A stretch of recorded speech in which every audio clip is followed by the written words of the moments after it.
Yeah, they could be looking for like the number. They always find it. It's not. No, they always find it. maybe this driver is especially challenged.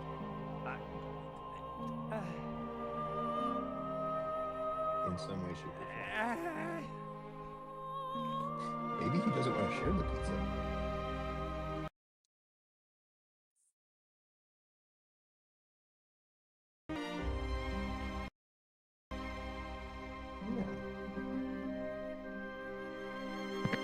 He's just adding special sauce before he goes.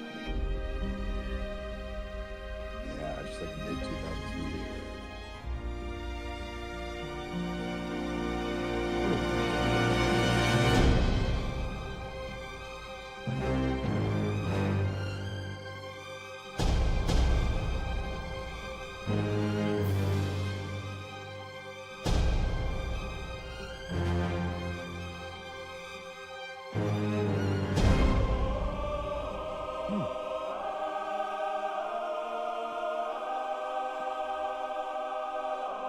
Why is everyone so quiet?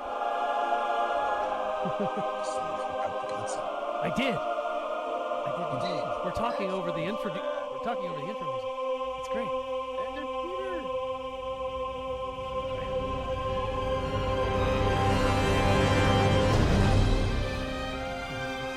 So we talk over top.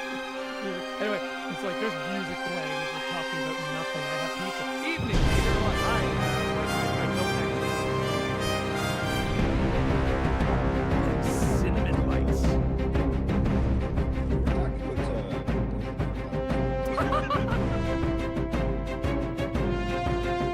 What year is it? We talk about the big white face here. What do you guys think of that?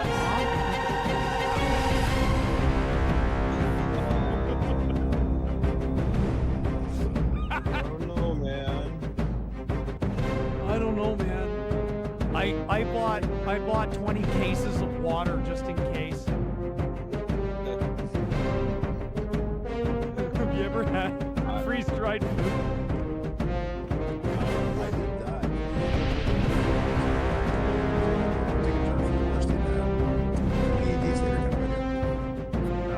The paper thing? Yeah.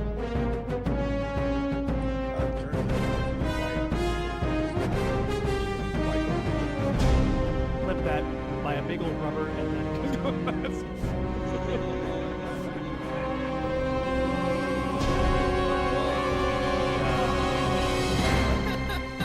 Indeed. Doggy bags.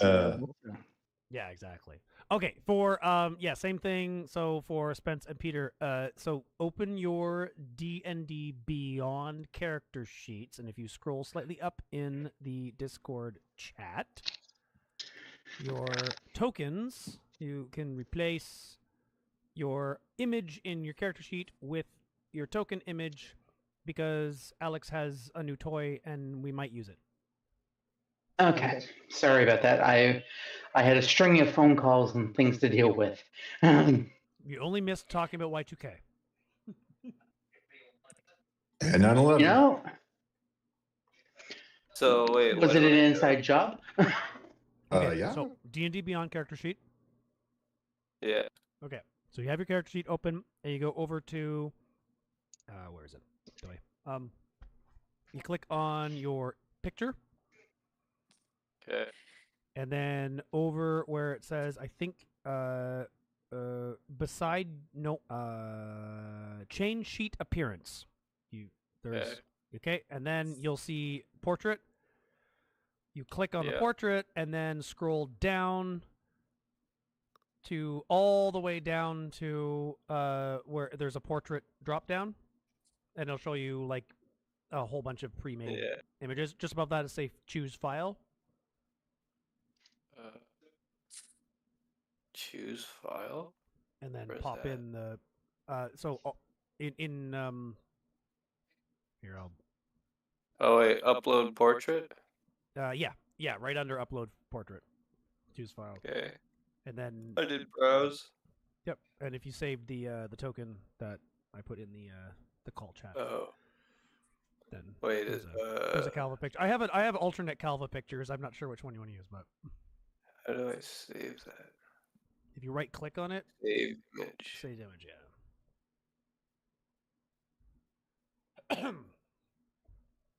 Peter already has one. Yeah, I'm working on it. Yep. And I can't verify because I don't have access to all your sheets, but Alex can. Yeah. Alex can. I'll be right back. Okay. Okay. This is absolutely riveting. Thank you for this on YouTube. Yeah, exactly. Riveting discussion about technical support. Once again, starting with technical support. What a great welcome to our podcast where we talk about technical issues. And politics. Yeah. And we lightly touch on politics, but we talk about it like a bunch of retards. So And just like that, we got monetized. ah. Demonetized. It's all good. By the way, I'm actually kind of curious of what the cold front's doing out in out east. What's your snow like, Pete? Oh, we got like, I don't know.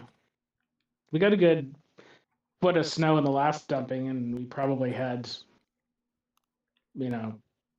20 to 30 centimeters of snow before that. So is it like We're supposed to get dumped on this weekend. So we've got quite a bit of snow on the ground already, and we're supposed to get a nor'easter on Sunday. Is it even? Younger than us, I'm sorry. Yeah. It was supposed to be here on Tuesday, Again? but I don't think it's much. No, I don't think. Yeah. I was just curious if out east it was like a particularly large, unusual amount of snow. Normally, Okay. the nor'easters there dump all the snow, and then it melts, and then you get another one, and it dumps a ton of snow. Yeah. Yeah, I wouldn't I say think we we're have just- a particularly abnormal amount of snow, but we have a decent amount of snow. Okay. We have a particularly abnormal amount of snow. Although 20 years ago, this would not have been an abnormal amount of snow. No, this would be a patriotic amount of snow. When I was a kid, I remember giant snowbanks. The loaders would come and plow Used the to- schoolyard. And Mhm. You used to dig tunnels through the snowbanks. yeah, exactly. Yeah. I think it was They- like either 1990 or 92 where summer just didn't happen. It was just a cold year. What? Yep. All right. That's 2. I can't. 92. I know. I was 5. I remember. Yeah, I would have remembered that. Greg, you're only 2 years older than me. Well, Shut up. I can confirm your updated pictures did go through. Huzzah! You said you were 2 in 92? Oh, man. I said I was No, 5 in yeah. 92. 5. Oh, 5. It was 5 in 99. 92. I was 2 in 92. Now you can make your noise, Pete. At least after March. I was only 1 until March. Yeah, well, Peter was 12, so shut up. My bones, they have turned to dust. The wind has taken my bones and I don't know. I just made that up. I don't know how old you were. You- Pete. You were really close. I was 10. Oh, okay.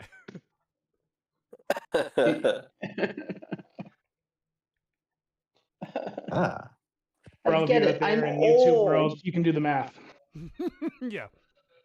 I'm The so D&D old. Beyond. Okay, guys, if I can have your attention.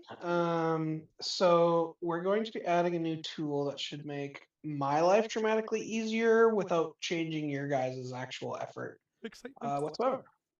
Oh. So I just linked a thing. I think if you just go to the link, it should bring you into it. And this is what we're going to use for our encounter maps. It's actually the D&D Beyond tabletop. That's really cool. So as opposed to the Roll20, we're still going to be using Roll20 at least for the map of Chult. And I'll be using it as a backup if needed. But like it looks like 90% of the stuff I want to be able to do with the stuff, I can do it in this easier and Cool. smoother. We're on a boat. Yeah, you're on a boat. We're on a boat. Buddy, look at me, guess I'm on a boat. So I can much more easily make encounters on the fly with this tool Cool. than I can with Roll20. That's cool. I just can't do as much custom shit directly, but it's gonna work. Most importantly, I can drop in your character tokens and everything updates directly from your character sheets. So to interact with this, it's exactly like you do with Roll20. You simply click on your character sheet in D&D Beyond, and it will do it on here, just like it does with, and it'll still do it on Roll20 as well. But yeah, you'll be able to see it here, and it just looks a little nicer. So Yeah. I've been needing to ask you why we weren't, or have you used that before? Because I've played around with it a bit. I never got around to looking at it, and then I finally did today, and I'm like, oh man, okay, this is easier. So, like I said, for about 90% of the stuff I do, it's dramatically easier. Yeah. Sorry, I'm taking a little bit I'm longer. gonna try. There, let me. I'm gonna see what are you. So basically, you'll just want this open as another tab. So like one tab will be your character sheet, one tab will be this, and then one tab will be Roll20. Let's and try then that a one roll. will mostly stay on the player's map. Controls. So what happens when I why is it doing what wacky things? What's happening? I was gonna say those are cool little effects with the boat. What happens when I roll? Yeah, there's only a Nothing couple shows of up. options. So if you want to see what the rolls are, down in the bottom right corner, there should be a game log. Yeah, you click on that, and then there's also a dice roller there. If you want to roll something specific, Okay. other than that's not Oh, it's on your game log. character Oh, okay. Xavius on. Oh, Yeah. okay. So they. Oh, that's the game log. sheet. Yeah, so Is there a cleaner? Ah, there we go. Fixed. I fixed it. War pick to hit. Oh, that's so much better. Oh, we can actually see Calva's rolls this time instead of all the secret nat 20s. so this will, and then like and then if I do this, so if I go like that and hit start combat, look, you guys get your own little sort of turn order thing up at the top. Yeah. Now, does it change where if I roll initiative, I waste a natural 20 on initiative, and of course. Oh my God, Seb, are you using light mode? What do you mean? I'm just noticing if you look at the turn order, So I phase think and if I light hit mode. end combat, and if I add all tokens, so I think now if you guys roll initiative, it should auto insert it. I think. Oh, okay. So oh wait, if I roll initiative, okay. So I'm gonna try this. It's got nat 20. Why is it not auto rolling? Oh, there we go. It's You not also sure. got a nat 20. Oh, unfortunately, okay. Well, it's treating me as special because it's my login. All right, I get it. Fine. It's showing it on Roll20, but the initiative roll doesn't seem to be coming through here. Maybe it only shows. I see all the all the rolls have showed up in the game log. It's annoying that mine looks different, but whatever. Oh, there we go. Okay. Yeah, I'm not seeing anything Custom roll. after Faith Hong Wong's custom roll for some reason. That's the last roll. We all. No, but when you guys rolled initiative just now. You can click on your character sheet and roll, and it'll show up there in the game log. Why is it not Yeah, rolling? that's what I did. Oh, but what? Yeah, so you got to go into the campaign and open your character sheet up from the campaign, and when you do that, Yeah, that's where you should be Yeah.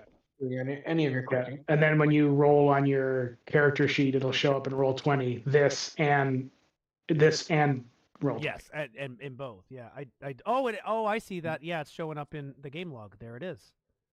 Ah, yes, indeed. Okay, what I Neato. however, No. when I go to roll, it's giving me a description. It's not rolling. What the heck? Hmm. Like, it's just giving me a description of the dice, not What are you trying to roll? X. Go away. I'm just trying to roll initiative to see if it. No, it. Why won't it? Go away. Hide side. I don't need a sidebar. I need to roll. What? Beyond 20? Beyond 20? Like, click directly on the number. I There just we go. did it on Initiative your check. character. Oh, I got it. Yeah, okay, I got it. So I just clicked on it on your character sheet and it worked. So if you click on the number where it says +3, Yeah. click on the I just +3. don't understand why it's not beyond 20. This is new or recently leveled up character. Is there a way to make the game log? Oh, I window need to reset with the bigger features and and traits. the- Right, there we go. And the actual dice roller smaller? Because it takes up like the whole game log window. It is. Yeah, it's pretty. You can close the game log window. Nope. Yeah. But yeah, I You don't can- think it doesn't appear to be a game log thing. A way to make it smaller. Well, that's You can minimize the dice roller. How do you Click minimize the the little- dice roller? Click the little arrow. Oh yeah, yeah. arrow in the The ribbon. dice roll. Oh, sorry. I Okay, forgot. there about we the dice go. roll. Okay, cool. Yeah.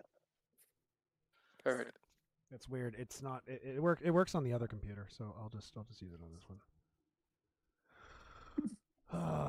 Yeah, because I roll initiative from here. It rolls. Boop. There we go. And you Okay, can- there. That works for Bruce. Yeah. Okay, but that's on everybody my other try computer. rolling initiative now.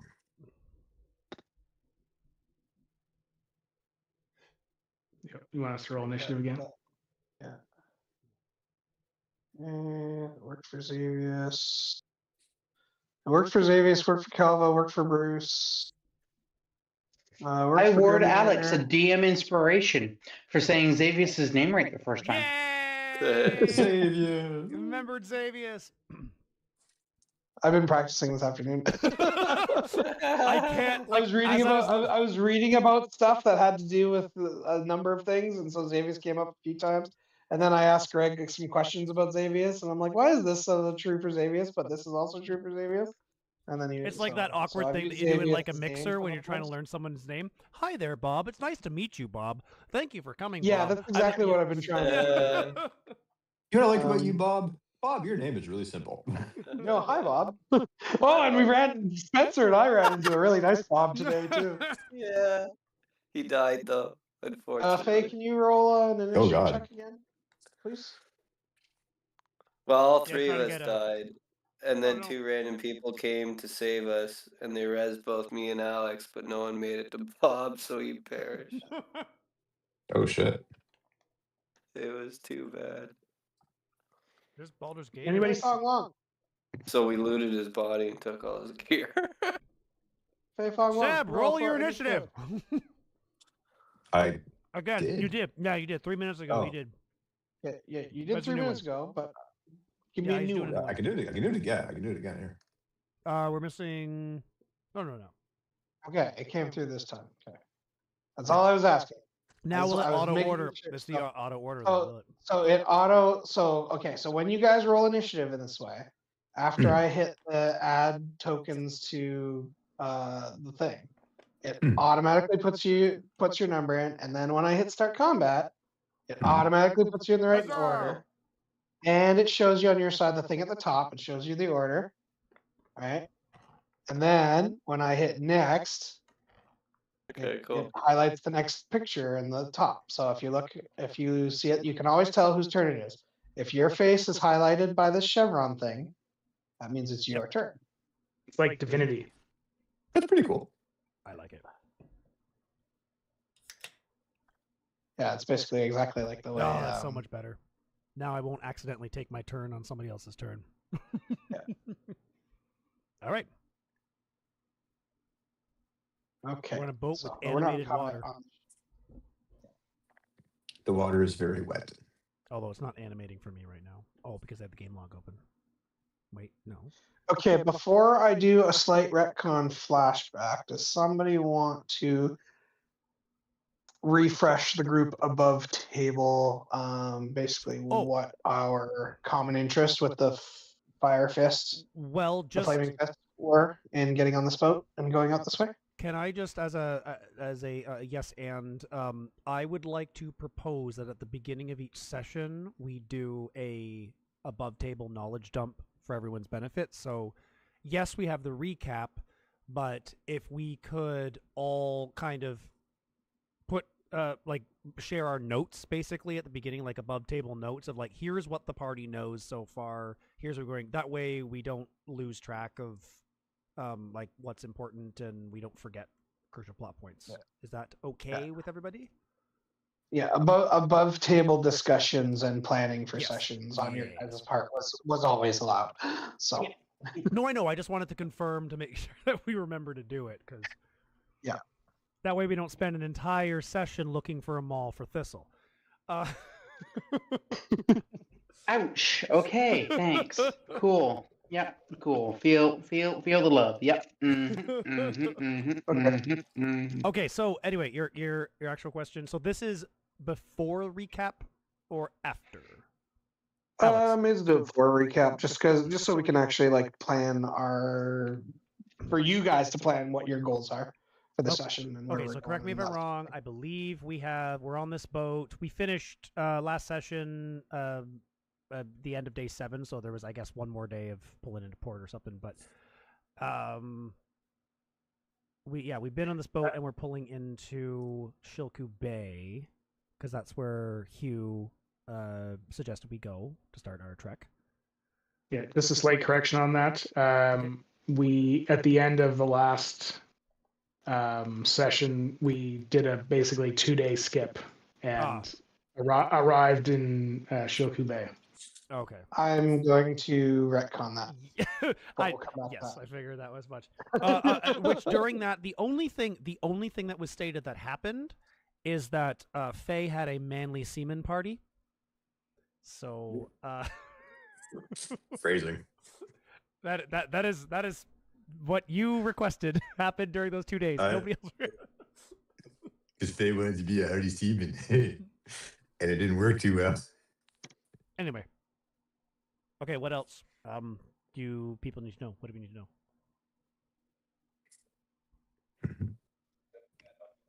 know? Sorry, is that a question to me or a question to the party? Well, it's a question to everybody, but it's a question to you, I guess. I mean, right now we know that we're on a Flaming Fist ship. So not cartel, but the group we are currently working with is Flaming Fist right now. We're almost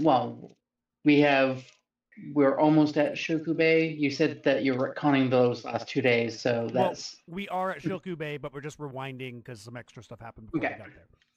Okay. Now, correct me if I'm wrong, this is not a Flaming Fist boat. It's just a boat that they have commissioned for transportation.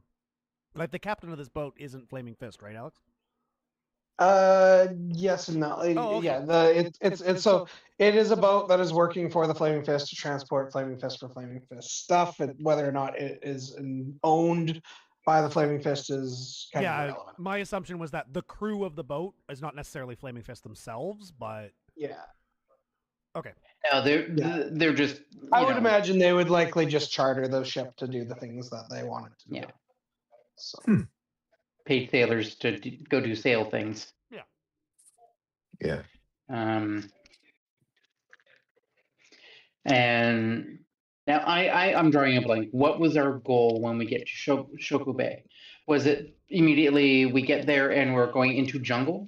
Well, ultimately our goal is we're I should say the thing that is driving us right now is we're looking for Thistle's note, which Kale had on him, and we have, which had temple, snake people, like all that kind of stuff. It's the only thing we really know, and we're still the one thing that keeps the plot moving forward is a dead PC. Well, I was just gonna say the other thing is Kale is another dead PC. Look, asking about settlements and stuff. So It's kind of a so new we- initiative. Highlight. I know we're still looking for Soulmonger, but that's like almost endgame shit. Like, So it was Hugh Hackensaw who suggested we Yeah. maybe stop Stone, in Hacken Shield Stone. Bay. He's a dwarf. Hackenstone. Sorry. Hack and slash. You don't hack with a saw?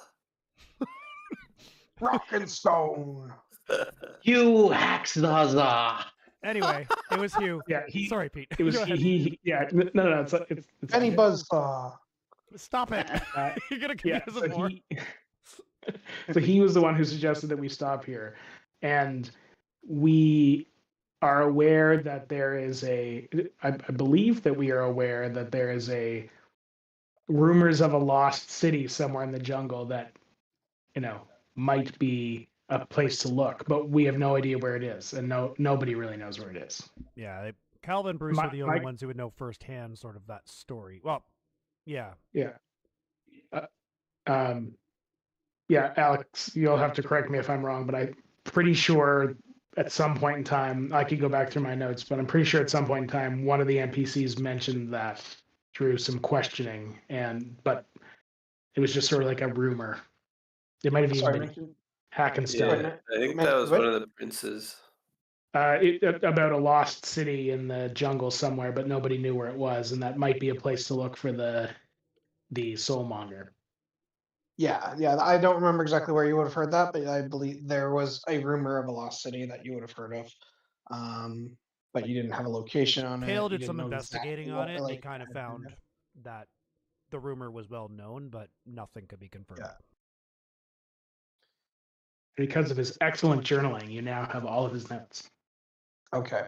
So I'm going to just give you guys some extra information that you either should already have received or would have received through these choices anyway. And I may have missed them. You may have forgot them. I don't recall which.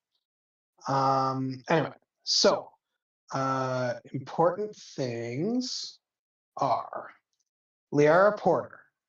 She is the commander at Fort Floridian. She's basically the one that allowed you to get on the ship with the Flaming Fist. No, this part you guys didn't actually do, but I'm going to retcon it in. She explained to you that they have heard of and would like to go excavate the lost village of Shilku, which was destroyed by a volcano nearby. They expect that there is going to be valuables hidden amongst there, but in order to do so, they need to scout and establish a new camp somewhere on the southern coast of Cholt. So the two locations which she has requested you guys to check are Snapping Turtle Bay and was it Shilku or It was is it Shilku-Bay, yeah. I got Yeah. Anyway, so Shilku Bay is where the town of Shilku is, but obviously it's they don't necessarily. Everybody's still there? Yeah. Yeah, we're here. Okay. No. If it disconnected. No, yes. Yeah, go ahead, continue. So the two places they were considering establishing camp was either Refuge Bay or Snapping Turtle Bay. And who'd we lose? Oh yeah, Refuge Bay is I around think it was the other probably side. Pete. Yeah. Was No, it Pete had to Pete? disconnect and reconnect to get his headphones working again. Oh, okay. So Refuge Bay is on the eastern coast, and Snapping Turtle Bay is on the southern coast. Yeah. So this ship is headed towards Snapping Turtle Bay. It has been requested by who moved the token that I moved back intentionally. Sorry. Anyway, so this ship is headed for Snapping Turtle Bay. They've requested your assistance in scouting out a location to establish a camp in Snapping Turtle Bay. You don't necessarily have to assist with that directly. You could also you've been advised by Hugh Hackenstone that you want to get to Shilku Bay, which is near where you want to end up, and which is where they want to explore anyway. So if you want to go to Shilku slash Shilku Bay, you can simply say, well, we'll scout ahead for the actual area of Shilku or something like that, as opposed to going all the way to Snapping Turtle Bay, or you can choose to go to Snapping Turtle Bay. And there will be a slight conflict that you will see soon that will influence your decision on that. So, but yeah. So bottom line, the thing I'm retconning is your reason or your mission from the Flaming Fist, and the thing that kind of aligns you with them is to assist them in finding a suitable location to set up a forward operating base in Snapping Turtle Bay for the purposes of them to be able to explore Shilku. There's Does that make sense? There's quite a space between them, but yes, there is. But they want and to set up. There will be a plot relevant piece of information that will arrive shortly when we actually get into it, which will explain why you're not necessarily the boat isn't going directly to Shilku. So we've had time then on the boat to contemplate whether or not we want to stop here or continue on with Flaming Fist all the way to Snapping Turtle. Exactly. Yeah. It will be another 3 or 4 days. But yeah. Do we continue? Because like Hugh suggested that we go through Shilku. What was the reason he suggested that again? It was so Hugh had done some asking around in the town, referenced the information that you guys had shared with him about the Soulmonger. And he believed that the rumors are leading him to an area not far from Shilku Bay that are likely a source of great evil, and therefore could be what. And that's how we were making the connection to the Lost City. Right. Okay. Yes, yeah. Well, so that could be the Lost City. You heard separately about a Lost City somewhere. Yeah. In the but jungle. Whether or not they're the same place, you don't know for sure. But you could, yeah. So we as a group had decided. We had talked that was likely, or it was similar enough that we were working on a hunch, and we're like, let's try it. I think that's where we were. Does that seem right to any of you guys? Yeah, you don't have a lot of information as to where exactly you're trying to get in the jungle, and that is intentional. Basically, you're supposed to go in with a general direction and find more information. And if I remember correctly, Hugh had said that he had heard rumors of a lost city, but all of the like stuff about like snake people and all that, like he didn't know any of that stuff. Like that wasn't part of. He didn't contribute anything to that conversation. No, yeah. We did. We just put those together. We're like, maybe it's the same thing. Don't know. Yeah.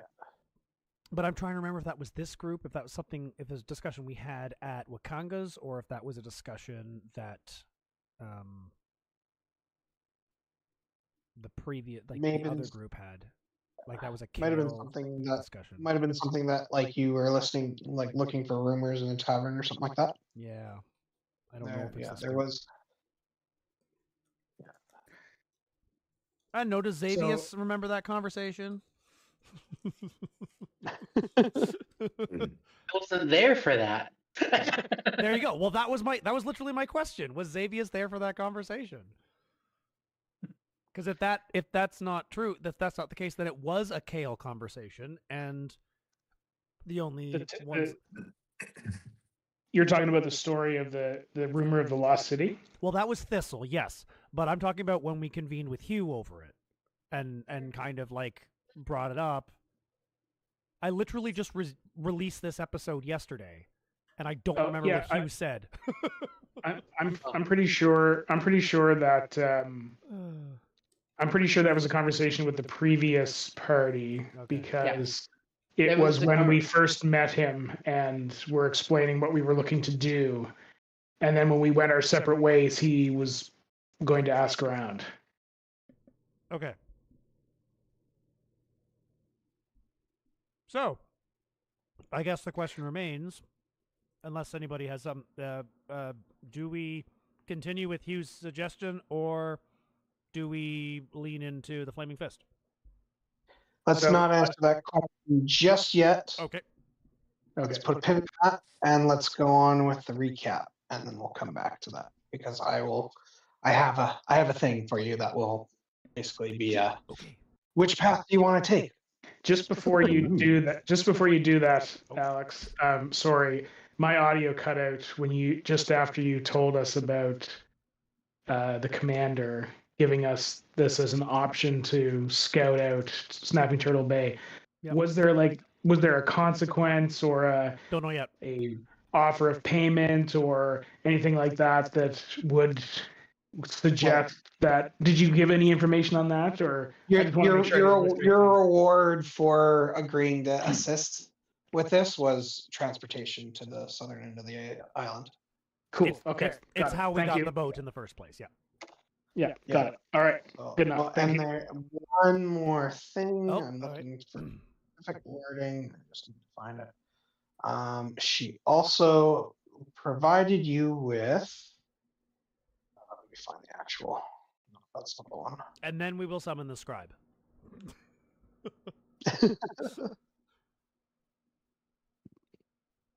Damn it. Okay, if I go to here, and then I go to here, and I go to here.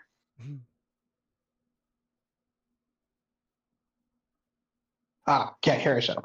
Commander Liara has provided you with a document, a Charter of Exploration, which is authorization from the Flaming Fist that you are, equipped and qualified to be exploring the jungle.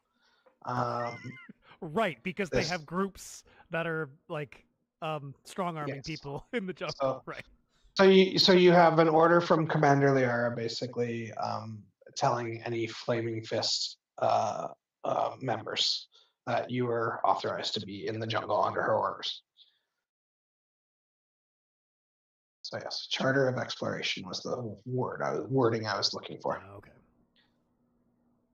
So we have a Charter of Exploration that prevents us from being bullied by Flaming Fist brigades, which is great. Yeah. Well, well, does it stop us from having to pay a toll, or just, hey, waive this, hey, fast pass, multi-pass? I guess you'll have to find out. You'll have to find out if you encounter some Flaming Fists. Okay. So that is going to be a physical item that one of you has. So add it to your inventory. Calva. I did notice. Yeah, I did notice also in your character. What am I adding, sorry? There is a tab down at the bottom of your inventory for party, like if you go to manage inventory, there's party equipment. So you can put a tab for items that are shared amongst the party as opposed to your own individual thing. Also, Bruce, I noticed you have 2 backpacks. I remember why you have 2 backpacks, and that's fine. One of them should be empty. Calva does not have a backpack. So, what? Are you able to do anything about that? So the two of you, so you having 2 backpacks and him having no backpacks, can probably spread that load out. Yeah. Wait a minute, but I gave Calva a bunch of stuff to carry, so how does he have? I don't know. It says I'm unencumbered. I have 188 pounds. You're just Where are you carrying it? In your beard? In the pockets. Yeah. So unlike everyone else who took their starting equipment from a standard set of equipment, Calva instead went with buy gear and didn't buy a backpack. Oh, and he didn't buy. So he's just workhorsing the. Yes. So, and as we discussed before, we're going to consider backpacks, and so we can simply and in your character sheets there, I don't think so. You can you have equipment, which is stuff you have on you, and you have backpack, which stuff is in your backpack. So we'll say if you're going to stash your backpack somewhere, then move stuff in your equipment if you want to take it with you, and vice versa. So that's how we'll determine what you actually have with you and what you don't if you are doing something that, isn't just walking through the woods, and requires a little bit more unencumbrance of not having a backpack on your back. So. Yeah, I guess I have the second backpack because that's all my, like the first. I see it now. My first backpack has my survival supplies in it, and then my second backpack has like my weapon stuff. Bruce has a prison pouch. Yeah. So I'm not a non-generous god. I will, if I say roll for initiative, the act of rolling for initiative is essentially dropping your backpack where it is. Where it is. So Okay. that you're not actually wearing your backpack in the middle of a fight, obviously. And you're not going to move very far from it. So that means if we end up somewhere else after combat, we have to remember to go back and get our stuff. Yeah. Yeah. So, but I will also assume too, like when combat ends, I'll assume you guys, as long as you haven't like sprinted away, right? I'll assume that or fallen down a cliff. Yeah, exactly. Or teleported somewhere. So if you're in the same general area and combat ends, I'll assume you guys pick up your backpacks. Okay. But if someone gets scooped up by like a flying creature in the middle of combat, well, they've been scooped up without their backpack. So yeah, I just wanted to make sure that sort of decision. Any other relevant information before we kept? I think that's everything. So let's crying is still a free action, right? Crying is always a free action. Yeah. What about pointing and laughing? Only if you're pointing and laughing at someone who's crying. Ah, yes.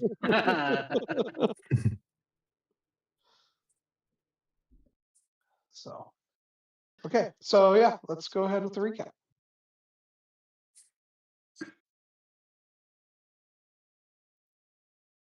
All right. So Xavius would be doing the recap tonight, and imagine this as a journal entry.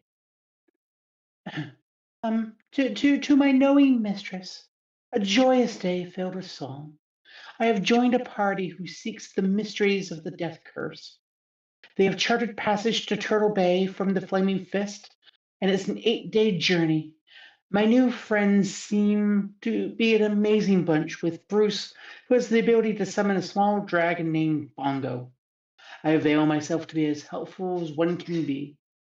It seems the sea brings trouble and strife, though.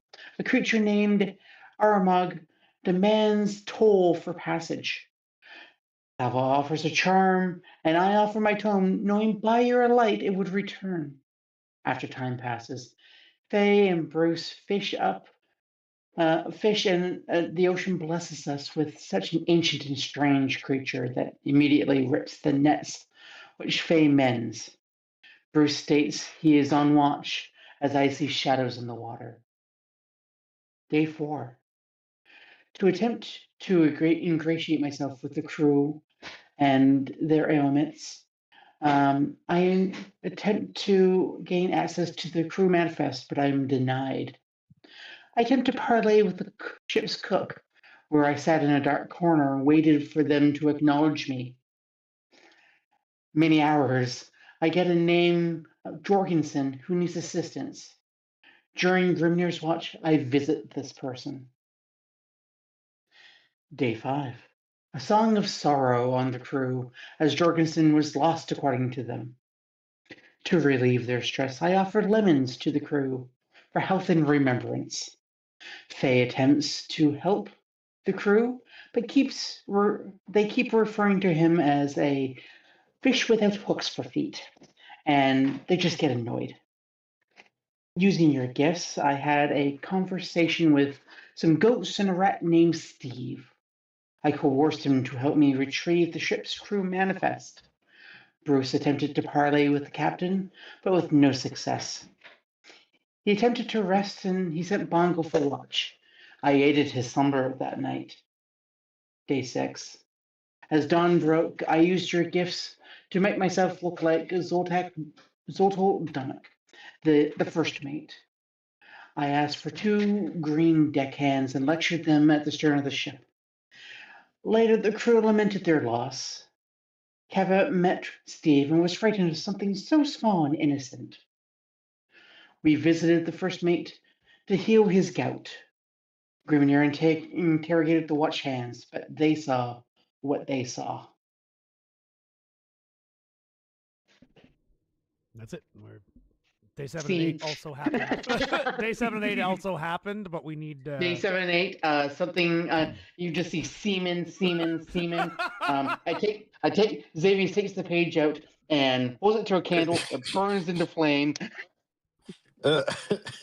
But those 2 pages are mysteriously missing from his journal. They're stuck together. Yeah, I was going to say that.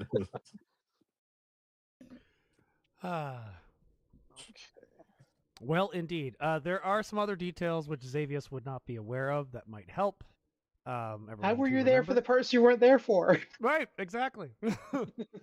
So Bruce and Grimnir had a couple conversations. Bruce has learned that Grimnir is a ghost slayer.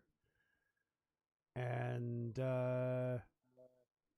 Calva, Bruce, and Jim conspired to spy on the captain and found out that he keeps to himself and gets drunk every night, drinks himself to sleep. That's yeah, I guess also if it wasn't clear in there, I need to mention this, by the way, because there was almost no reaction last time. It took 21 sessions for us to find out that Calva's afraid of rats.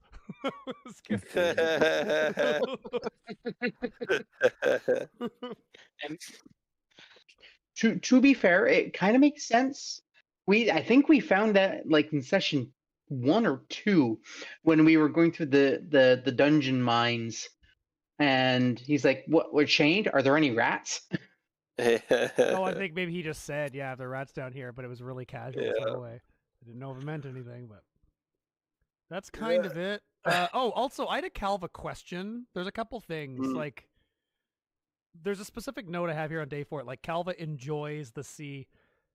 So, Calva likes new experiences, I'm guessing, because, like, anything that is not a dark mine or a chain. Yeah. Like, okay. That makes, yeah, basically. Okay. I wasn't sure if he was, like, because, yeah, there's a specific spot where you're like, I'm just going to enjoy the open ocean and the fresh air and, like, all this stuff. I'm like, that seems a little undwarf-like, but maybe that's part of his character, so... No, yeah, that's definitely part of it. He was locked up underground for so long. Nice. Cool. Dwarves can be multifaceted, like gems. Yeah. I'm I'm going to insist that multifaceted, right? I also am going to insist that Grimnir always speak in a whisper.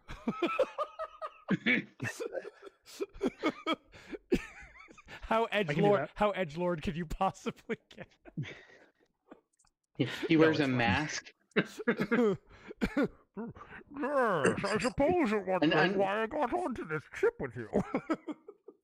and under his mask is another mask. I don't know. I just Nobody knew who my mask was, so I put on the mask. I just think it's interesting. It's like from there was a comment that Xavius made. It's like Bruce and Grimnir are trying to like out edgelord each other. Like Bruce is not trying to edgelord anyone. What are you talking about? I do like that. I don't know if you call it. I called him Grimdark at one point. I was gonna say, like, Bruce does have a pretty serious countenance too, right? So there's that. Okay, Alex. I think.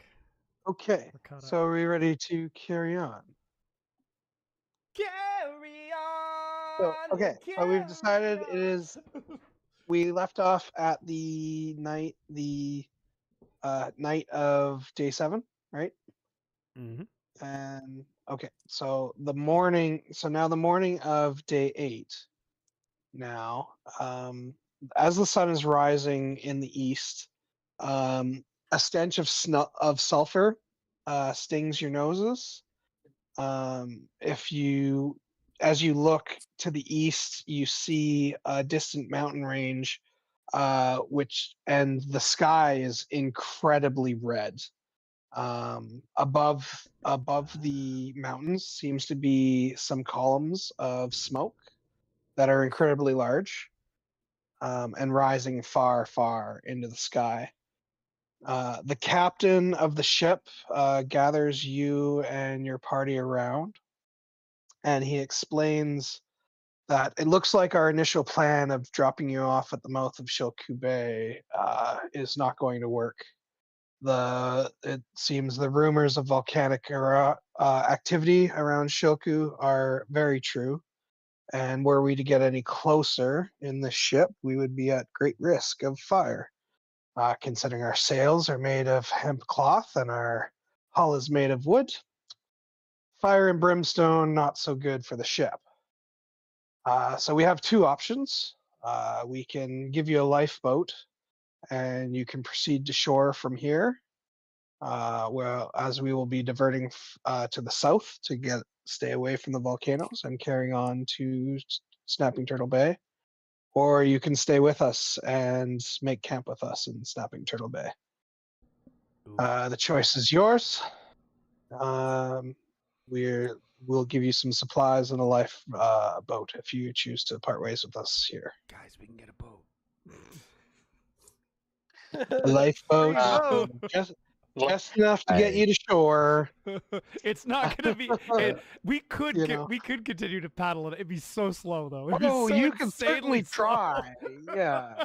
So a lifeboat to go to the volcano, or and hear me out, we get pampered to go to Turtle Bay. Yeah. Well, I don't would know.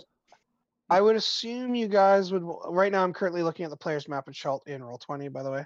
Yeah. I assume you guys would be taking the most direct route to land with that boat. Yeah. To there. Yeah. Okay.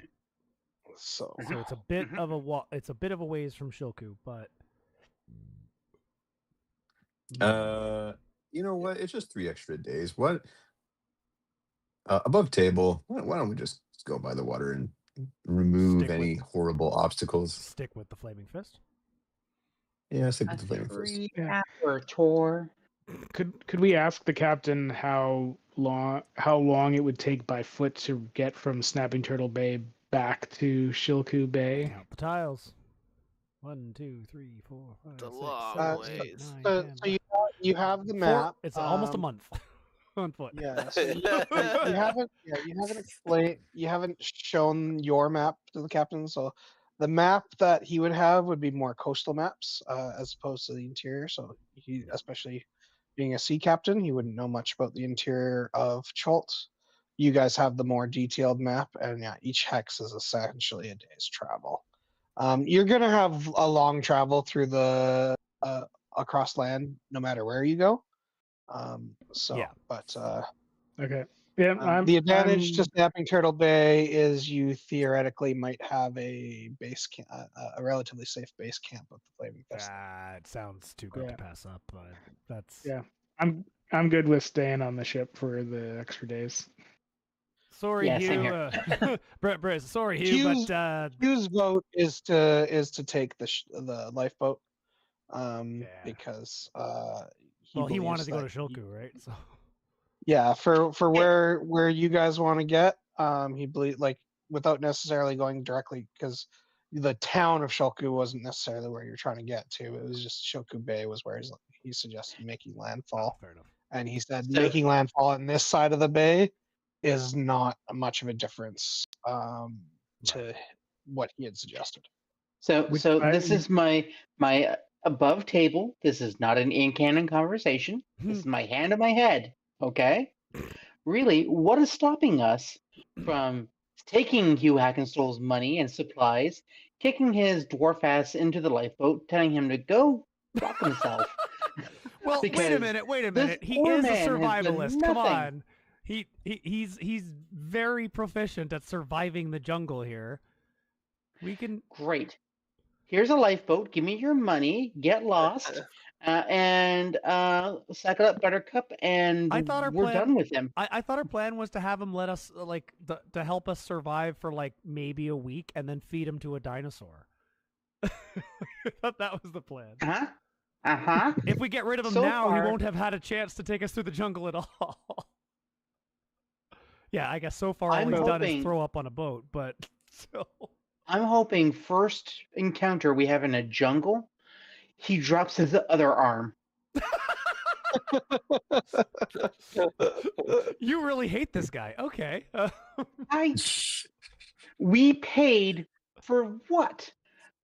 He is worse than digital rights management. We didn't pay for an We access don't know. code. We haven't entered the jungle yet. We haven't even tried him. And technically, Xavius hasn't paid anything. That's true. I know. Again, I'm This is out of incensed character, I from understand. Greg. I'm So- incensed from Greg. The reason so I like Calva is like Bruce is trusting Calva's instinct and Calva is trusting Hugh because, you know, dwarf on or whatever. So that's why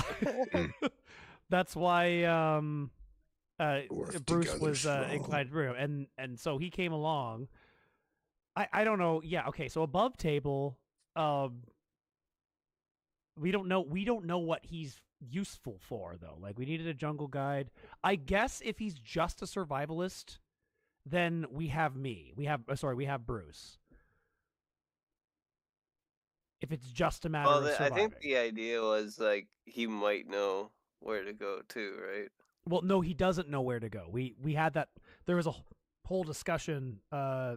that Kale specifically asked him about places to go, and Hugh was pretty clear that he doesn't know what is in the jungle in like specific locations. He just knows how the jungle works.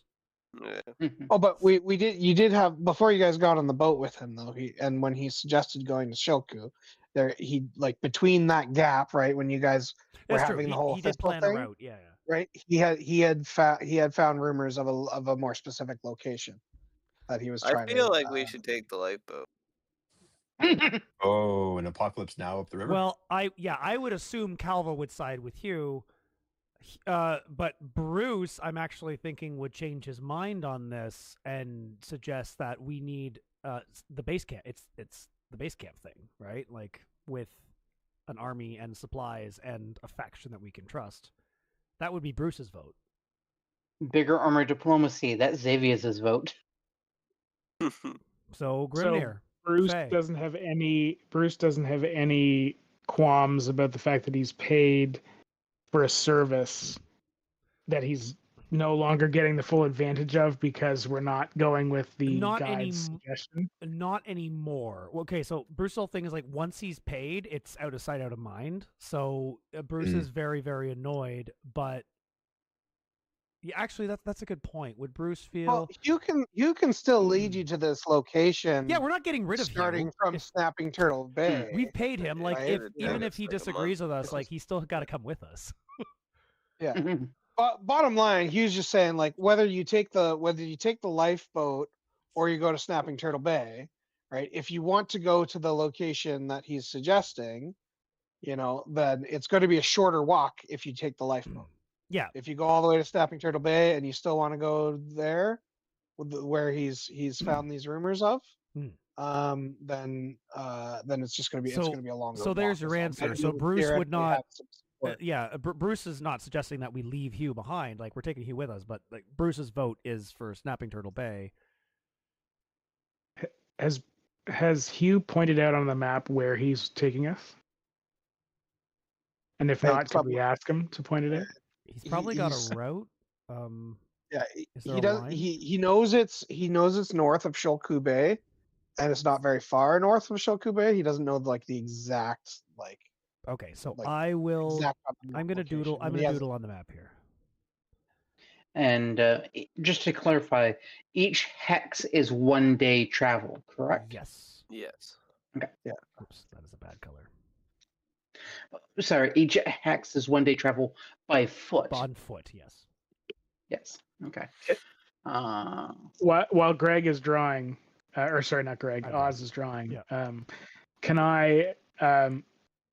Is there a reason you've indicated that we are landing on the point? Is there a reason we can't row into the bay and dock where the blue circle now is on the map? So the reason now is the ship you're currently on is refusing to continue to go east because Yeah, of the presence of the threat of volcanoes. and the It's gonna lifeboat toss won't it. get us. And- The lifeboat and- won't get us into the bay. You could try, but going that far in a lifeboat might be dangerous. I'm just assuming you would want it. So like each of these tiles is 10 miles. So you can go in the lifeboat. I'm going to say you can go two tiles in a day. So it's basically if you get in the lifeboat now, you can make it to shore by sundown. Unless you want to try and continue through the night on the lifeboat, which I'm not going to say you can't do. But I might make you roll a insight check before you make that decision. You know what I'm saying? So Yep. so yeah, the Yeah, green I dot understand. that was the original plan, where the ship was going to try and drop you off, but the ship now cannot get into Shilku Bay because of the threat of volcanoes, and you've played enough Sea of Thieves to know what happens to boats and volcanoes. Yes, I do.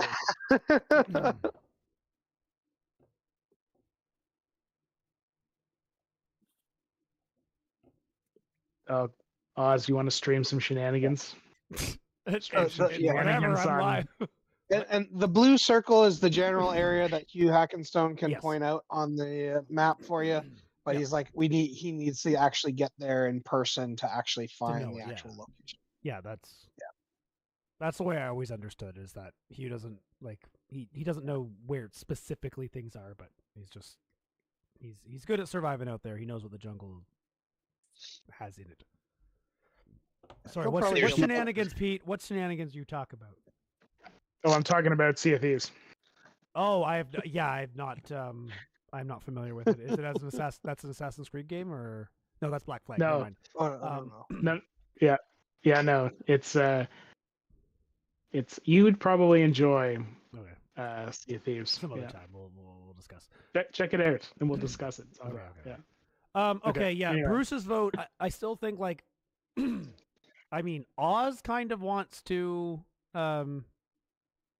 just ditch everyone and go into the jungle here in the lifeboat, but Bruce wouldn't vote for that. Bruce would vote to stick with the Flaming Fist. Yeah. So Xavius votes Xavi- Flaming Fist. Calva votes Lifeboat. Hugh votes Lifeboat. So- We got two more votes. Faye and Grimnir. great question. Oh, Any reason why the boat can't drop us here? the volcano. Oh, well, there's nowhere to land the boat. Okay. So yeah, so I mean, basically, they weigh anchor. We get a lifeboat, move one hex over, and we're in jungle, right? That's how you get So- when there's no so- port. That's how you get to shore. that's why the captain is has gathered you now to say he will not proceed east any further. From here, he's going to be Okay. directing the ship to go directly south to Got stay it, got far it. away Okay, from the okay. volcano. So basically, Just- anywhere east of here is threat of volcano, and he doesn't want to lose a ship. So he would rather divert a couple of days, because it's Mhm, going to take a couple more days to go around. Like basically, he's going to spend a day going south, so he can spend a day going east before he can get back on track. Do I have charm person? No, I don't. Okay. Never mind. I have two more- suppose, let's at least- I'm not going to say like. So I suppose, right? Theoretically, you can try and convince him to do otherwise. So yeah. So I'm not going to say you can't. But you're going to have to. You're going to have to convince the captain that it's worth risking this ship. No, I'm okay going to Snapping Turtle Bay. Xavius is okay with that, but Greg is like. But Greg is jungle. curious about but we don't know if that's the temple. Like, we don't know if that's where it is. It's just, That doesn't sound like I care. yeah, I guess. What would Faye and Grimnir say? Not Seb and Pete, but what would Faye and Grimnir vote? You have a solid rumor Um, of a point of interest. You just don't know what that point of interest is. Yeah. Honestly, just thinking above table, Faye would do I want to say the most opportunistic thing that he can at least comprehend without endangering everybody and himself. He could use the lifeboat because then we would have a lifeboat. But if there's another river we can go up, Faye wants to go up a river at some point because Faye On has what? I On don't what know, boat? in some kind of on a boat. They have some kind of boat. We don't have a boat to go up a river. What are you talking about? So then I'm just thinking, like, now that I think about it, Faye would definitely actually want to use that lifeboat to go up that river. But the lifeboat would be way too slow to go up. Like, didn't Alex just say the lifeboat's not really practical to be using long term? Don't worry, we'll build a raft. Oh, okay. We'll build a raft. Okay, but river is preferable. You're saying like riverland. I So, don't see A rivers into lifeboat either. is also is not a canoe either. So like, Yeah. No, that's what I say. like, It's we're stupidly talking, slow. like, Yeah, yeah, it's just like a paddle boat kind of idea. I don't see any Or not river. paddle, but There's no river into Shilku. it's like Shilku Bay a or larger, Snapping Turtle wider Bay. boat requires like 4 people to row it, sort of thing. You know, think Well, I like the can kind imagine- of boats they would use to get between ships and parlay on the high seas. All I can imagine is there's Faye trying to portage a Boston whaler through the jungle. If anyone knows how big a Boston whaler is, There are no rivers, navigable rivers to either of these bays. 2 Croms could probably portage Two that crumbs. Probably. yeah, 2 crumbs and a thistle. boat. I'm just picturing With 2 Thistle standing centaurs on and top. thistles just Yeah. dangling in the middle. Yeah. Thistle, the 2 Croms though wouldn't be able to see anything because their heads would be in the boat, and Thistle would have to be on top giving them direction. Yeah. Oh, I'm Oh. picturing the Croms carrying the boat and Thistle's like hanging onto it like monkey bars. I'm helping as he's. But you can see. Getting swole. Okay. So did Hugh say what the rumors that he heard of this area? You said it was an area of great disturbance, or was there something more specific? Okay, so let me be more specific about what I'm asking. Grimnir would be very interested if there was any rumors of increased undead activity in that area. That would pique his interest. So if it meant getting there faster, he might be swayed to take the lifeboat. So, yeah, it would include that in that. So basically, any rumors surrounding the soulmonger and whatnot definitely have to do with the undead, and so increased undead, and these sorts of rumors go hand in hand. So yeah, it would be that sort of information that you would have received. I want to go to Snapping Turtle Bay, but I think. You think Grimnir will want to go straight in? I think Grimnir would want to go straight in. They're already disagreeing with themselves. But he's Yeah. also Faye- he's yeah, also Faye would- formed, I think, a bit of a relationship with Bruce. Yeah. And has kind of figured out that Bruce is a person that he could learn a lot from. So in his heart, he would really want to take the lifeboat. But I think he might look to wait till Bruce gave his opinion to see what Bruce said. If it helps, Bruce would make it really clear that Hugh's recommendation was trusted, and so Bruce's vote to continue on to Snapping Turtle Bay, he would do his best to try to convey that is not an attempt to counter Hugh. He just thinks it's the better option. So that's sort of how Bruce would present it. If Grimnir was on the fence, it's not like Hugh versus Bruce. Bruce would present it in a way like, hey, sorry, mate. I know you suggested this, but I reckon we should go with the Flaming Fist and stay with them, so at least we have some guys to come back to. Like, it'd be a very practical reason that Bruce would give. If that helps. I don't know.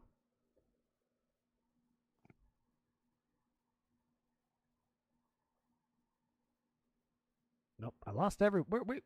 No, sorry, Oh, I'm. It got I'm really, just- I was gonna say, it got really I'm quiet there for a sec. I'm just lost in thoughts. I'm Oh, trying okay, fair enough. Mm. What about Faye? trying to take myself out of the You think equation. about it. What's Faye's vote?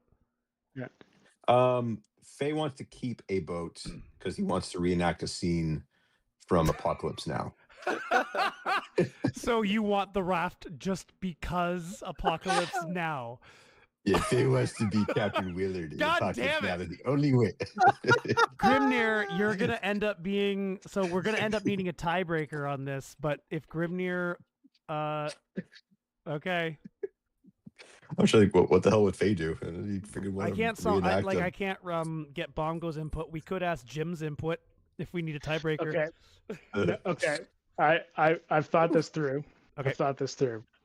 I think Grimnir is going to agree with Bruce and what he wants to do, and so cast his vote for Snapping Turtle Bay. Okay. So we do need a tiebreaker then.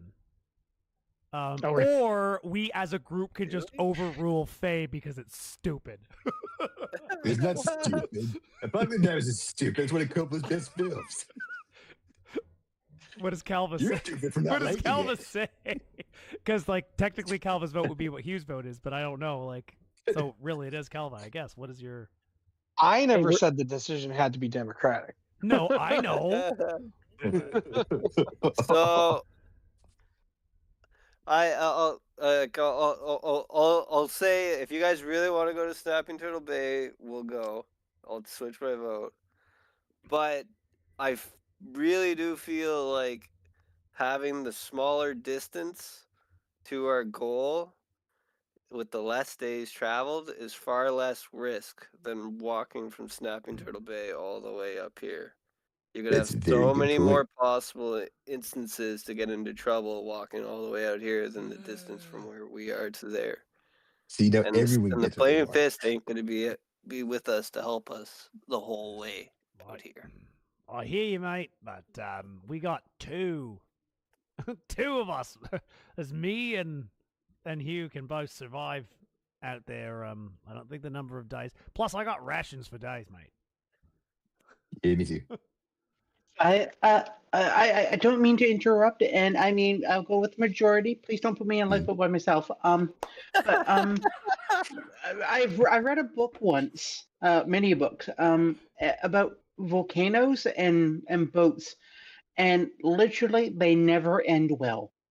I mean, I reckon that's Never. why the crew's turning the ship south here. So No. Okay, so maybe you're missing what I'm saying. They're giving us a lifeboat. Yes. That's not a real Still boat. the word boat. Actionable word boat. I understand. That is the noun. But if we go straight north to shore, we won't. No, there is no straight here. Boat, volcano, bad. But if we go north, Dangerous. we don't have to interact with volcano. There's a Boat, reason they call it a life. volcano, bad. We are more likely yeah. to save our lives. Bruce in the boat. agrees. Like Bruce agrees. Bruce isn't gonna fight that. He's keeping his vote. So it really comes down to, and if Calva's indifferent, there's like, all right, let's go. And I'm not even going to bother. I'm not even gonna bother like arguing with, or not arguing with Faye, but like consoling Faye or whatever. I'm just going to ignore his vote entirely and say, all right, we're going on to Snapping Turtle Bay. All right. Faye, What the hell? do me a favor. We're going to cast a vote. Now, your opinion is very important to us, but I also need you to count something from me. If you could go to the other side of the boat and count the number of ripples you see for the next 20 minutes, that would be invaluable to me. Xavius, Let's have that vote. Xavius, what makes you think I can count? Yeah, exactly. You other side assume of the Faye boat. can count? No, I said yes, exactly. Other side of the boat. All right, Man, we're going on. Yeah, sorry, Hugh. We're sticking with That sounds like an opposed roll of persuasion against wisdom. No. I Sure. think the collective we are collectively ignoring. I don't know. Is anyone here going to take Faye seriously? Anybody know? Never. Faye But no, does take Not you. No. seriously. I'm talking to Calva and Grimnir. Yeah, So I'm saying above table. Oh yeah. roll me a wisdom check, and I will roll persuasion. Let's see how this goes. Okay, let's see how this goes. Sure. All right. Fight. I like shenanigans. Fight. What is Faye rolling? A wisdom check. Yeah, to see if.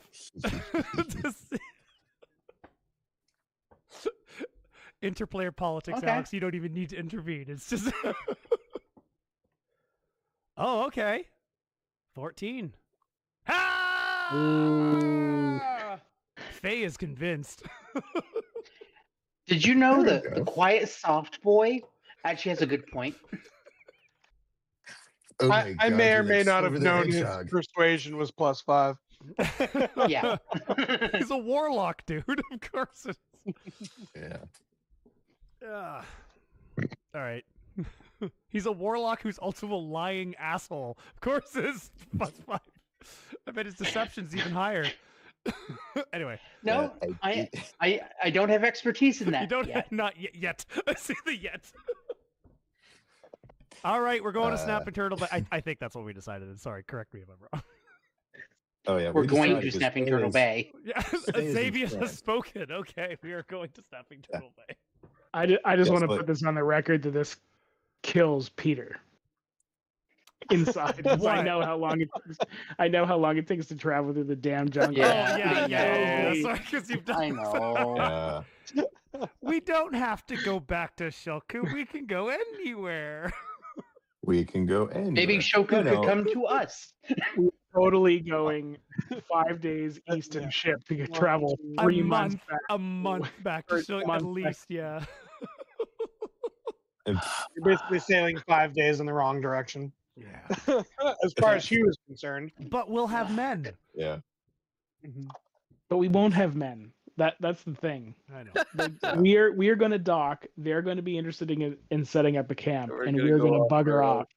And we're going to walk a month back in the opposite direction that we just came in. By Grimnir ourselves. changes his vote. Fuck all of this. Come on, do it for the memes, Pete. Let's go. They wanted to reenact. Think of all the Anderson cool Castle. dinosaurs we can die to No. on the way. Everyone Hey, you're wanted to counting rock. ripples for me. I can't. Yeah, count, Faye. Silver. I But can't yeah, count. Faye, you better take off your boots so you can use your toes to help you count.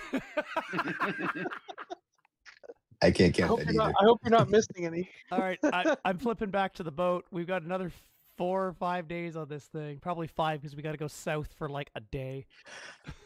I feel like Faye would be missing a toe or two. Mm. If Faye comes back to me, okay, cheese. What? What? What?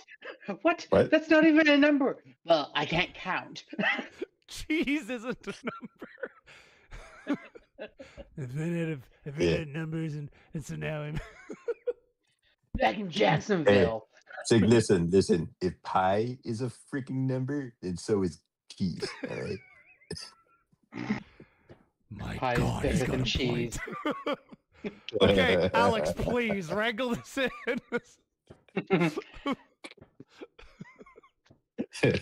Okay. Police Anyway, this nonsense, please. You guys said you agreed to stay with the ship. Yep. Yeah. A safe choice at the moment. A beneficial choice will remain to be seen. We'll find out. Zero reenactment for now. So, Okay. having made the decision, as we start sailing away from Shilku Bay to the south, Grimnir is going to move to the back of the ship and just stare off across the water towards Shilku Bay. and Hmm. watch as the shore gets smaller and smaller and smaller. Yeah. Yeah. Yeah, I'll move Grimnir over there. Yeah. Oh shit! I forgot we even had that one. There we go. You're on the port stern. I head on The other over, map. and I This is a say, really tiny ship. That's fine. "Yeah, I thought it was even bigger than this, and wider. This is a wider That, ship." that ship's not necessarily representative. No. That was mostly just for the sake of me testing something The out. screen. It's kind Yeah. of missing like the middle section. It's a 76-foot boat, according to the ruler. It's the rowboat. All right. Anyway, All right, kids, let's take our digital Adderall and let's get back on task. okay. Yes. Whoa. Okay. So yeah, is there anything that anyone wants to spend time doing? So we're gonna do a lot of fast forwarding through the sea Yep. travel because there's not a lot interesting. that's Yeah. going to happen, other than the passage of time, which will be relevant to the story as a whole. But Yeah. yeah. I So don't. So, one thing, and I mean, this will probably be over a couple of days. Xavius will want to go and do some RP with Faye, Grimnir, and Calva specifically. But he's going to keep doing over the course of the day, of course, taking short rests in between because warlocks, and do some healing, some blessing, doing his typical "I'm a good guy" kind of shtick. okay, sounds good. Grimnir is at this point. Grimnir is a little suspicious of Xavius. Did I pronounce that correctly? Yep. And would like to spend the next few days spending a lot of time talking to as many of the crew as will talk to him about the appearances of the 3 crew members, and quietly observing Xavius at every opportunity he can get.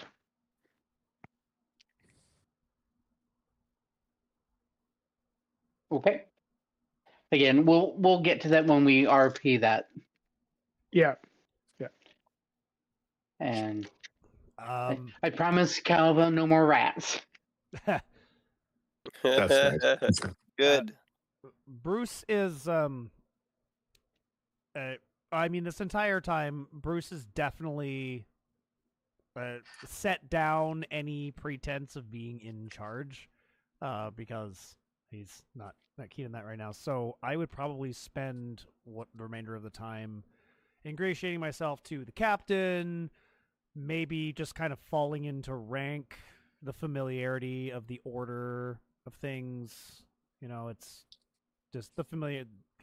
Put my brain on standby and just follow orders for a bit while I brood and Batman for the next 5 days.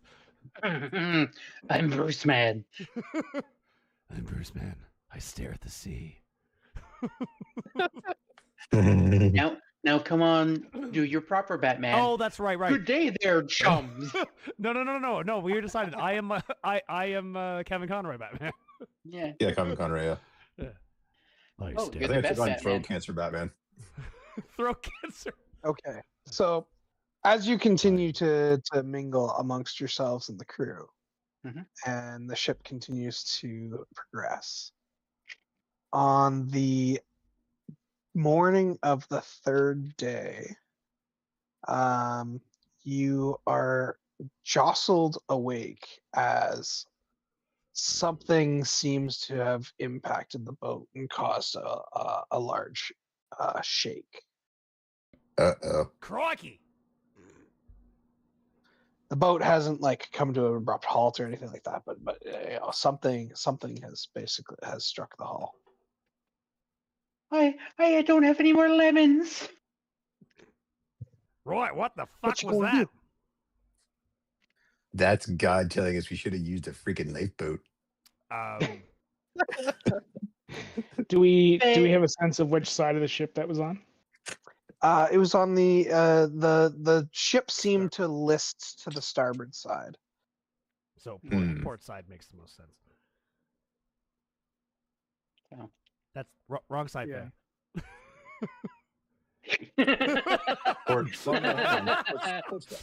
Your other starboard. No. We're supposed to be on the port. If it listed to the starboard, that means the impact was on the port side. Oh, Yeah, your other starboard. Faye that goes was the to table. starboard side. I was told to count waves. Okay, Faye isn't a dummy. He's I just know. screwed up. Oh, yep. Okay, Bruce is going to summon Bongo to his side if Bongo's nearby, because he wants Bongo near. We are still on the boat, so Bongo has been stuck in fire mode this whole time because Bruce does not want to reveal how Bongo works. So we just have fire Bongo. That's what we got. Uh-huh. So Xavius will actively look out, and do I see anything as I look out and peer? Give me a, let's call it let's call it an investigation check. Am I touching the water? No, you're still well above the water. Okay. You're looking out over the water, I assume. Okay. I was going to do. Okay. You want investigation? Sure. Or I'm not going to perception make if you. you want. Active perception. 22. Okay. Yeah. So you, judging by 22, based on the way the ship was hit, you look around. Obviously, there's no land or islands or icebergs for that matter. But you see a large shadow moving through the water. Above table, Oz, can you give me a description of a mosasaurus, please? Oh. Oh, jeez. So you see a 60-foot long lizard, but it has flippers and spikes. And technically not a dinosaur. It's not a no. It's a lizard. I just said it's a lizard. I know. I never said it was a dinosaur. No, you didn't. Yeah, that's a 60-foot long shadow. I just that yeah, it looks like if you took a monitor lizard and gave it flippers and stretched it out 60 foot long, that's what it looks like. Oh, that's bad news bears. Yep, half of it, almost half of it being tail. Jeez. It kind of resembles, like, the way it would go under the ship. I imagine if you see shadow, you would see a very wide, but you probably wouldn't see the head, although it would have to come up for air. So that'd be your first indication. You probably get like a little, kind of like, how when a whale exhales, it's a little spurt of mist. Mm-hmm. You probably kind of get that, and then you would just see like tail, tail, tail, tail, tail, continue, and it would kind of resemble a serpent. If you didn't know what it was, you'd probably think it was a serpent or some kind of lizard. Bruce would recognize it as a lizard. He would say, like, he would probably say it's like, oh, I've never seen a lizard like that before, mate. Fucking crikey, that's a that's a big one.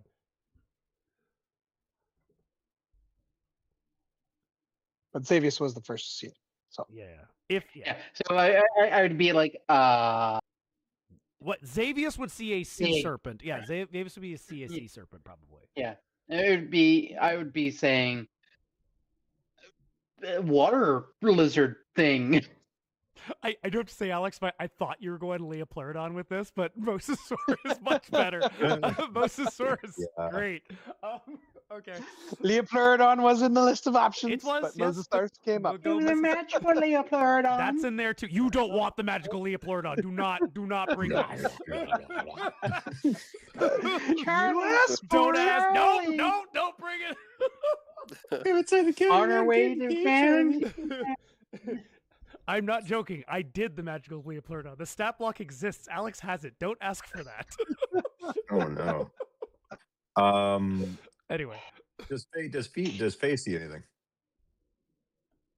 So after Xavius points it out, yeah, get, like, this thing's perception pretty large. checks, or... I'm not gonna make everybody do a perception check. Xavius was able to spot it and point it. I assume he pointed it out. It's as long as the boat. So, yeah, it is very large. Xavius noticed it first, but it's not very subtle. And Oh my god, it's Gojira. I don't think anybody needs an insight check to determine that was probably why the boat rocked. Yes. We probably shouldn't piss them off. Oh no! Do we get to reenact Jurassic World Rebirth? Who wants to accidentally shoot a rifle because they have terrible gun safety? Anyway. Now, luckily, this boat is a good bit larger than the boat from Rebirth. That was a little tiny sailboat. This is like a pretty big, like it's much bigger than this map shows it. Like it's like at least twice as big. Yeah. All right. Which makes it at least 4 to 5 times as big as the one in Rebirth. So can we assume that the most is coming back around, or is it?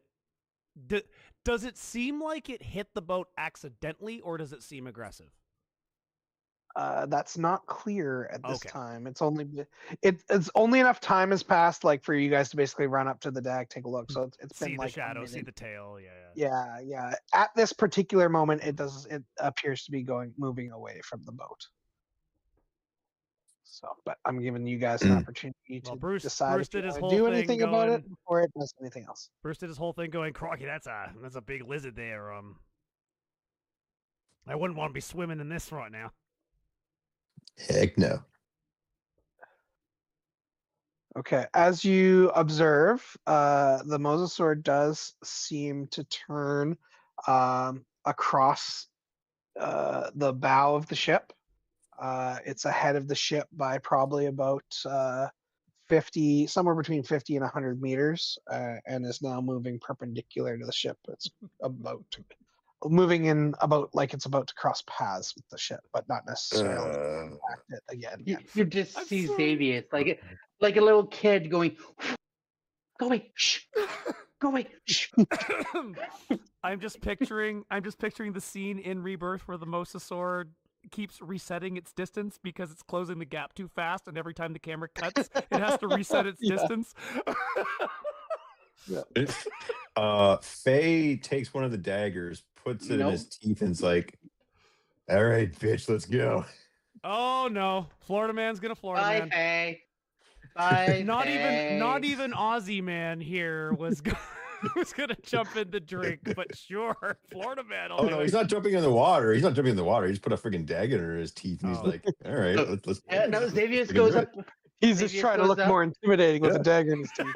Yeah, Yeah, you wanna Goes go? up to Faye and he's like, "My child, have the blessed song." Do I have any of that vial left? Any of the crew No, start that rubbing oil vial on is- his neck. Yeah. Bye. Faye goes down anyway. Okay, fantastic. No. Xavius Hey, does I go just up. want to make sure you don't have anything like on the blade of that knife, do you? You didn't. You haven't like. No, I have like Don't do that 1, with 2, anything? 3, It's a 4, 5. dipped I have blade. 6 throwing daggers. Oh, no, I just Some making sure very there wasn't any strong, poison some on very strong spirits. He's dipped it in his whiskey before he's put it. Yeah. it. What was that show? It, like, kind of makes fun of RPGs, and the guy's going. It's like Asian going on an adventure. He's like, my blade, you see, has a wonderful sting, and he like tries to look cool by like licking the blade, it, and he's then like, kills it. Yeah, I shouldn't have Yeah. licked it. Then he falls dead. we did that joke when Thistle licked his axe. Yeah, and they got No. the shit. Faye would just sterilize his dagger by dipping it in his booze and then putting it in his mouth. Yeah, that's how you not get tinnitus or Tetanus. friggin' tetanus. Yeah, Tinnitus. tetanus. That's how you don't get tinnitus. Wait, what? A big ass dinosaur is gonna come and smack us. That's how you get tinnitus. Yeah. The dino shock. Did the crew notice? how Dinosaur. Faye is got the dagger in his mouth now and looks ready for a fight. Yeah. Yeah, what's crew Yeah, what's the crew what doing? is what's Grimnir's Yeah. reaction to Yeah. Faye putting a dagger in his teeth? I thought Grimnir was still Yeah, lustfully looking at the shore. crew the crew is scrambling to shore up any loose objects on deck. Some have tied themselves off to the mast or a rail, and such as they're expecting a bit of the ship is already listed once, and they're trying to make sure that everything's locked down I would say Bruce is helping with this. and make sure they avoid falling off the ship. Yeah. I would say Bruce is helping sort of strap things down and make sure the thing is capsize ready. Okay. So you said the shadow moved toward the ship. Yeah, so it was on the starboard side. It's now moving across the bow towards the port side. I think Okay. the shadow, I think like, Grim- it came this way, it went under the ship, and now it's, like, coming back think it- around. Like that. Port is right, is it not? Starboard's left. Port is No, like starboard's Port right. is Starboard's right. left. Port is left. Okay, I got it backwards. Left Okay, so has yeah. four So letters. then yes, Or yes. Port is 4 letters. How do I delete the... Then Oz Okay. has the line approximately right.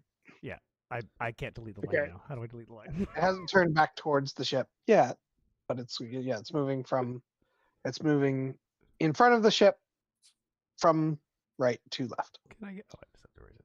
So, being somewhat familiar with ships, Grimnir would, I think, be instinctively tracking the shadow and finding a place on the starboard side of the ship where the creature was going to find a rope that he could grab onto and wrap his arm around it as to secure himself to the ship and just sort of track the shadow under the water. So, and feel free to move your tokens around the ship Yep. to where you actually want to physically be.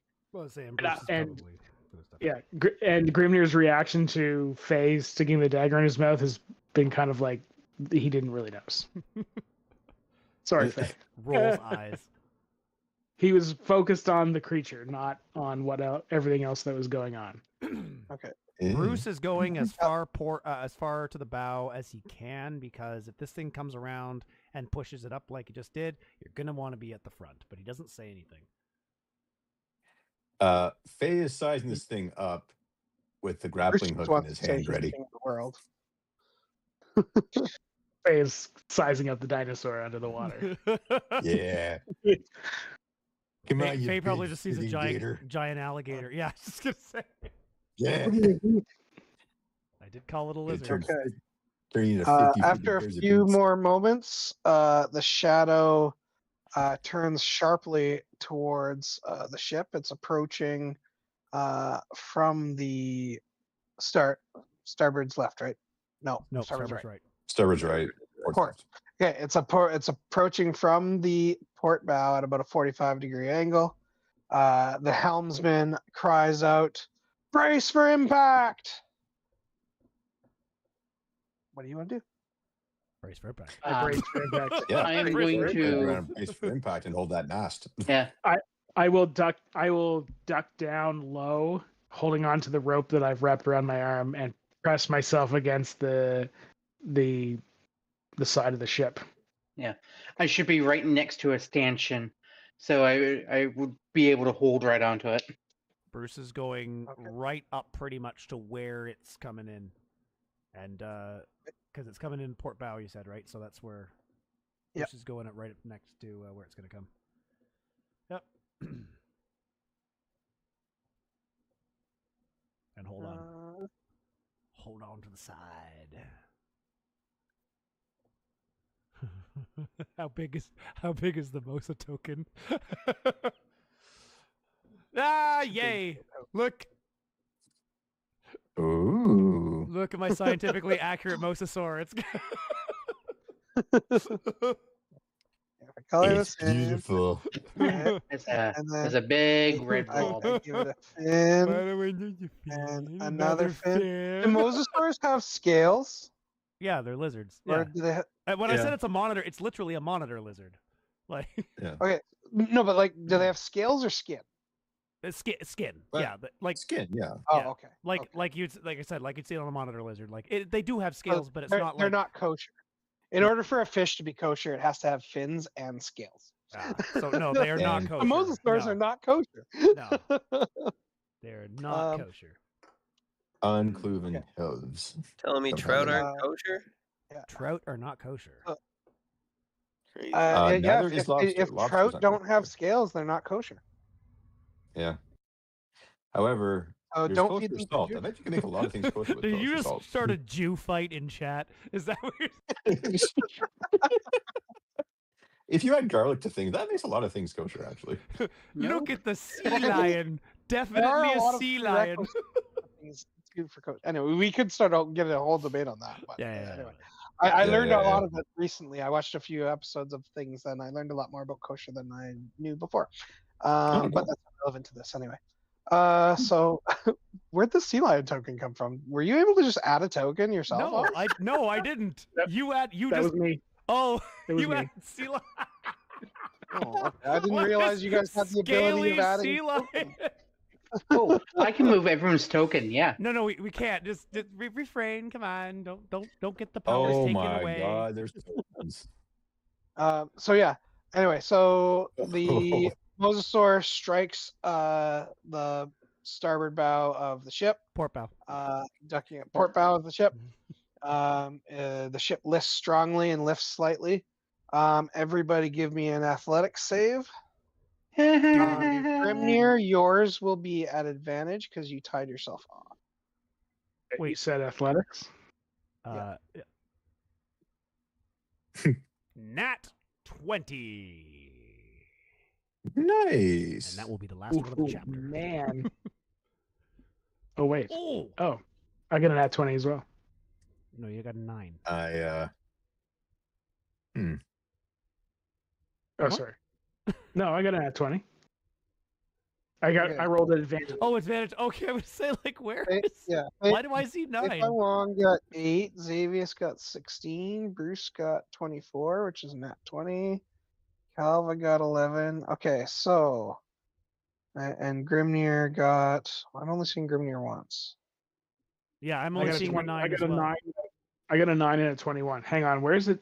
Sorry, I'm looking at D&D. Oh, you're looking at 20. Because he rolled it in. Why did it not show up? No, it's in. as Well, we can see it in roll 20. The nat 20's there. Yeah, but I'm wondering why it's not showing up in the game log as because D&D because it Beyond shows does- up. It shows up in my D&D Beyond on my Yeah. character sheet. Well, it showed up in roll 20, so that means it. I've noticed a couple of times it doesn't always transfer into the game log. Maybe if too many things are coming in at the same time. But anyway, so you got. I see that you got a 20 anyway. Okay, so Faye, you are knocked prone. You're still on the deck of the ship. Give me a dexterity save at disadvantage. oh. Oh. Uh-oh. Okay. Oh. Luckily, you don't cut yourself, but you do drop the knife that's in your teeth. It isn't far. It is on the deck nearby. Okay. Okay. But you're prone. The dagger's no longer in your teeth. That could have gone much worse, but luckily it didn't. Yeah. You know, we almost learned a lesson about running with scissors. And use a seatbelt. Calva, you are also knocked prone. Okay. And Bruce got a nat 20. So Bruce and Grimnir. So Grimnir, you don't have line of sight at it. Bruce, as the impact happens, you're hanging on. You have an opportunity to make a reaction. Yep. So if you wanted to try and make some kind of a ranged attack or something like that, I would like to you're grab gonna my get that up. blowgun. I would like to grab my blowgun with a poison dart and aim it and see if I can hit a poison dart in this thing, slow it down. Okay, go ahead and roll to hit. Oh my god, I can't use that sheet. Sorry. That is the wrong. Stop opening the wrong browser. Oh, there it is. All right, here we go.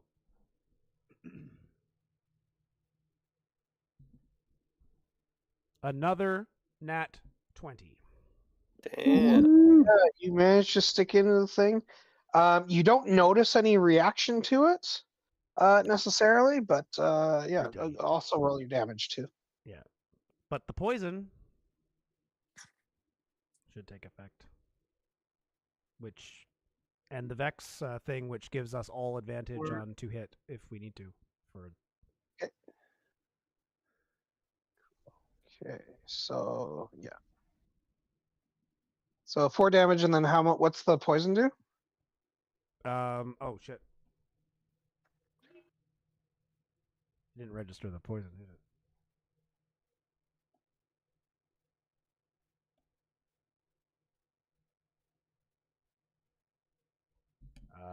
I don't know. It's supposed to be like basic poison on the. I've got basic poison on the. No, sorry. The blowgun has Vex for mastery, so Vex gives everyone advantage to hit. On. Oh, okay. Okay. Here, I'll pop it in. There you go. So you know what I'm gonna say. So yeah, Bruce, you managed to make that attack. The mosasaur hits the ship, kind of ducks under it, and as it comes up the other side, Grimnir, you're also going to have an opportunity to do something because you got a 20 as well. Okay. I have a crossbow, so I will fire a shot out of my crossbow at it if it surfaces. Okay. Let me just double check in with Xavius. Xavius got a 16.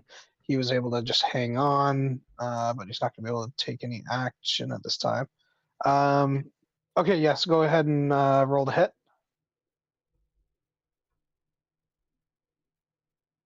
Ooh, sticking with Bruce, another natural 20. Jesus. That 20's all around. Yeah, roll damage. Nice. So it'd be let's see, I rolled a 4, so double that, that's 8 plus 4, so 12. 12 total. Did that calculate that? No, yeah. Yeah, 8. Eight. Yeah, it looks like you got a 4 plus 4, so D8 plus 1d8 plus 4, 4 plus 4 is 8.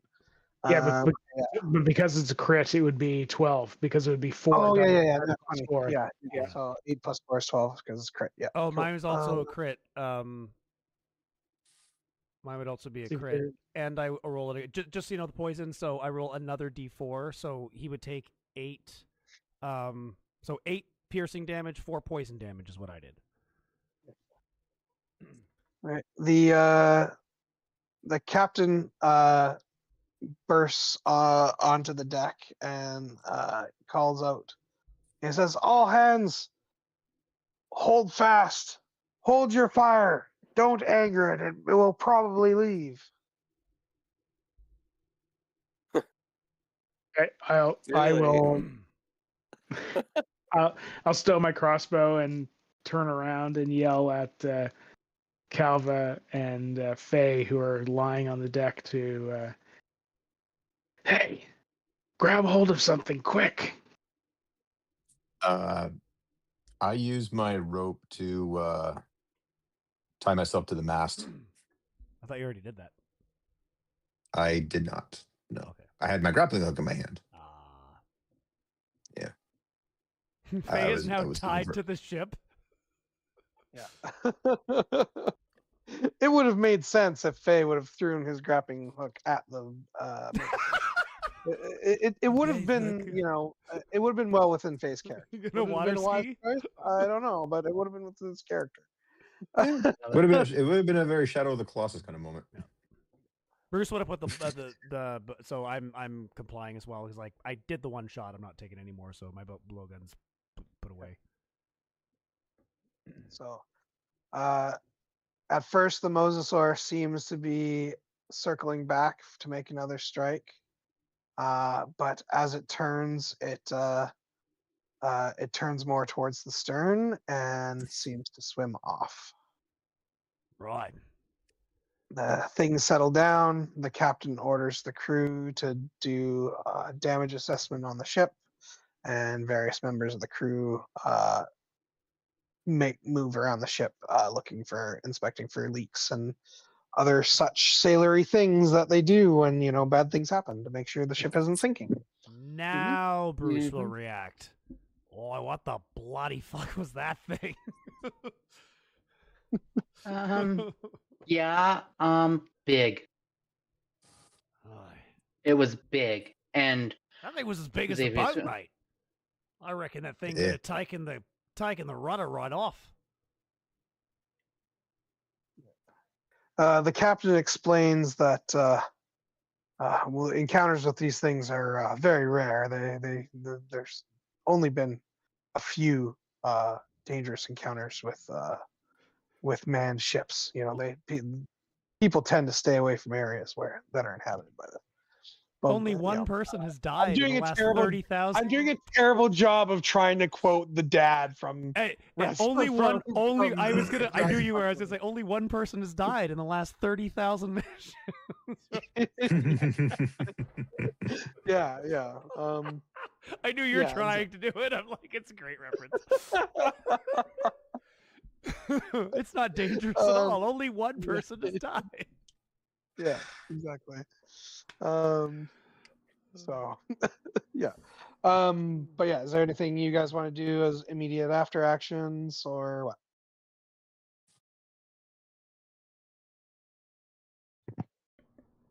Well, Faye wants to get back up. Oh yeah, getting up. The ship has stabilized. You guys are able to move about and Okay. do whatever you need to. Yeah. Well, next time. Okay. So yeah, the crew proceeds to go around the ship. They find that there's no serious damage, but they'll probably have to do a closer inspection of the exterior of the hull when they get into shallower, safer waters. That's a good idea. Okay. End encounter music. And that's because I already the rest of the day continued without further incident. Is there anything else you guys wanted to do as time passes over the next day or so? Faye would like Well, to do some squid jigging with his grappling hook. Okay. Yeah. Okay. See if he can. Bruce has come to a realization as he's putting some things together. I'm actually going to do a quick check here. Maybe staying on the boat wasn't the safer choice. Maybe the volcano was the safer choice. Who knows? Maybe the volcano was safer. No. I'm doing a straight intelligence check to see if I can. No, that's a nat one. Bruce cannot figure out that Bruce actually has forgotten about the dragon turtle. What I was going to attempt to do before I decided to roll stupidly was put together. It's like, oh yeah, dragon. Oh yeah, the dragon turtle. Oh yeah, that's right, gold. Oh, I dropped gold in the water and nothing happened. I bet I'm not the first person to do that. There's probably gold all over the place down there. Nope, Bruce doesn't figure any of that out. Wow, giant lizard. Got it. Bruce is thinking about giant lizards in Australia. Bruce is having a really good experience of sailing and in this world so far. He's encountered a giant dragon turtle. Yep. Some ridiculously large fish. Yep. That looked pretty menacing, but you didn't really get too much information. And a giant swimming lizard that that seemed to be potentially able to knock the ship over. Yep. But luckily didn't. Yep. So, yeah, I think if that's not motivation for Bruce to want to get ashore, I don't know what is. Well, how many more days do we have out here? We got like 3 days, 2 days. I don't know, a couple days. So Faye, go ahead and give me a survival check. Let's see if you fish up anything. Okay. Bring the donkey back. Oh, that is what he rolled to get it the first time. Okay. You do manage to hook a small shark about 2 feet in length. Pull it aboard. The dogfish. Pull that guy up. Bring in a shark. And now smack the head. Make it dead. Sorry, mate. You caught a shark. Yeah, Good on man. ya. Check it out. Thank you. Now we get to slice it up and eat it. Right. I'll get there. I don't mind cooking it up. Oi, Grimnir, you wanna gut this thing? I just remember the first day we were fishing. That was the arrangement. The first day we were fishing, Faye catches the fish, Grimnir cleans the fish, Bruce cooks the fish. In a good arrangement. Sure. I'll walk over and pull out a sharp dagger and start gutting the shark. You pull out a different sharp dagger. Like every time you pull out a dagger, it's a different one from a different spot. Yeah, That's exactly. a knife. That's a knife. I just picture that Grimnir is just like there's just knives all over him, but like he never uses more than one at a time. Like, Right. it's a special fish knife. It's like Yeah. he's a walking multi-tool. I have a knife for every occasion. Yeah. Okay. So as you've sailed much closer to the shore now. We're now the morning of the last day before you get to your location. So that's what we were at: day 8, day 9, day 10, day 11, day 12. So we're at the start of day 13. So at the start of day 13, Xavius will pull Grimnir aside and say to him like, you've been watching me very intently.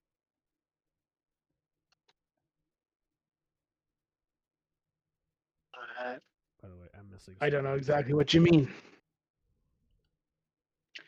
It seems you have taken an interest in my comings and goings, and I'm curious as to why. I'll be honest, I've never seen someone so intent on healing everyone. I find your work to be interesting. Do I believe him? Give That's a me good question. above table. Are you attempting to be deceptive at all, Grimnir? Oh yeah. Then give me an insight check from Xavius.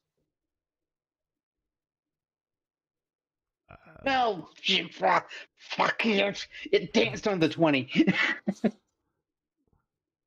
By the way, 6. Alex. 6. Yeah, I don't think you're going to be aware of the deception. Okay. Actually, you know what? Fuck it. Let's give me a deception check on Grimnir's side. Let's do it. Just do it in a opposed roll. Sure. Maybe he sucks at deceiving. I do suck at deceiving, but not bad enough. Not as 16. That's not bad. Man. Yeah. By the way, Alex, I failed one of our 4 nights sleep. But we were good. Oh yeah, I forgot about that. That's fine. So I, just lower the threshold. Yeah, that's fine. But we're good. Cool. So Xavius taking your words right now as straight and goes, I just merely wish to spread her song to those in need. My patron, my she is it's an evanescent song that I am making sure is passed along, and those who are in need of healing need only hear it to be remedied. So this patron you speak of is interested in healing the sick and the weak. Well, she's more interested in removing the pain. Pain can lead to all kinds of maladies. And she believes that removing that pain and suffering will lead to a better world.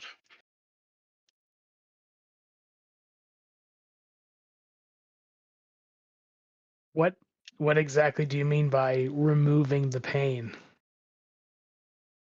When you cut yourself, it's not just the physical wound. The physical wound will heal, but that pain will linger.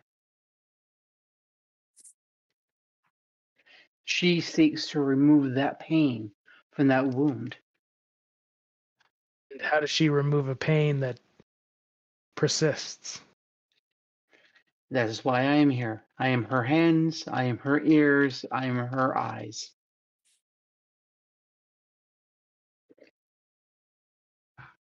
Well, this ship is lucky to have you. You seem to have done a lot of good for the crew.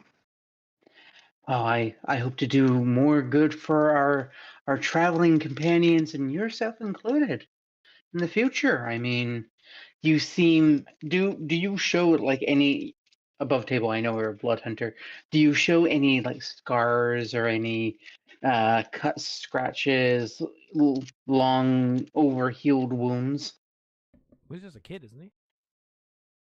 Well, not a little kid. But Well, he's young. it's like 20. Um, I would say that there are some minor visible scars, but nothing major. Okay. And Xavius will point to a couple of the minor scars and say, every scar tells a story, and I'm here to help bring that story, and so you can move on and leave that scar in the past. Looking at my scars, these scars are reminders of the journey. I would like to keep them. Oh, I'm not interested in taking the scar itself. The scar can be a powerful motivator and a reminder that the pain that lingers in the scar serves no purpose. Sometimes pain can be a good motivator. Well, to each their own. Motivation comes and motivation goes. Much like pain, it is always transitional. That's a fair point. Above table, hellish rebuke.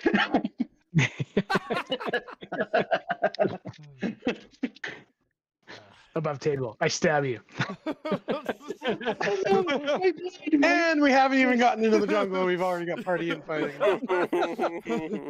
Roll for initiative. Let's just fight it out right here, right now. Above no, table. my By the blood. way, I'm undead.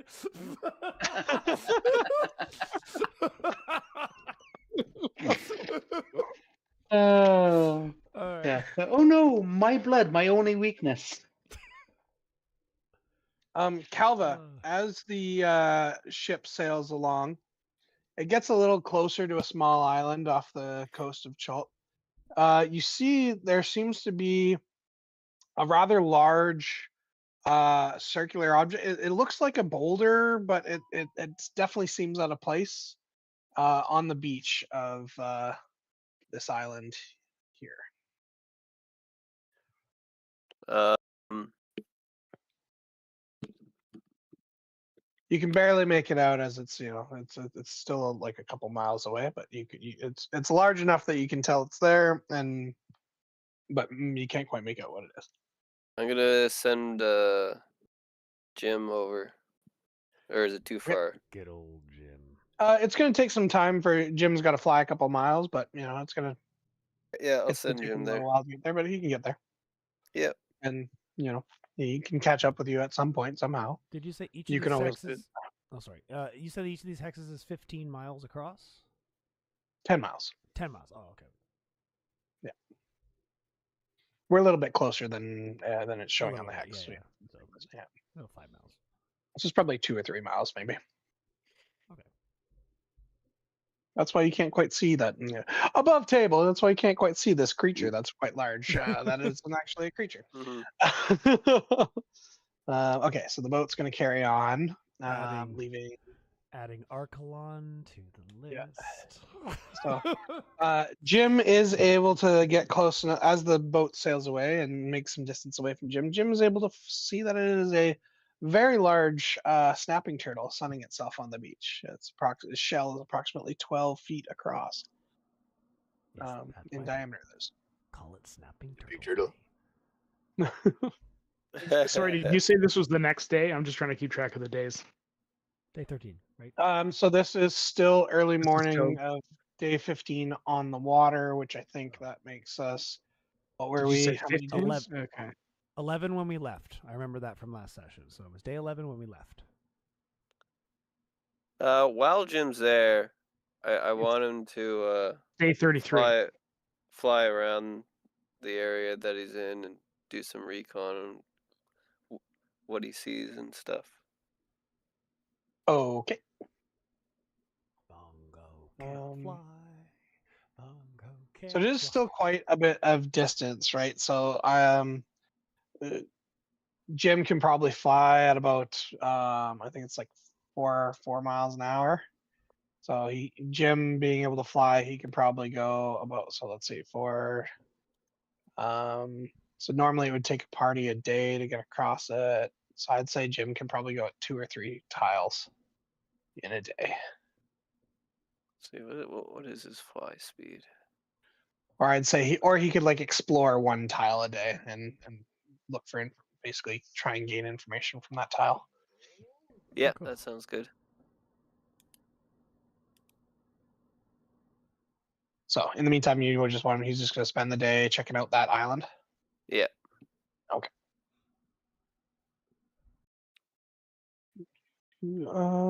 Okay. So yeah, the rest of the day goes without incident.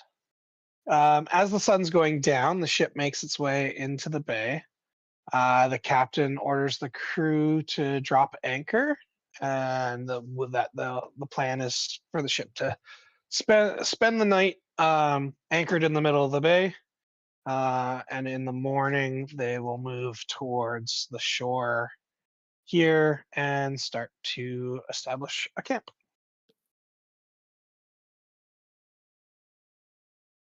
What would you guys like to do on this theoretically last night on the ship? Find the stash of ancient rum and burn the ship. No. Old school I rules. understood that reference. Xavius will be going to parts of the crew, and especially some of the greenhorns, and gathering them for blessings, and trying to learn their names, and the ones he has learned, and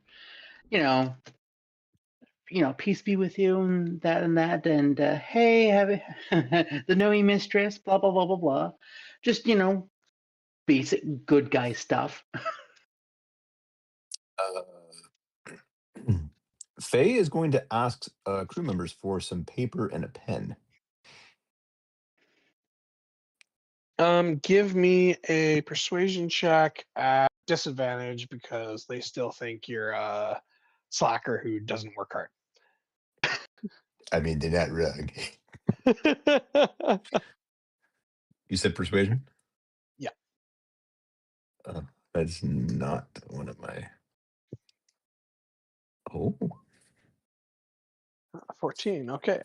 Yeah. So while most of the crew are illiterate and put no value in paper and pen, you are able to meet with the ship's scribe, and he's able to give you a quill and some ink and 2 pieces of parchment.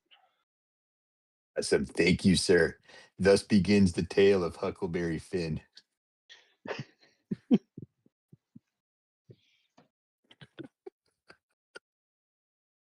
Is it too late to go back to the volcano?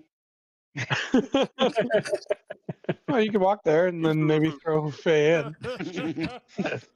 You probably have to do an opposed strength roll though.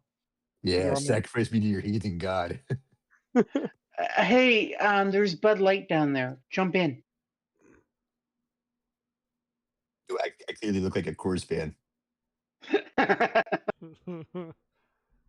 My man of no taste got it. Here you go. So okay, so Wait, I don't know. I don't have any. Light. There doesn't seem to be any story hook for Bruce to grab to. So The Bud Light fan is calling the Coors Light fan poor taste. Molson is crying tears of joy. I just drank a bush. Wow. Do I disclose I'm drinking peppermint tea or not? Suddenly, I feel like I need to be pouring myself a glass of Lagavulin 16. Something strong. Right. What are we doing? We're Xavius will look to you and go, "It's called relaxing. Try it. This is good for you. This is healing." I'm sure it is, mate. I'm pretty relaxed myself. Nice day on the ocean. Well, actually, I'm not even being can- deceptive. I'm just being like Yeah. trite. I just a question. Maybe we could get Grimnir and Calva and the idiot. I mean Faye. And I have a Faye. proposition. Yeah, the I'd like to preposition. talk to everyone. We're sorry. Proposition. What is it, That's me big making man? fun of Go for it. Greg, not Xavius. I know. All right. Yeah. Fuck off, Oz. Fuck off. What's preposition for? I will burn your house down and I won't feel bad. How was that? Okay, so I need to gather That doesn't sound like Xavius. I need to gather the troops. Yes. Right. All right. I reckon I'll grab the voice. Okay, so I'll go and do you guys come? I'll just go and find you and just like, I think Xavius wants to have a word with us before we go ashore. Say the same thing to the both of you. So, Grimnir, Calva, do you agree or do you ignore? Agreed. I will agree, but you can tell that there's something bothering me about the request, but I agree to come along. Actually, I don't think I would quite let that go because he didn't imply things like, I am. What's you reckon something's fishy about it? I will just say that I have some suspicions about our comrade Xavius. I'm not entirely sure he's the most trustworthy person. I rolled 18 insight if that means anything, Alex. I guess that depends. Was your fishy comment an intentional pun or not? No. So I just think it's like, well, why don't I'm not making you come. He just wants to have a word. If you want to stay here, I'll just let you know what he said. But I'm gonna go, so you're welcome to come. And I just leave Grimnir. If you follow me, then that's up to you. Yeah, Bruce would have no reason to doubt what No.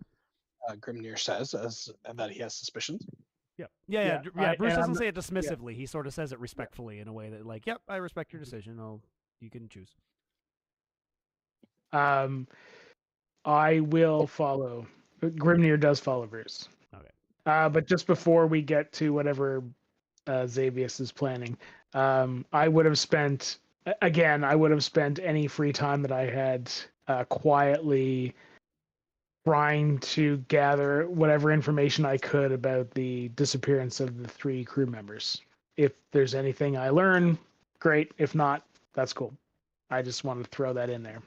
That's what Grimnir would have been doing on the days at sea. Okay, let's do a retroactive insight check.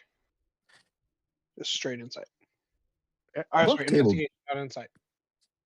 Above table DM. Does Faye know anything about the disappearing crew? Other than the fact that they're not around and what was openly talked about it, no. Okay, because I think he knew that 1 or 2 people died, but it was like, it's freaking life at sea. Yeah, exactly. That seems to be the general consensus of the crew. Oh, okay. He would have been like, people disappear at sea. Yeah, people disappear at sea. Yep. All right. Very cool. I'm going to be honest, I don't know what it is. I have to look, but apparently I have advantage on insight. You mentioned this before, yeah. Oh, investigation? Okay. I have advantage on investigation as well. Oh my god, I gotta. Is it scent-based investigation? Oh, maybe. Because you're a shifter. Yeah, that possibly. could be. I'll just roll it. I'll just roll a normal roll for now, and we'll go from there. Ooh, 19. Oh, well, damn, pretty good. Okay. You managed to learn a few personality quirks of especially the younger greenhorns. And while the people you talk to, they're like, you're very certain that these greenhorns didn't throw themselves overboard. They had no reason to harm themselves.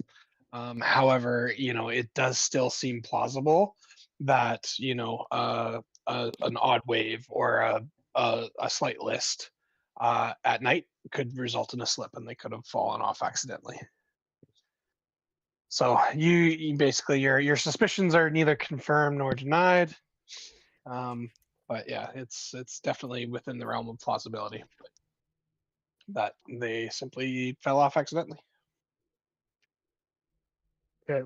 What about the older crew member that went first? Clearly would have been more experienced with the rogue wave suggestion. Yeah, cold so water, no pun yeah, intended. talking to the other crewmates, like old Jorgensen had very strong sea legs, and with his experience, there's no way that he could have accidentally fallen off.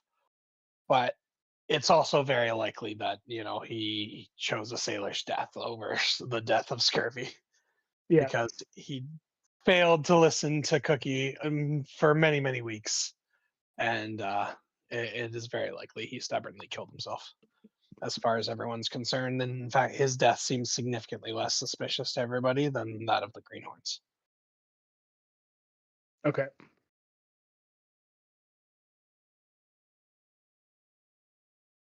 Okay, so as our party settles in for the night, let's take a 10-minute bio break. Alright. Yeah, so Final get your night. snack, potty breaks, I'm and rolling. then we'll see about making landfall. Landfall. All right. I'm rolling.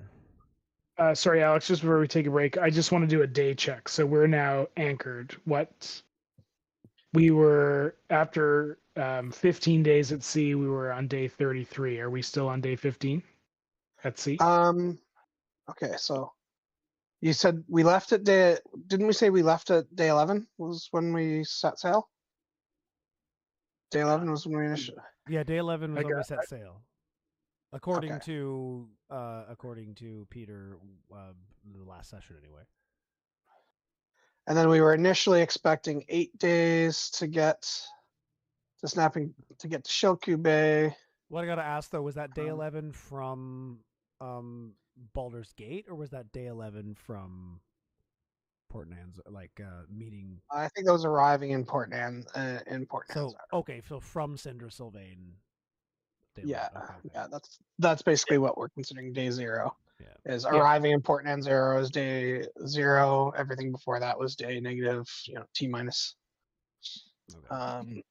So yeah, so 11 plus 15 puts us to day 26, I guess.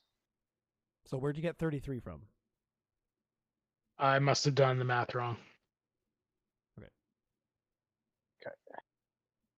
Well, whatever you like, I would say you're the official timekeeper, so whatever you say is canon. Yeah.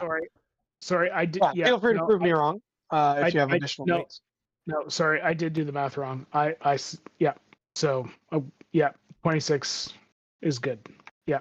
Sorry, I went back and checked, and I very clearly did the math wrong. Yeah. So so basically it's night of day 26 will be the morning of day 27 will be headed for shore.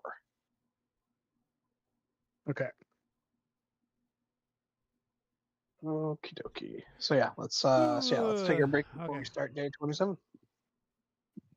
Cool. So, what do you boys think is waiting? We should actually have a second.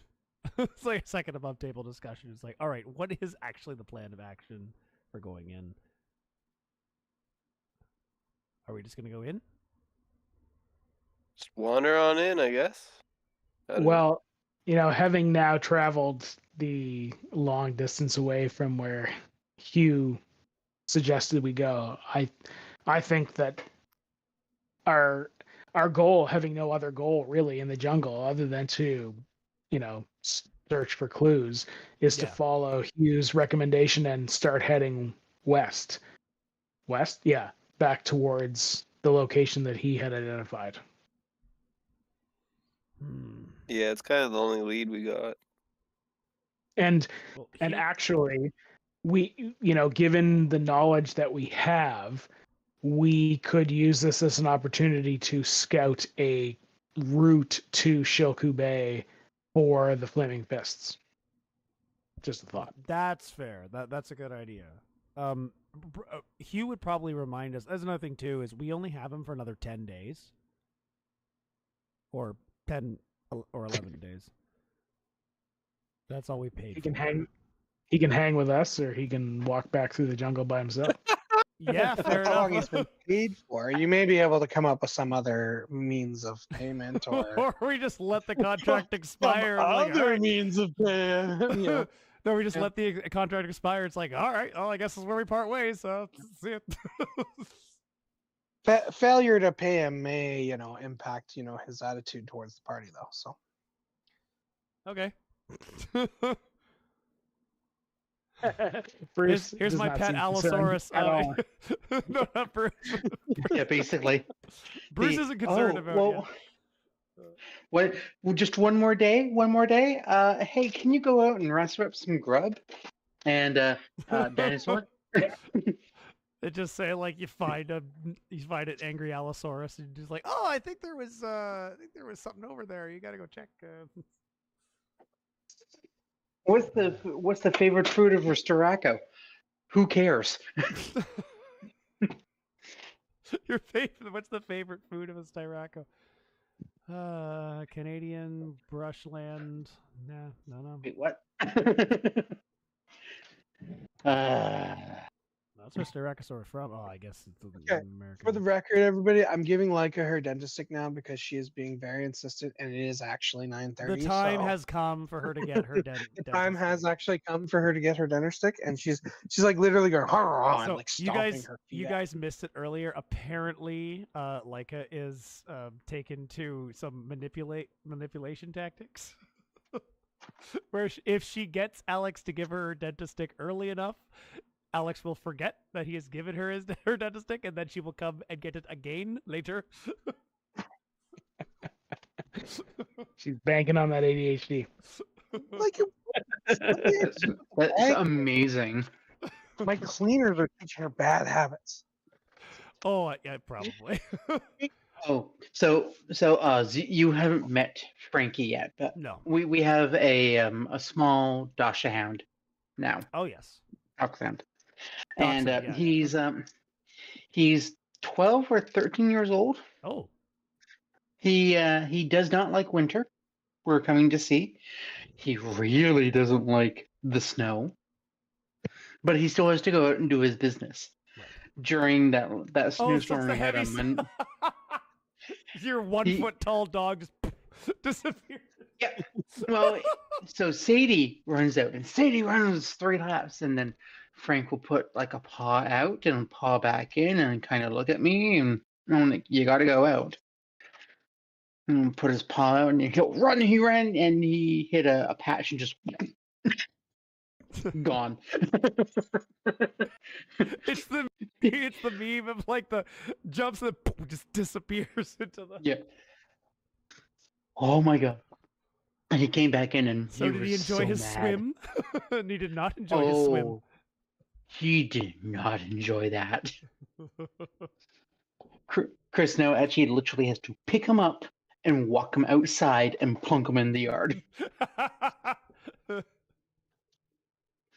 We have to keep our door closed because otherwise he'll be like, "Nope, it's warm down here and no one will see me. Too bad." It's like, "Oh, buddy, outside." He's a cute little thing, though. Oh yeah.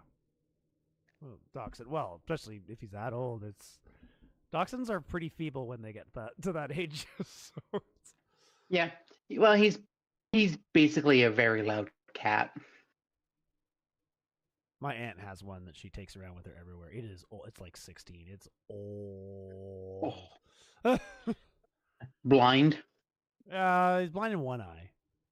Okay. And he waddles. He doesn't really walk. He kind of just waddles slowly. You know, like you know those wind up animals, like they had the little thingy on the side, and the way their paws move and they like barely move across the floor. It's not really like. Walking. It's kind of like a saunter back and forth motion back and forth. The legs are moving, but there's not much motion. Like it's that that's what he looks like when he's walking. Yeah. Frankie was raised on a healthy diet of Timbits and double doubles. All right.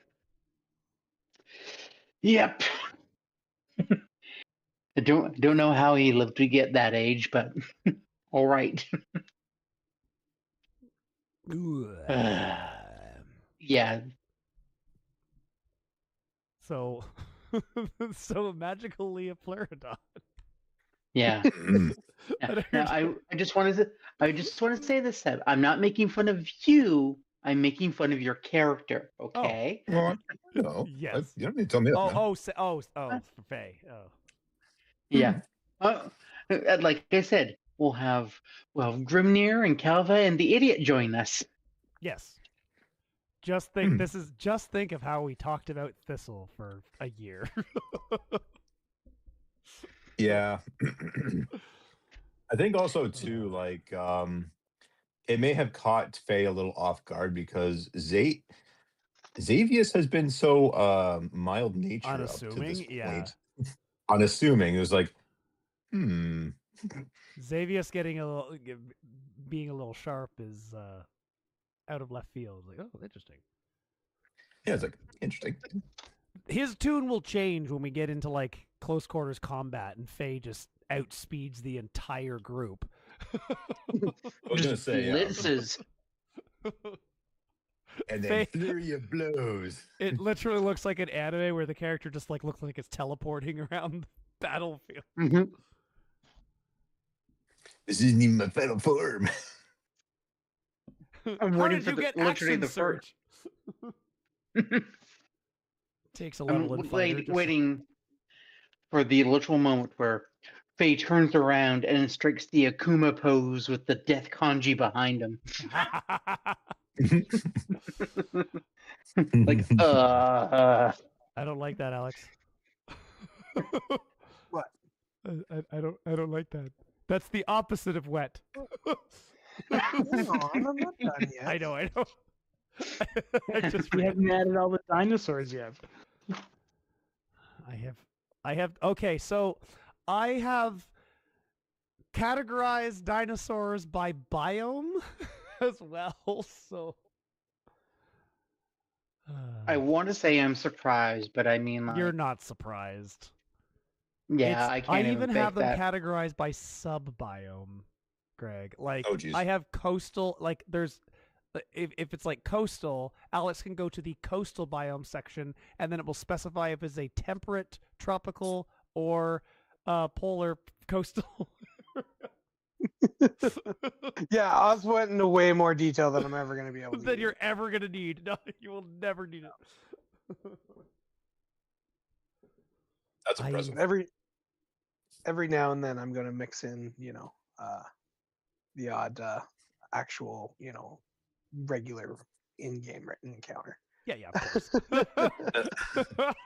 Every so often something. Give your freaking food. Your money and your food. You mean Snapping Turtle Bay? We're going to have snapping turtles, not nothosaurs? Okay, fine. Quite possible, Oh my god, a warg? Like, not like a dinosaur warg or a primal warg? Like an actual D&D warg? It's a the were dino. Were dino. It was bitten by a dinosaur wolf. Yeah, the wolf was bitten by a dinosaur. Now we have the dino warg.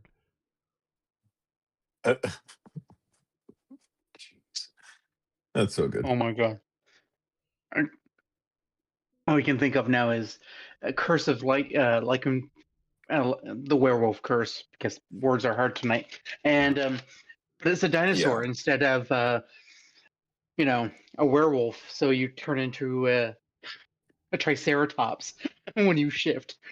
I just want to point out what we are not going to be encountering today, but we could. On my beach biome, I have Nothosaurus, of course. I also have Quetzalcoatlus on here, and I'm glad that we're not encountering those right now. That just Why do you reminded me want of to that fight a Futurama episode where Bender turns into the werecar. Yes. Werecar. And I don't want to fight Rayquaza, Oz. You We're don't wanna not fight a doing Rayquaza. Pokemon.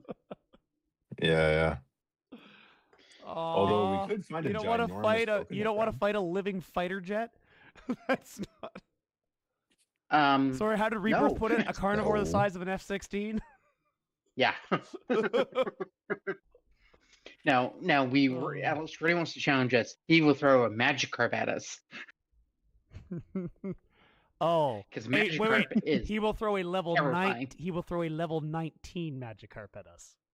That's about to, yeah. And what? He'll eat a bug and level up once? Yes. Yeah. So it's someone is going to be like on a ledge above you. He's gonna be like, "Stupid Magikarp, you're useless." He's gonna throw it off the ledge, and then it's gonna fall, hit you in the face, gain 1 XP, and then evolve into Gyarados. Yeah. Nice. That'd be terrifying. I'm just. It would What be. is Xavius' reaction to like gets hit in face with fish? Fish turns into dragon. Uh-oh. Oh, I'm so out of my league. And it's red. Oh, it's a shiny. Oh my god, it's shiny. Yeah, it's that one guaranteed shiny encounter. Yeah, it's that one. Yeah. Oh, yeah. There's no longer just one guaranteed shiny encounter anymore. No, Fair I enough. know. What? My shiny pony Gen 9 me. pussied out. Gen 9 pussied out. They also made every single type is now exactly the same. Every type has a 120 power physical attack. Every type has a terrain affecting move. Every type has weather. Every type has a 20 power multi-hit special move. Every type. No, like, they don't. Yeah, they do. Name me the 120 rock move. Rock Tomb. That's not 120. His base power is 60, man. Oh, okay. If you're thinking Rock Wrecker, that takes 2 turns. Yeah, okay. There are slight differences, but it's it's not like it was before, where if you picked a type, picking a type was basically picking a combat strategy. Now you can do any combat strategy with any type. Well, I mean, on. Terrestrialization did that. Terrestrialization did that. I know Terrestrialization did that. Ugh. And then have you it's so seen equalizing, and it's boring, and I hate it. See, this all sounds like Greek to me because the only Pokemon game I've ever actually played is Red. Yeah, same with the other 3 people here. Yeah. Red and yellow. Yeah. my childhood? Yellow. I think I played. What was it? It was silver or something. Did you play Right Silver? after yellow. Yep. Silver was next. That was the last one I played. Oh, okay. Oh, okay. Have you tried CA, Oz? No, I just didn't like. I didn't even finish Violet. Like I got Blueberry was kind of cool. I liked Teal Mask, but then Blueberry Academy was just. I didn't finish the DLC there because I'm like, oh cool, I'm going to a new region. Oh, But I everything's didn't- like level 80. But What I the didn't hell? finish Arceus, so why? Yeah. Oh, go back, do yourself the favor, and finish Arceus. It is so good. I'm so close. I'm like at the Giratina fight. I'm like right at It's the hard, point where isn't it? Volo. I'm right at like Volo hasn't switched yet, but I'm like, I'm just so bored. I caught my Palkia. I'm fine. What? How are you bored?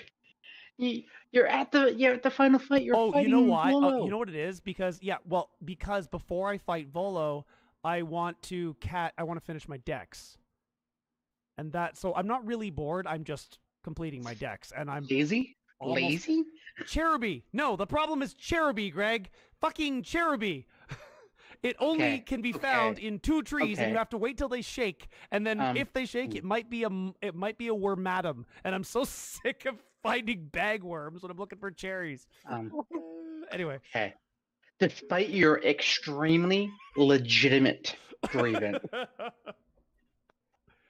Yes, and I I realize mean that dex completion is not necessary. I should just do the Yes, it Volo is. fight. No, it is. It is eventually. It's not for the Volo fight though. I could do the Volo fight before. Yeah, no. Trust me, I spent I cheesed it. I did my soft reset quick for there's 2 trees that you can quickly port to back and forth. Yes. So you go, you check, soft reset, go and check. I know. I did that with watching Critical Role for about 4 hours to get it. Yeah, grinding's really hard. By the way, for everyone else's benefit, Volo is obviously it's a different character, but Volo in Pokemon is interestingly similar personality when you first meet him to Volo. So when you first described Volo as in D&D Volo to me, Alex, I was picturing Volo from Pokemon, who is a traveling merchant who sells you rare and exotic items at the beginning of the game, and then he takes you to meet like the lady of the Isle at one point, and he starts to seem like a little strange because there's a deeper story. He sends you on the quest for the mystic Pokemon because he's kind of obsessed with mysticism and like strange mystical powers. And then when you finally encounter him at the end, turns out like he's evil and he's actually trying to control Giratina and the what's it called, dark matter dimension? No, what's Giratina's dimension called? Greg has gone mute. The anti-world. The anti-world, yeah, that's it. So what you're saying? Pokemon's is, story has really gone a long way. Yeah. what you're saying is Volo might actually be the BBEG. Volo, well, in that game, Volo is the BBEG, but maybe he is in this game too. You never maybe know. he is in this game. Are we gonna climb to the top of a mountain and he's gonna pull the literal devil out of a portal and have you fight? Have you fight Satan while he runs away with your crystals? Besides, since you haven't done the fight, I don't know if I want to spoil how many Pokemon he has on his team for that fight. He has 7. Technically, he has 8 because Giratina pitch shifts. That's against the rules. Yeah, but no, when have 6. When Origin form, yeah, but Giratina's not actually on his team. Giratina's in the portal. And doesn't Giratina fuck off when it goes Origin form? No, he still tries to fucking kill you. I guess. I mean, the entire time he's trying to fucking that is a Dimetrodon. Pokemon. Anyway, by the way, Seb was the only one who guessed. Nobody else is checking my Dino feed. No one. I wasn't watching. I didn't see it. Yeah. Sorry. Sunsail Man. No. I'm saying if you want to subscribe, if you want notifications on any of my servers, great chats. Oh, that's Volo. Why did Greg post a picture of Volo? Okay, that's great. Yeah, the dinosaur-ish feed is great because that's where I'm posting all my work stuff. That's pretty cool. Anyway, yeah, Dimetrodon did a skull. Yeah, so here it is. That is the Dominion Dimetrodon, and I abhor you for reminding me of that movie. It's like the first one that came up when I googled it. I know. I checked your stat block. You didn't have one of those. I didn't, but there is a stat block in the basic thing, and I would have just copied it. Yes, there is. So, yeah, I didn't get to that one. Anyway, so the next morning, you guys are able to make it ashore without incident, and the crew starts unloading the ship and making camp. So why is there a 100-mile long Dimetrodon just in the middle of the map? However, not long after the camp starts to be built, approximate. Yeah. Can we rewind to our conversation we were going to have with the group? Oh, I thought you guys already had that. Sorry. Yeah, Go sorry, ahead. it's like a mini session. This is the session like 0.5 because we were gonna try to decide which direction, but we have to go ashore first. So what? Go away, dinosaur. It's not a dinosaur. There. Those things Go were away, extinct. iguana. Those things were extinct before. It's not that. It's just. Never mind. Those things were extinct Is this before a- dinosaurs ever even Is showed up. this not a dinosaur? I'm throwing all the not dinosaurs at you. Apparently. You're just looking at not dinosaur. It's Not allowed. dinosaur. It's allowed. File called not dinosaur. I do. I literally have a category called not dinosaurs on the right. Anyway. So, I don't mind him if Okay, they're honest. so you said you guys wanted to have a conversation before you. Yeah, what went do you- to shore? so Xavius gathers everyone and says, Oh, the meeting. Yes. yeah. And says, so I've not traveled with you for very long, but is there like a regimented leadership? Like who is the actual head of this motley crew? That is a very good question. Of what crew? The Maybe it's a captain of the- syndication. What crew are you Like, we talking each about? Are you get a talking about turn. like our group? Yes. You know? Bruce is gonna say, No one- "Well, I've got most experience with the mission, but someone else has more experience. I'm an army captain. I've got the most experience leading a platoon through the jungle. Literally my job description." I'll Uh, just pipe up and say, yeah, we basically just followed his lead so far. I mean, that seems simpler than us doing odd days where we have a committee and it's anarcho syndicalism. Cue the Monty Python Oh. sketch. We're in a narco-syndicalist commune. We Yeah, take in anarcho syndicalist turn commune. on every bye-week to have a sort of executive officer of the week. Oh my All god, right, you saw that movie too? I am your king. You. How do you become king then? I didn't vote for you. I You didn't don't vote for vote it. for Yeah. a king. You know what, Seb? I'm gonna go ahead and give you an inspiration die for appropriately mixing Yeah. in a Monty Python reference at a good time. So it could have been better delivered, but you know what? Yeah. The Holy Grail is so ingrained in the back of my skull. As soon as you said anarcho-syndicalist, it was my brain Yeah. filled in the rest. So. Cue the Holy Grail Awesome. skit. Mhm. Yeah. The whole scene really just played in my head automatically.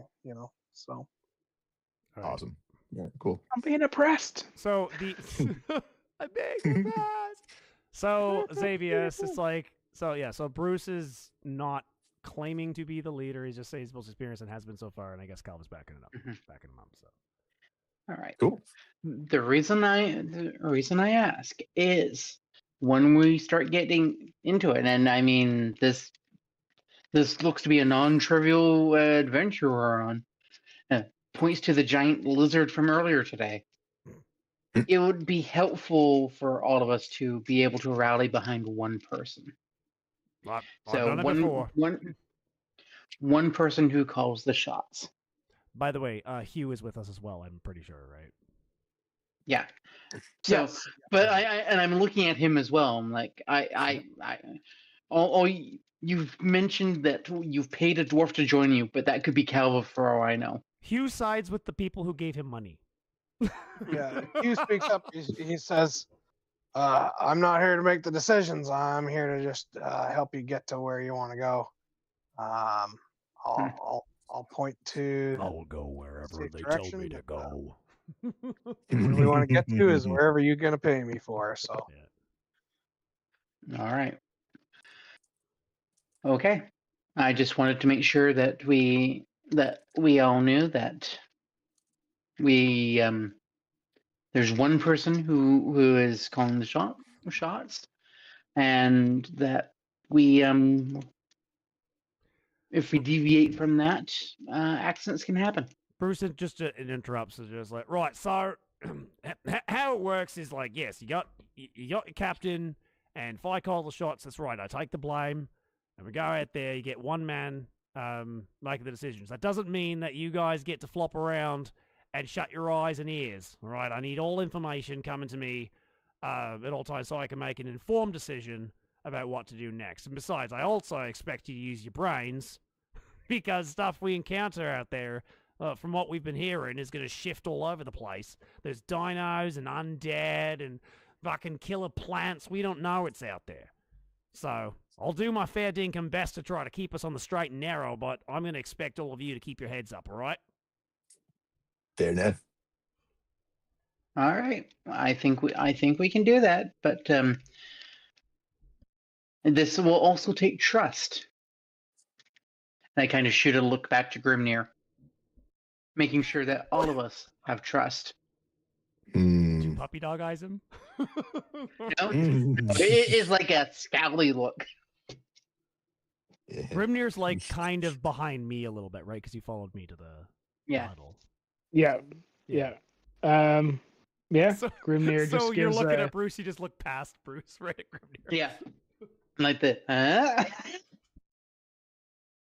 Grimnir just Xavius. gives a nod of agreement with trust. Mhm. All right. So as we retire for the night, I will actually bend Bruce's ear on what battle strategies he actually wants from me, disclosing to him, I'm a healer. I am here to heal. Oh, yeah. If, So Bruce would if lay we out... get into a combat. Yeah. So, yeah, Bruce would happily lay out, if Xavius is curious, what everyone's abilities shown so far is. So I would tell him that Calva has this imp named Jim who can go invisible and is very useful for recon. I would mention that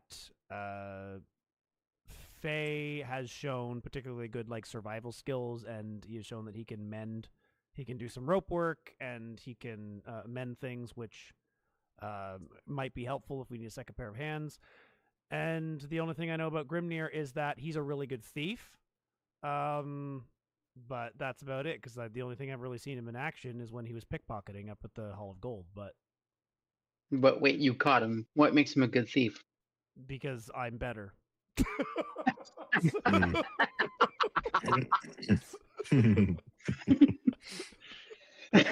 Okay, fair. Not the first quick-handed fucker that I've had to. Not the first guy I found with his hand in the cookie jar. But I am an army captain. I've had many. All right. I spent 6 years in Vietnam and then came back and spent 20, 30 years training green recruits on base. All right. So Hugh's also going to take this time to give a bit of a briefing on the jungle, and he's going to explain. There's a number of hazards in the jungle that go beyond just the creatures we're going to see. First off, the heat in the jungle can be quite deceptive.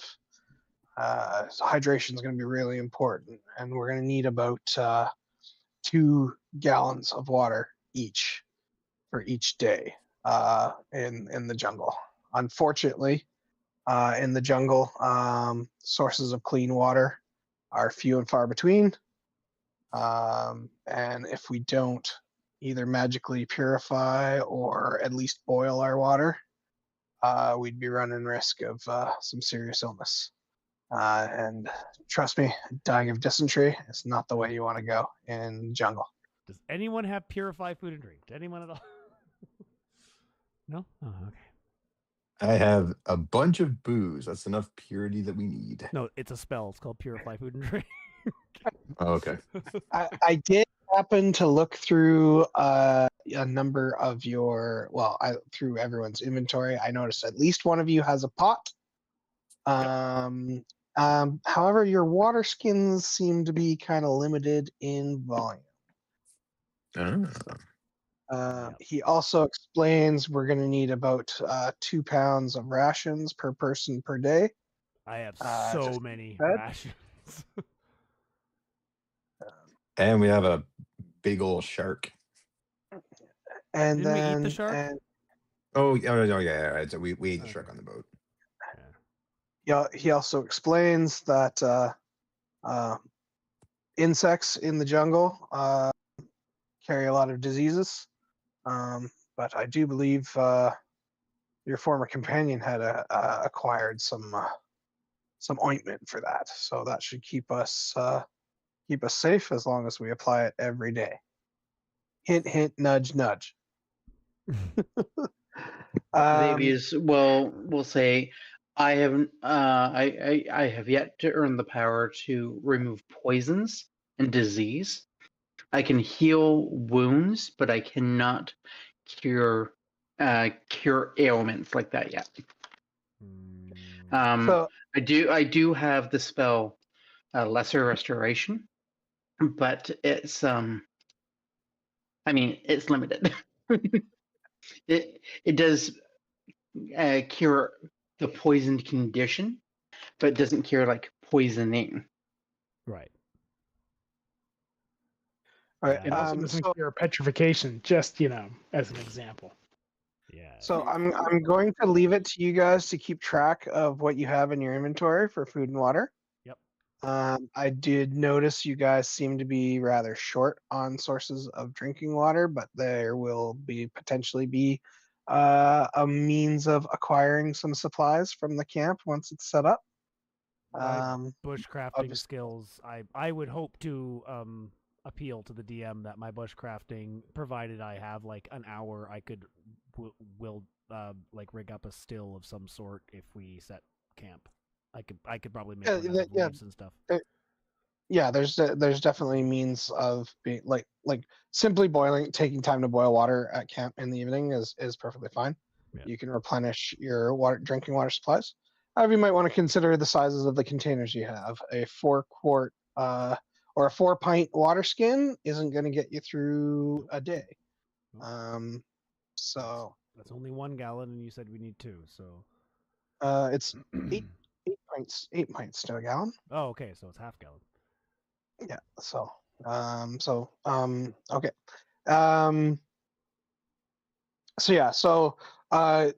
It'll be up to you guys to keep track in your inventory how much you actually have, but just basically every day, just declare you can at the start of the day or whatever, because we're going to play each individual day out. Some will be quicker than others, but basically at the start of each day, you just declare that you're consuming a certain amount of food, 2 pounds of food and two gallons of water. Yep. For that day. And like if you run out and you can't, or you decide you're like, I'm going to skip a day, or I'm going to do half today, and like there may be consequence to that if you want to spread your resources out, right? That's up to you. So I'm not going to be watching your inventories to see when you're zero. I'm going to trust you guys to tell me, say, hey, I'm out of water, I can't drink water today. Would you at least remind us to consume? If you don't consume, well, then at the end of the day, there will be a consequence that I will tell you about. Yeah, that's what I mean. You're saying like, oh, you just make it very, very clear when the end of the day is. Yeah, exactly. Simply put, right? If you don't declare right at the start of the day that I'm going to drink 2 gallons of water today, then at the end of the day, I'm going to have you basically roll a dehydration check. Yeah, that's fair. Yeah. Remembering to drink at the end of the day, after the fact, isn't gonna cut it basically. No. So, because you're not gonna be able to catch up on your dehydration. So makes sense. Yep. And then same with food. If you go without food, there's potentially consequences to that. You didn't get the memo that we all started with a ring of sustenance. Bottom line, like this is where your carrying capacity is going to come into play. I have right? 30 pounds of food on me. We were fine. Yes. No, that's enough for you for 15 days. Yeah. So. Okay. Yeah. Actually, no. It's I have 30. I have 30 days. Sorry. Actually, yeah. I have 30 days worth of food, not 30 pounds. I have 60 pounds of food. Okay. Yeah. Make sure that those. 30 rations. I have 30 rations on me. We were saying it Now- was about 1 month's travel one way to the point we wanted to go to. I think, correct? We'll probably Oh, need to- I have 15 days of rations. Yeah. So I don't even have enough food to get there. well, we're gonna hunt. He down explains Uh, like there's potentially opportunities for us to scavenge or hunt for meat. Like you can find other like living off the land is something that's doable. Yeah. Right? If you can find a water source and then you can boil it, these are things that you'll be able to do. Right? Just because you don't take it with you doesn't mean you won't be able to acquire it. It'd be But like they're the Oregon Trail. more scarce. I don't think I even have like a water bottle. you have water skin. You don't have a water skin? I don't think so. I have 2 water skins. I have a rain catcher. I have Oh, well, 20 pounds of rations, if that helps. now, Grimnir just made everything, just fixed everything. You Oh, have a well, rain the rain. catcher. Well, then, A rain catcher is helpful if it rains. yeah, if it rains, And but in the jungle, it just might rain a lot sometimes. yeah, but Bruce can use a rain catcher and turn it upside down and make a still, and there's all kinds of things. Yeah, Right. and I have oil, I have an iron pot. I've got a 2-person tent. Lots of cooking. Yeah, we're good. I have traps, and yeah, I'm set for hunting. I literally have a bear Yeah, trap, and I do not even have a water skin. Uh-oh. you didn't buy it. Oh man. Well, you know This is what? what I you have get for not taking the starting equipment. I before think we I have fully- your water skin, Calva. I have 2 water skins. So would we be able to get a barrel from the pirate, not the pirates, the sea crew? I'm looking specifically for a firkin. Oh, what now? A firkin? Firkin? Looking it up. It's about 72 pints. Oh, One sec. Give me one. I'll just post. Yeah. I'm a nerd. I know. I'm sorry. Oh, it's it's the size. Yeah. A 9-gallon, basically. Yeah. You should be okay. able to carry. One person should be able to carry a firkin fairly easily in their backpack. It's heavy. It's a quarter Absolutely, barrel. it's Yeah, gonna- it's a quarter yeah. barrel. Okay. Yeah. Well, I do also have 7 pounds of mead brandy. Filled with water plus Anyway. the weight of the woods, it should be about 75 pounds. Cool. Like I said, it's not going to be comfortable, but it would give. We come across our first what? docile creature. I'm gonna charm it, and then we'll have a beast to carry shit for us. It'd be fine. How many liters? Is Uh-huh. 72 pints. It's 72 pints is 9 gallons. I don't understand your scientific measurements, man. Yeah. American or Canadian gallons? Yeah. Canadian Measure gallons? American. Canadians don't have gallons. Yeah, they do. No, we have metric and we measure body temperature. in No, you don't. Fahrenheit. I got the joke, Spencer. Canadian Yeah, gallons. I heard you. No, there is. Yeah. Oh, yeah. Well, because it would be an Oh. imperial gallon as opposed to an It'd be American standard yeah, it's gallon. an imperial gallon. Yeah. Yeah. Which Yeah. is a little bit Yeah. bigger than an American standard gallon. Yeah. When So it Alex was tells me that American. this is all hard water. If it was American, that would be like almost 4 liters per Yeah. gallon. If it's 9 gallons, what's 9 times 4? I can't do math right now. 36. 36. 36 times 2.2. 36 is So it's gonna 70, weigh 78. 78 pounds. Full of water. So when Alex said 75 pounds, he was almost bang on. Yeah, really? Yeah. Pretty damn good. That's because a gallon of water is about 3.8 pounds, and that's why I was doing 3.8 kilos, you mean? 1 pound. One Yeah. kilogram is 1 No. pound. No, one. A gallon of 1 water is kilogram is just shy of 2.2 4 pounds. pounds? 1 liter is 1 Oh, yeah, kilogram. okay. Yeah, I don't know. Yeah, a liter is a kilogram. A liter of water is a kilogram. Yeah, that's true. Anyway, we need to replenish our water. Yeah, that does ships tend to take, drinking water with them. Mm. And so that does seem like something you would be able to get from ship crew, if only. Oh, I wonder if anyone in our particular party just happens to have endeared themselves to the cook.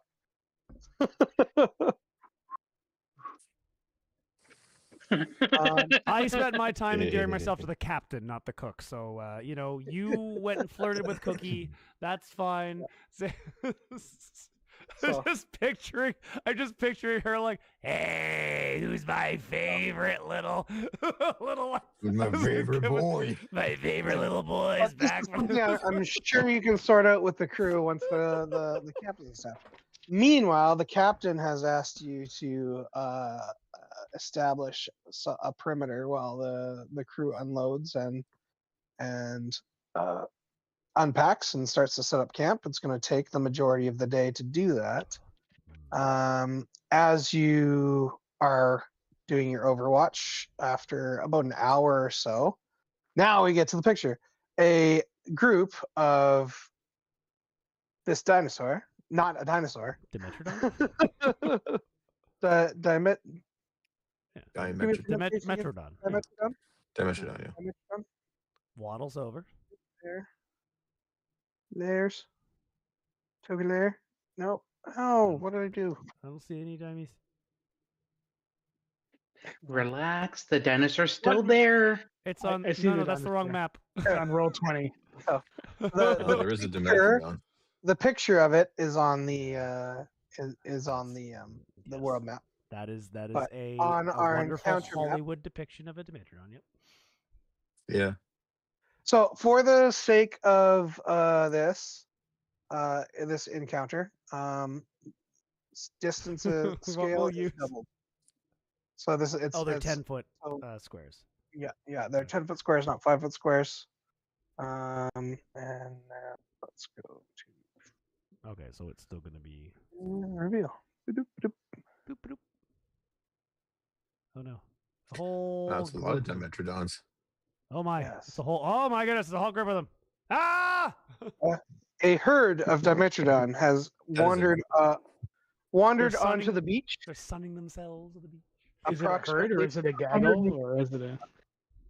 What would the appropriate word for a group of Dimetrodons be? It Is would be a an orgy? horde. An It would orgy. be a horde because they're the same. It would be the same as gators. So Mm. A fuck off amount. they're Fuck likely off, just man. sunning. They're likely to sunning themselves right now. They're So anyway, they have wandered onto the beach about 120 feet Stretching. away. Just picture And what it- crocodiles do when they're all laying around on the beach and being all wandering around. All lizard-like. But yeah. But anyway, it's up to you guys what you guys want to do about this. So we're just Do we talking have about any food. Yeah. Versus like we cook up some fresh meat. It's too many to go. We got to pick one off. Which one looks the weakest? Bruce is immediately thinking about food. That tracks. Well, it's the most. Fresh meat. Well, we were just talking about hunting and making sure we had all our supplies and everything, and I thought, hey, what's a better time than to pack some fresh meat right now? We can cook it up, and this is is this a new day or is this... Non-dinosaur probably tastes similar to gator. It Probably. probably it probably tastes nothing like gator since it's not even a Because it was reptile. yeah. But Are they Gorgonopsids or are they? no, they're just a regular therapsids. synapsid? Oh, therapsid. Therapsid. No, you're right. Synapsid. Yeah, they're synapsids are therapsids, but yeah, they're synapsids. Okay. Yeah, no, you're correct. Gorgonopsis is something different. I That's sometimes nerd watch a talk. channel called That's Extinct nerd Zoo. talk for ancient not lizard versus ancient not wolf. Anyway, Not lizard, yeah. Okay. Not amphibians Okay, or mammals. DM. Not dinosaurs with big sails. Use their big sails to sense your nerd energy and they attack viciously. Oh, but they're just sense your nerd energy. They're just like nerd. I mean, they're just way over there. They're just soaking up the sun. I mean, I'm assuming this is the end of the day, right? Like we've just landed, or is this the next morning? This is late. Well, so you landed in the late morning. This is closer to noon, early afternoon. Oh, okay. So they're just finishing up what last rays of sun they can get before it gets cold and they have to crawl back into their little holes. But would Bruce know that? I mean, Bruce would just assume they're like gators. Or like crocodiles. he would probably treat them as crocodiles. Like he looks at them as like, oh, I like those crocodiles over there. They're a bunch of salties. Just they got these weird fuck off sails on the back. Oh yeah, it's probably fine. I reckon they probably work the same. Bruce is going to very confidently try to find like a stick on the ground and kind of walk over and toss a stick at one of them to see if it reacts like a salty. Oh, okay there, Steve Irwin. Got it. Bruce isn't afraid of it. Croc. Okay. Oh, you gotta be careful. Salties are like the biggest thing. Anyway, whatever. These things aren't even as big as a salty, so he's fine. He's not scared. As you start to approach, the closest one kind of looks in your general direction. Its mouth kind of slowly opens and closes again. Nope. Give me an insight check. Alrighty. Like you have to understand, from Bruce's perspective, these things are like just a little more than half the size of a full-grown saltwater crocodile, right? So he's not gonna think that they're particularly dangerous. Stupidly, maybe, but 22. 22. Okay, you interpret this behavior quite clearly. These things are hungry, and they're eyeing you up as food. Roll for initiative. Xavius is going to cast before, just as he's doing that. Xavius is going to cast. Roll for initiative. It doesn't matter. We can still roll for initiative. Yeah, you can do whatever you Bruce want to do in your initiative. Bruce was like, Bruce knows what he's doing here. That's why he tossed the stick. He didn't run at it and try to wrestle the thing. He's not Florida man. Just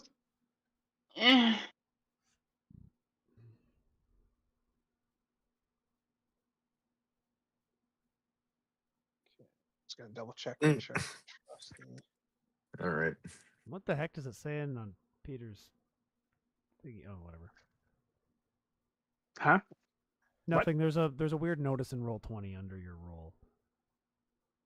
Okay, Faye, you got a 3. Xavius, you got a 7. Yeah. Grimnir, you got a 10. Calva, you got 11. Bruce, you got 18.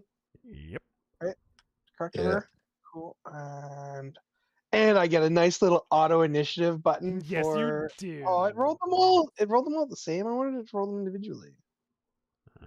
Fine, they can have. You want to do them individually? Okay. Oh. Oh, it split them up there. It rolled them all their initiative with one, but now. Oh God. But why? Only Bruce gets to act to be like, oh yeah, he's angry. Yeah. He's angry. Get Quickly, throw him the charm. Throw him the charm. Oh, yeah, it goes well with your insight check. That you realize, oh, these things are hungry. They're coming for you, and you get to act first, Bruce. Just for the meme, I'm gonna go. Oh, crikey, he's right. He's right angry, mate. What I'm gonna do is I'm gonna go poke him with a stick. You guys stay back. Now, if you watch carefully, that bite's gonna come right down and snap your leg right in two. You want to keep your distance. Oh my God. No, Bruce is not. He's not a gator wrestler. But he would recognize. He would probably once again in his mind, it's just a hungry crocodile. I was like, right, I don't know if they're quite like salties, but yeah, I'm gonna stay back. So Bruce is just ready. I guess I'll ready in action. I'm gonna get my knife out and just. No, I won't want knife. I want distance. So I'm gonna get my blowgun out and just hold it and ready a shot. Aim it at the closest one. Okay. Gonna move back. Nope. I'm 50 feet away. I mean, they're not really on a square, but let me check. I'm more than 50 feet away. Remember, distance is a double, so you're about 80 feet away. All right. 1, 2, 3, 4, 5, 6. Yep, about 80 feet away. Yep. So I'm not. I'm keeping this. I'm keeping this distance. I think I'm good. Wait a minute. I'm gonna see if I have a. Before we do that, let me just check my.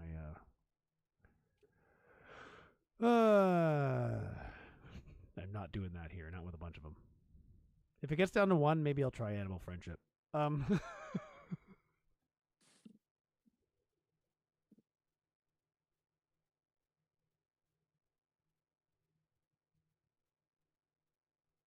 Sake of ease. I Uh, ended up rolling them all together anyway, so which works out well. Can I get a bongo token? Oh, yes. So let's see. Because we have 5. What is he? He's a drake, right? Yeah. Yeah, I guess you can't actually use my bongo token. Oh, wait a minute. No, wait a minute. If I do this, just let me try something. Let's see if I can summon him and it goes ahead and pops him out. What size is he? Is he small or medium? He's small. So I'm gonna. Well, I guess I don't need to summon him. He's just here.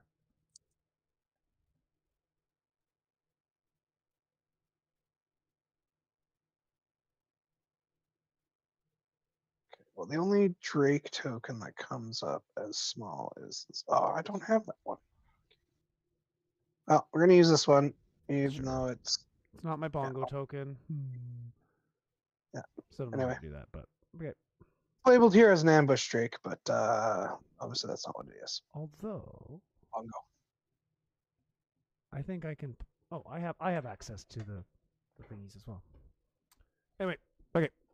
Which I could just do it. Yeah, that's all I'm gonna do. And I was looking through my character sheet to see if I had a bonus action that could. But I'm not gonna bother with any of that stuff yet.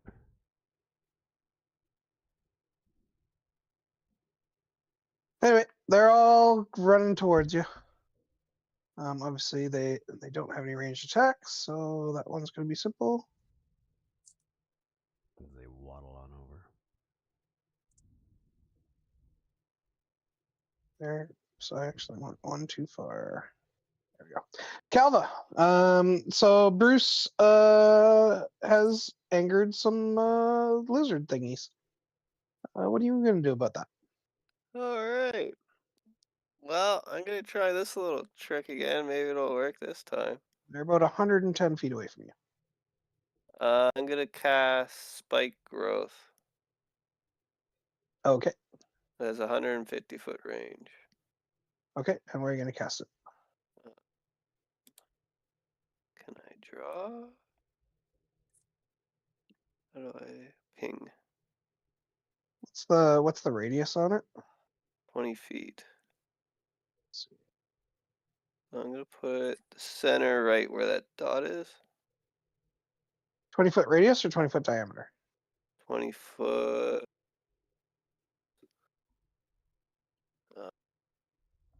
20-foot radius. Okay. So, yeah, so that's 10, that's 20, that's 10, that's 20. So I put like a brown dot there. I don't know if you can see it. And then, okay, that dot's gonna be the center, so about there. Yeah. Okay. And so for every 5 feet, when they enter, here I'll just post it on the damn thing. Is that how I post it? No. How do I post it on the thing again?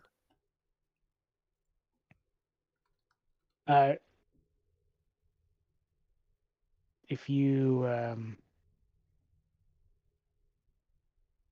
do you do it?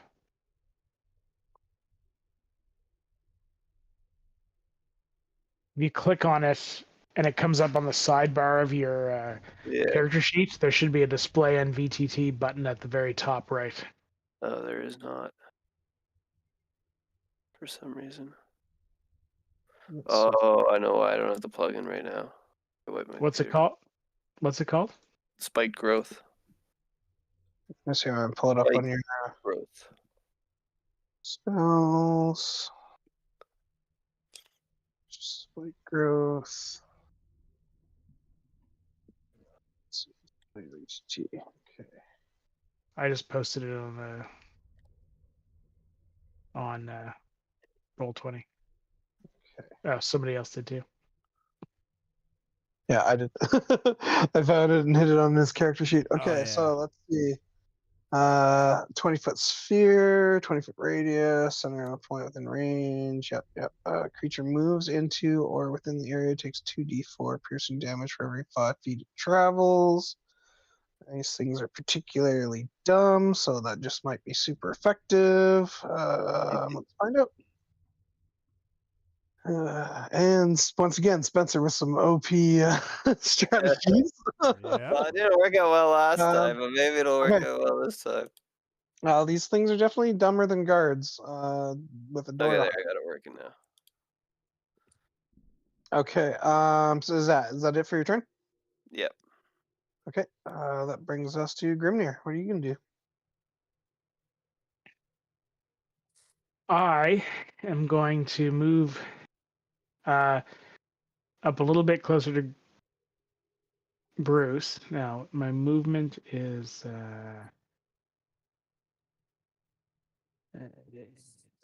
30 feet. So that's, you said these are 10-foot squares? Yes. So I'll move one. Oop, hang on. Sorry. 1, 2, 3. And I am going to ready. Oh, I can actually hit one. I will fire a crossbow at it, which has its short range is 80 feet. And I will shoot at the one in the very middle of the pack in the front row. Okay, you're just within range. Okay. Go ahead and roll the hit.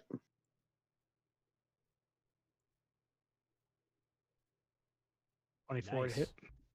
24 hits. Go ahead and roll damage. 6 damage. 6 damage. It's piercing damage. Yes, it is. Okay.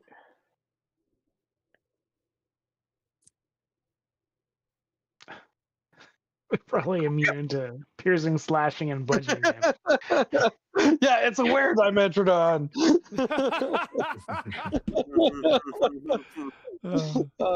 Yeah, no, the creature flinches slightly and is clearly wounded by the thing, but it doesn't seem to be slowing it down too much.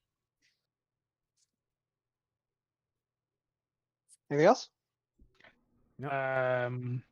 No, I don't have anything else I'm going to do right at the moment. Okay. Xavius, that brings us to you. All right, so Xavius will 30 feet, but this I should be able to cast it.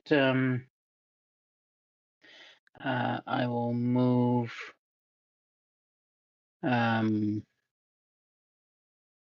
move up here, and I'm going to cast it 30 feet out, and I'm going to cast Thaumaturgy.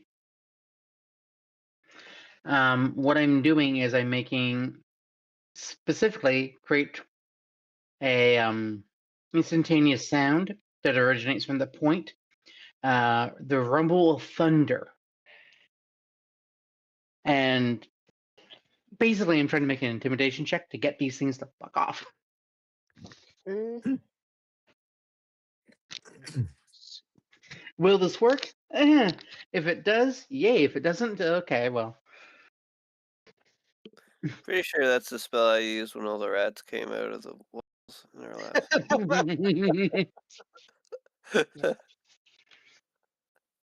Let's see. How do I want to handle this? Let's do a series of,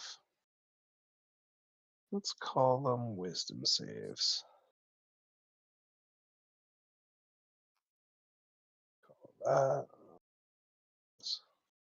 It's going to be an easier way for me to do this.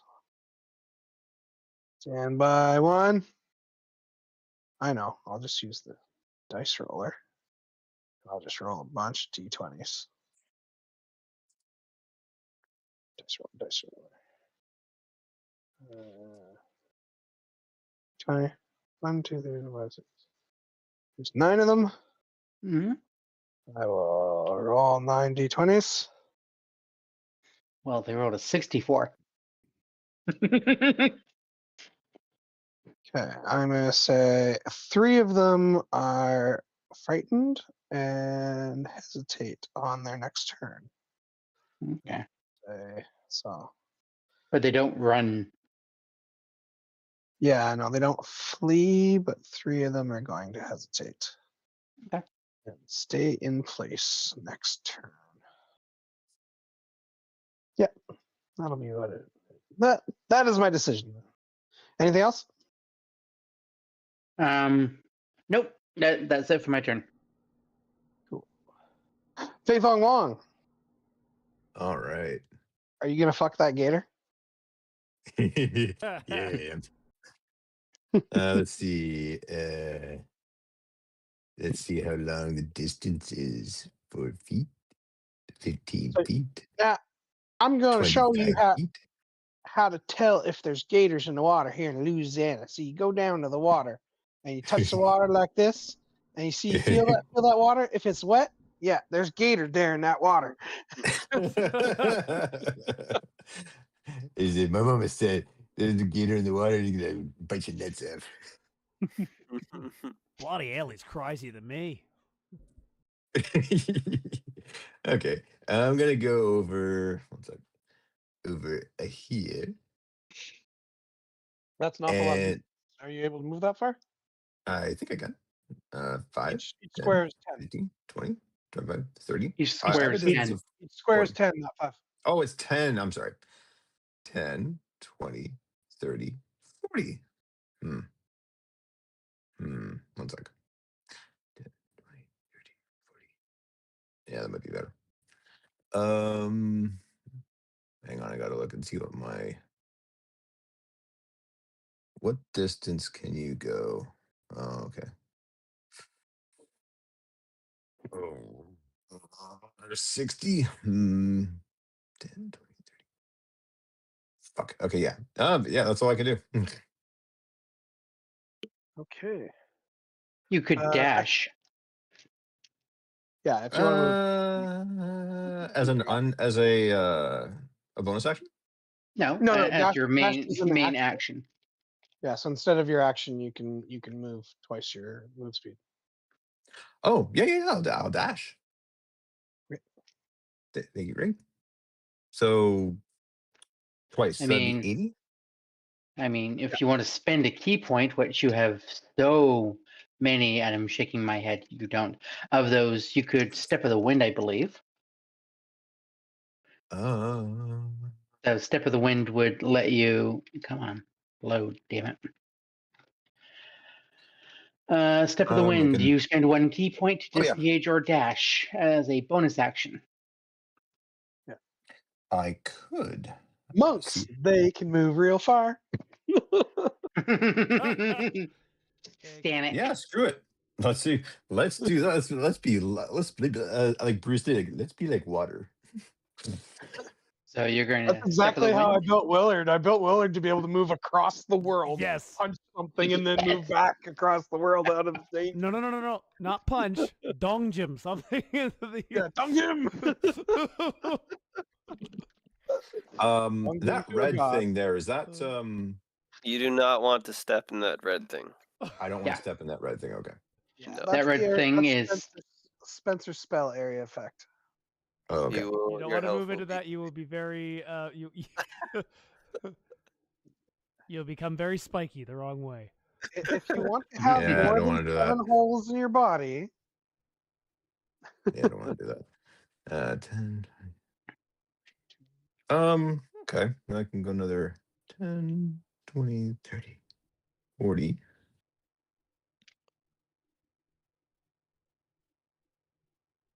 And then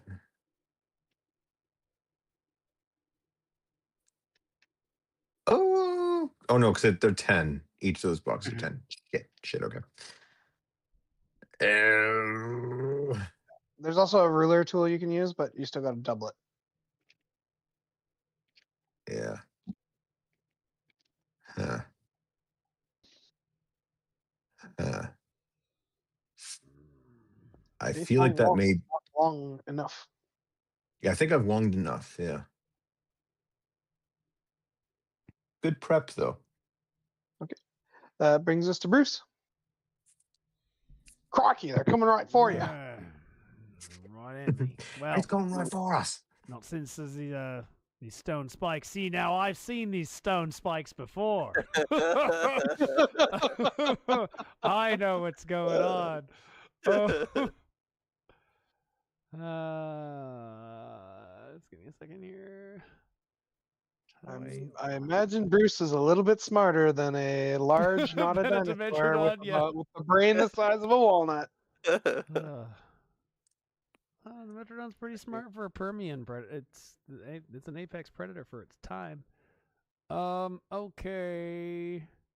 All right. So what Bruce is gonna do is, all right. I am going to do the thing. Like I said, I got my. I had a held action. I guess I didn't use it. They didn't advance, so I lose that action. Okay. Let's just go ahead and shoot him anyway. Well, they did. They just didn't advance very far. They advanced as far as they could. Yeah, not far enough for me to shoot. So I'm going to target one of them. I decided in this case they're not smart enough or desperate enough to take a dash Does a action. 23 hit? 23 is going to hit. All right. Which one? The top right. The closest one to me. This one? Yep. And it's going to take... Oh, why am I only doing 4? Yeah, 4 piercing damage and 4 poison damage. Okay. I have now lost 2 more darts. I'm going to take my inventory. Letter I. -8. Is there any lasting effect to your damage or just poison damage? Just No, it's just poison damage, yeah. Although it has Vex, so a successful hit, which means for the rest of the round, everyone is at advantage to hit that top right one. Is it actually everyone? Because I thought when you posted it last time, it was just you. No, it is everyone, but it's just for the round. I thought it was just Mastery, your next turn. Vex. Let me get all right. Mastery. I mean, I would love to have advantage, but So here we go. Mastery. if you hit a creature with a blowgun and deal damage, you have advantage on your next attack roll. Okay. Yeah, I see that. Yep. And deal damage. Your next turn. Yeah. So you have advantage on it only on your next. it's like that Toll of the Dead, I guess. Is that what the spell's called? It's not spell. No, but there's a spell Oh, okay. gives you advantage on your next turn. Yeah. There is a Toll the Dead spell. Yeah, there is. Okay. Oh, there's Toll the Dead, but you're thinking of True Strike. Oh yeah, that's it. It's fixed. Yeah, and so I've hit it, and I need to affect my inventory, and then as a bonus action, I am going to, I guess, as my bonus action, I have command Bongo to light him up, try to scare it. So Bongo is going to shoot fire at that one and hopefully scare the rest of them. The same one? Range of his attack here. Yeah, it would be the same one. If I can't quite reach him, then he'll just try to scare them with the fire. So if I go to my Drake Companion, come here, Drake Companion. And then you are going to...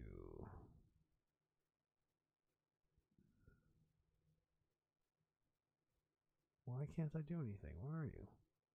I can pull up his stats, but I can't. Oh, here we go. Saving throws, Draconic Acid, Bite, Infused Strike. Oh, I don't have Breath Weapon. I just have Infused Strike. Use its reaction to add a d6 fire damage. So I'm going to add an additional to my blowgun hit I'm an additional 3 fire damage. Okay. Yeah, the That's a reaction, so Bongo can probably still move and action then, right? Bongo's action, I believe, is your bonus action usually. But reaction, In combat, the reaction. Drake shares your initiative count, taking his turn immediately after yours. You must take a bonus action to command it to take an action. Yeah. So it gets an action. Oh, okay. So I did. Yeah. So he gets an action in place of your bonus action. That Yes. a reaction though I think is separate from a reaction is a different thing entirely. Yes. So I'm still gonna get him to attack then as my bonus action. He's taking the reaction when I took my action. Okay, what kind of So attack is in he gonna addition make? to that, I'm gonna do So he's gonna have to make an attack. Why can I not find? Here he goes.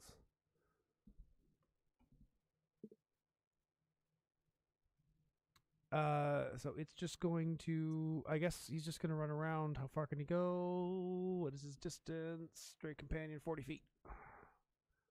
1, 2, 3, 4. He's gonna run in front of you. That's it. He's just gonna run in front of you. He's not gonna make it there. He's gonna try to run around and tag him. Bongo taking a dash action would count as an action, bonus action of yours too. So that's if fair. you want to go with dash, he could dash as well.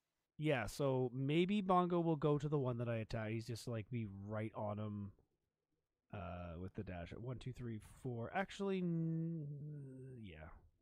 yeah, we'll do that. He runs around the top. Yeah, the area that is the edge of the map is not a wall. The beach does continue that way, so Yeah. there's nothing stopping Bongo from running around the 10, 20, 30, 40. I'd say Bongo can get to not quite there. He's not quite in melee range. He's here, right? So Yeah. 10, 30, 40. Well, So he can get. that's without I taking a assume. dash. Yeah, I assume you want him to stay out of the ring. Okay.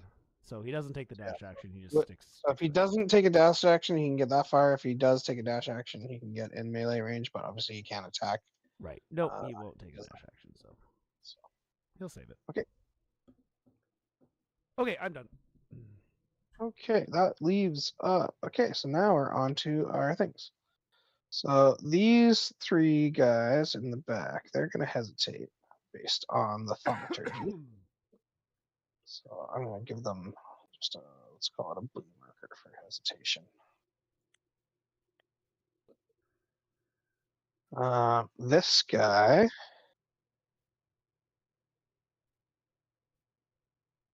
he's going to come at Bongo.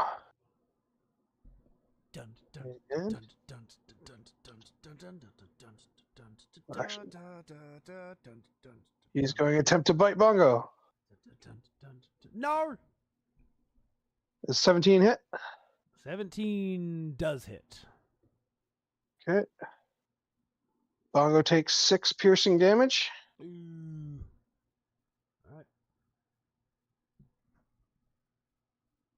And okay, this guy is gonna run. That's mostly straight line. He can get within melee range of Bongo, and he's also going to bite Bongo. Dirty 20 hits.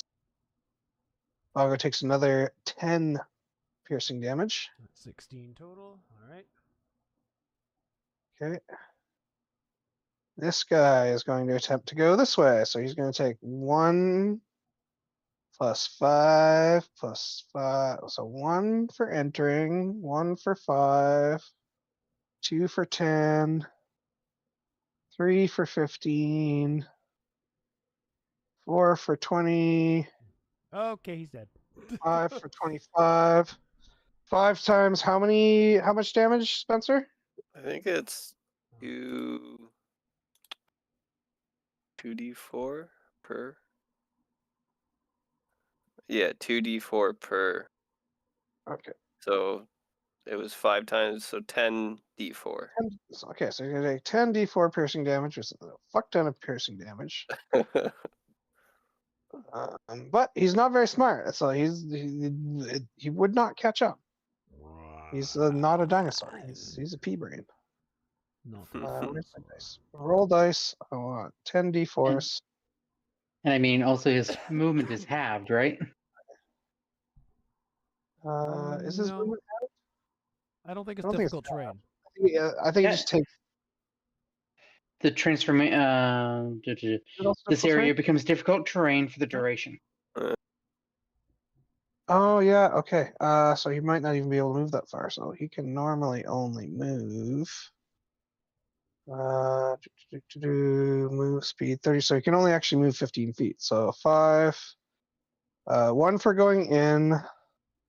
5, 10. So 10 and 15. So he's instead of taking 10 d4, he's going to take 8 d4. 1, 2, 3, 4, 5, 6, 7, 8. Roll. Nice. 27. Yeah, as he runs through the thorns, He he explodes. shreds himself. Deleted. Yeah. So, and yeah. He just shredded by this big spike out of the ground. Flesh is just flying everywhere as he's running Yeah. through. Yeah, red. Let's go. We'll do red circle is dead. 'Cause there's no X He mark dead. on there. I'm just gonna move his corpse over here just for the sake of ease. That's fine. Oh shucks, something died. Oh, unfortunate. Okay, no. but Lower. guess what? Guess who's going to do the same thing? One Just- for entering, 5, 10, 15. Roll pretty sure- another 10 I- d4. Yeah, roll it again. I'm pretty 8d4. sure none of these. I'm pretty sure these guys don't have any abilities either. So it's just a matter of Yeah, no, he shreds himself to death too. you're just killing animals with your rocks. That's great. Now this one, this other one, he's not smart. He's just lucky and decides to go for 5, 10, 20, 30. He's trying to go for Wong Okay. in a mostly straight line. Oh, This so he's going guy- for the slow death. Got it. Yeah. So this guy, he's just gonna go straight for Bruce, but he's gonna do so. Let's see it. Yep. 10. So that, and then he's only gonna be able to move another 10 in He basically. explodes. He's only going to take 64 because he's not able to move as far because he had to get to the circle first. So he's very badly wounded, but he's still alive. All right. 16 damage. So okay, and then the other 3 hesitated because they were scared of the thaumaturgy. So that's everything, and that brings us to Calva. Alright, I'm gonna Eldritch Blast the one that hasn't moved far enough in to die yet. This guy here. The The one right in the middle. Right. one that's almost dead. In the red circle. This one. Uh, The guy 110 feet away from you. yeah. Okay, cool. I assume you have enough range to hit 110 feet away. It's 120. Yeah, 25 is Nat definitely gonna hit. Alright. Roll your damage. Man, a lot of nat 20s tonight when they aren't really needed. Yeah, it's like Boop. Why Why did you didn't get it- you chill touch? It did chill Did touch. I? for some reason. Oh, I clicked on the wrong one. Oh, nice. 13. Yeah, you just blast a hole in him and he just stops moving. All right, 3 down. That's it for me. Remember red circles. Oh, I'll do the red circles. This is setting a bad precedent. I'll do it. Oh, wait, what? Wow, this campaign is easy. This is easy. Yeah, I heard Tomb of Annihilation was hard. The Yeah. city was harder. The jungle's easy. Yeah, I know the jungle's easy. This'll just made it to the jungle. Okay. The spirit of Yeah, Thistle. that your turn then, Calva? Yeah. Okay. Grimnir, you're up.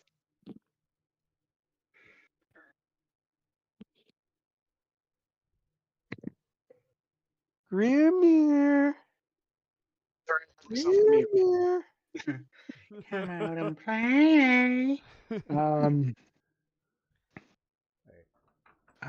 10. I can do it, too. Okay, I'm gonna move up. I'm gonna move up in line. Oops. I'm gonna move up in line with Bruce. Okay. And I'm going to take a shot at the one up by Bongo. Okay. All right. Whoa, that's a cool ping. Yeah. How'd you do that? There's a ping button. It's the Oh. if you point and ping just under measure, and then you can pick Oh, ping. point is cool. Oh, Look this is at gonna be really everybody distracting. ping! Ping! Just... Let's just shoot a bunch of nukes all over. Wow, they go for a long time. Oh God, this is a terrible choice. We should have stuck with roll 20. All right. Okay, so I rolled a natural 20 on my two Oh my hit. god. But then They're not- we're just not but then I- 20 to Metrodons, guys. Like, there's much bigger threats. but then I only rolled a 1 for damage, so it's two But plus it's a crit. 4, so But it's 6 a crit damage. one, so 2. Yeah. So it's six more damage to the one with a pink ring around it. It is very badly wounded, but still standing. I don't think But I have any. I don't think I have any bonus actions or anything like that that's worth using. No. I don't. Okay, what's Xavius gonna get in that 20 on now? All right, so Xavius is going to move up, and I mean, I would love to get a nat 20. That'd be great, knowing me. I am I know going how to. I know how to make this harder. Also, there's a door. No! It's just a freestanding door in the middle of the beach.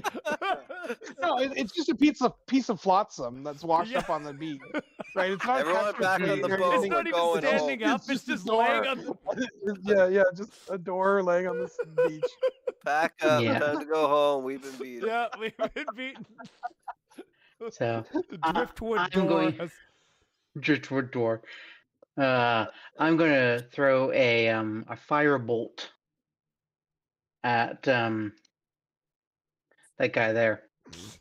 Okay. Go ahead and roll the hit. Ah, ah, ah, ah. 10 is not going to be good enough. Free action turns back to Calva, cries.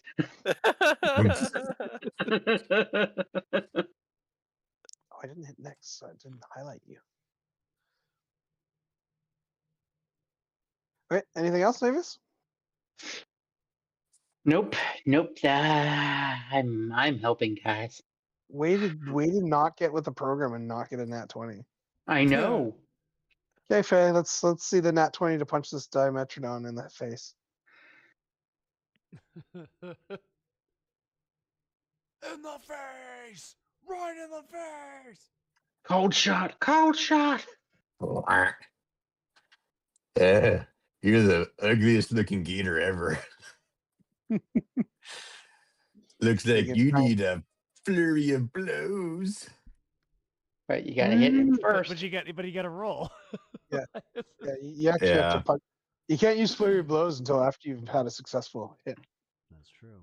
Well, that's a successful hit. No, hang on, I think you fucked up something. Hang on. Oh, I clicked the hit. That the says to PC. hit. Flurry of blows to hit. Yeah, but you have to hit something You have first. to make an Oh. unarmed strike first. Oh. Have to do unarmed strike.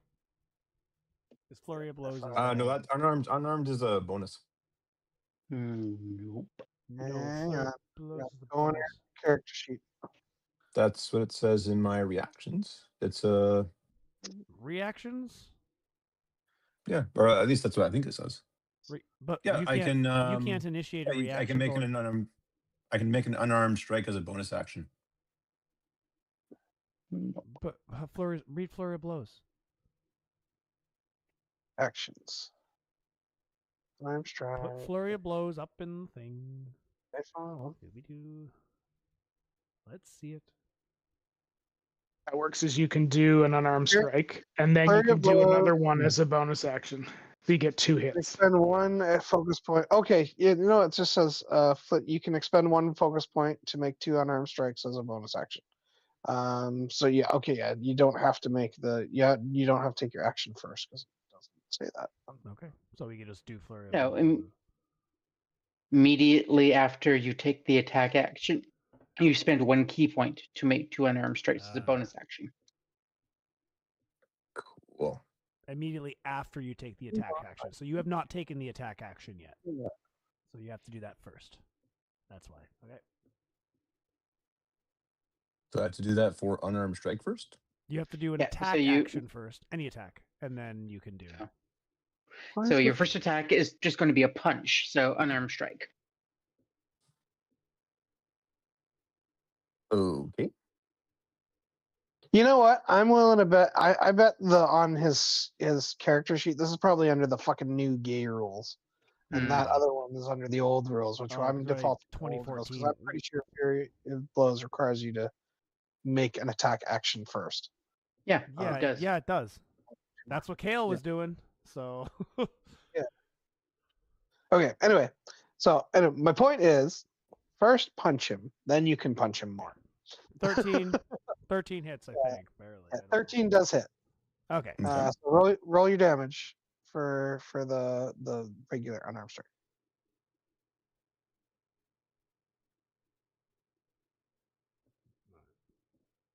Four, and then roll damage for flurry of blows.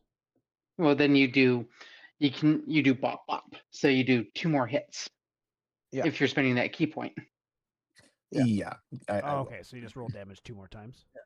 Yes. No, you roll. You still have to roll to you roll hit. to hit 2 more times. You still have to roll to hit 2 more times. Oh, well, he rolled to hit once, but then he's okay. Yeah. Every time you punch, you got to roll to hit. Right, right, because you might miss punch. Break a A fist. lot of rolling, Seb. So you get rebunk. You're fast. That's just damage. Oh, so I have to hit the. You gotta hit. Yeah. You gotta roll to hit again. You got to do the unarmed strike to hit first. Okay. Again. Ooh. 23. that one also that hit. one also hits. 7 Okay, damage. and Okay. just for the sake of expedience, roll to hit again. Okay. Okay. 9. Okay. So the first one hits. The first one hits. The second one hits. The third one does not hit. So now roll. I already took. So now roll unarmed strike damage 1 more time. The hit or the bludgeoning? No, Damage. the damage. The unarmed strike damage. All right. Okay. That's another 8. Okay. 8 damage. Okay. The creature is angry and injured, but it is still in the fight. Do I have any bonus actions? That was your bonus action. You used your bonus action. That was it, yeah. Oh, I used my bonus. Okay, I used my bonus You action. used an action. You used a bonus action. But you only moved 10 feet this turn. So Okay, then I can. Do I have anything on attack of opportunity? Actions in combat, attack of opportunity attack. Deflect when an attack roll. Sorry, I barely played a monk, so just give me a second. So an opportunity attack would be if you move, they run if away. it moves away from you, you would be able to use your reaction and punch him in the face. Yeah, you're looking at Okay, well, that- reactions. Reactions require something else to do something. hmm Okay, would that still apply if I say took a step back? No. Then he gets to eat you. Yes, it does apply you move to out him. of, if you move out of melee range, he gets an attack of opportunity against you. Oh, okay. Yeah, no, I don't want to give him. Stay where you are. He can't attack you until his turn. You can't react if nothing happens. Yeah, that's true. There must be something I can do. You did it. Well, you did. punched him You three did two things. You punched him 3 times. You moved and you punched him 3 times. That's 3 things. You did all your things. Yeah. Well, technically, you missed that third punch. So I mean, like, Yeah. I mean, Right. if you Right. You moved, you used an action, and you used a bonus action. That tends to be the if you majority of them. really want Seb at your level, what you could do if you I'm petition the waiting. DM. Tell him to take points in I'm fighters. waiting my turn. Damn it! I want to piss off Xavius. Can we please? Yeah. Fine, go ahead. Go ahead. Yeah, Bruce. All It's your right, turn now, I Bruce. cast Thaumaturgy behind the Dimetrodons and try to scare them into the circle of spikes. Oh. I assume, but back here. What are you Yes. making it sound like there, Bruce Longman? Cast. Wait, how do I cast? What does it sound like? What noise are you making? Just the What noise? giant effigy of Steve Irwin going, "Get us!" It's like oi, oi, last it's going to be a pop noise. It's going to be a bang noise. It's going to be similar to the noise that you made. I just witnessed your thaumaturgy do something, and so I'm going to try to. Yeah, it was thunder. Yeah, well, I'm doing the Direct exact noise. same thing, except the other way. I'm trying to scare them into the circle of death. Mhm. So, I don't know how to Did- use it though. Oh. Where's the Well, because there's no damage, you're just popping the spell. Yeah. I know, but And I still have to show it's the. a cantrip. Oh, okay. It doesn't cost you anything, And so it's a cantrip, so it doesn't use any. Yeah. you can just say you're casting a thaumaturgy. All right, a thaumaturgy. Boom. Okay. Yay! Be scared. Run into the spikes. Die. Explode. Okay, I'm gonna roll 3d20s to see what they do. And Bongo is going to. Yeah, no, they are as dumb as they are. They're wise enough to not be upset by the loud noise. All right. Bongo is going to bite the other one that has not been damaged yet. Roll to hit.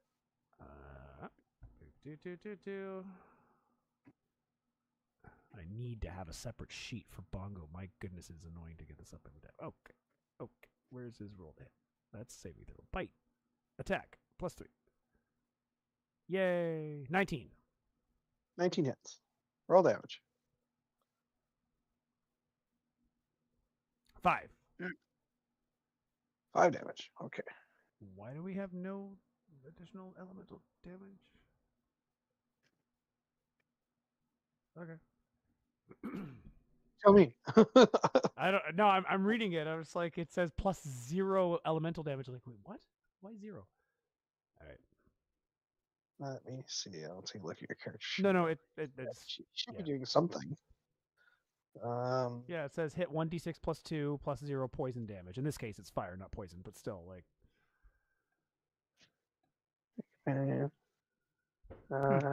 Let's see. When you summon the Drake, choose a type. Summon. Drake companion. Infuse strike. When another creature with another Drake that it can see hits with a weapon attack. Yeah, it says right there in your things for some reason 0. Maybe. When you summon to me, you didn't pick your damage type. Yeah, it did. That's why it says poison, but it just says poison permanently in my character sheet. Oh, okay. Yeah, like I see the infused strikes thing, and like if another creature with it makes yeah, I hits use with- that. Yeah, I use that to help with the attack that Bruce made, because he threw a little fire in with the poison dart that I shot. Yeah, I don't. We'll have to figure out what there Yeah. should. I think there should be some poison damage on this bite, or maybe it comes in at a higher level. Or... Yeah, it might be. He's only level Yeah. 2, I guess. he's just Yeah. a little guy. Yeah. So he only gets that on the reaction. He doesn't get that on his main bite. No. Oh, okay. Okay, when he Okay, gets on that the was all it reaction. is.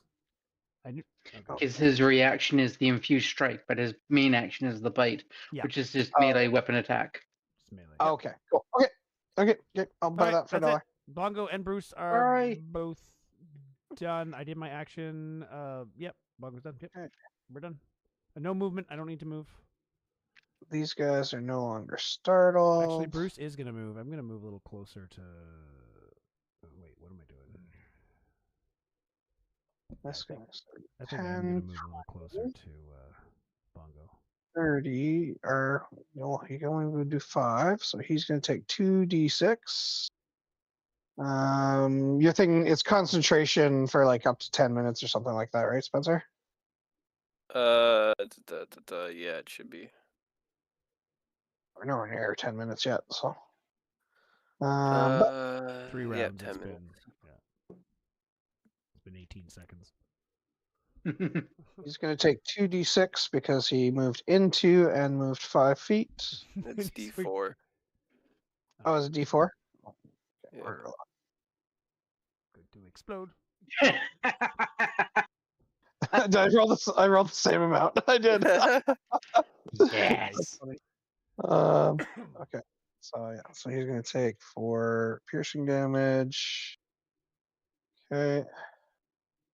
This guy's gonna go to he's gonna go 5, 10, 15. Or sorry, no. 10, 20, 30. I'm gonna say he touches it. So he's gonna take 1d4 damage. It's still 2D4. Oh, it's 2d4? Even if you touch Yeah, it. it's always Oh. 2D4. Oh yeah, it's 2d4 per thing. I'll get this. I'll figure out this DM thing in one of these. So Anyway, 6 he's gonna damage. take 6 damage. 6 damage. Okay. Okay. And then this guy is gonna go towards Bongo. He's gonna go 10, 20, and he's gonna move in. So he's gonna take 4 or D. Okay, so 2 for going into it, 2 for moving 5 feet in it. So that's for a total of 44. Right? Yes. 10. So he's gonna take 10. And damage. At least thanks to you guys spreading the aggro a little bit. At least they didn't all charge directly into it. I would have felt kind of well, I would have certainly accepted it if you guys had let them if we just had charge all into it just and stuff stood themselves. right behind it, they would have all followed Yeah. right in. Yeah, they definitely would have. In this case, yes, they would have. But no, they're not. It's working out, so let's not argue with it too much. Okay, so let's see. I did this guy. This guy. Okay, I've already screwed up this turn order thing. It's still Okay, saying it's that guy- Bruce's turn. Yeah, there we go. Hold on. Yeah, that guy's done. Which one? Which one's A, B, C. okay? This one's B. B. Okay. B is next to Bongo. He still has health. He's gonna bite Bongo. No. That's fine. No. No. Bongo. Oh, 17. Pretty sure that hits. That hits. Okay, Bongo takes 7 damage. No. Piercing. Okay, 7. Okay. 1, 2, 3, 4, 5, 6, 7. Down to 4. C is Still dead. I alive. think. Bongo has some pretty good health. 25. 25 health. Yeah. Okay, C's dead. So he is 10 less than me. Got it. He's dead. D is dead. Poor Xavius is so. So weak. So weak. Hey, you could be a wizard. Be happy. Yeah. Right. So He instead needs of being to a move wizard, he needs to move another 15 feet to get in range of Bongo, but to do that, he's going to take 64 damage. And Bongo only has 5 less health than me. Crazy. Okay, 14. Yeah, he shreds himself to death too.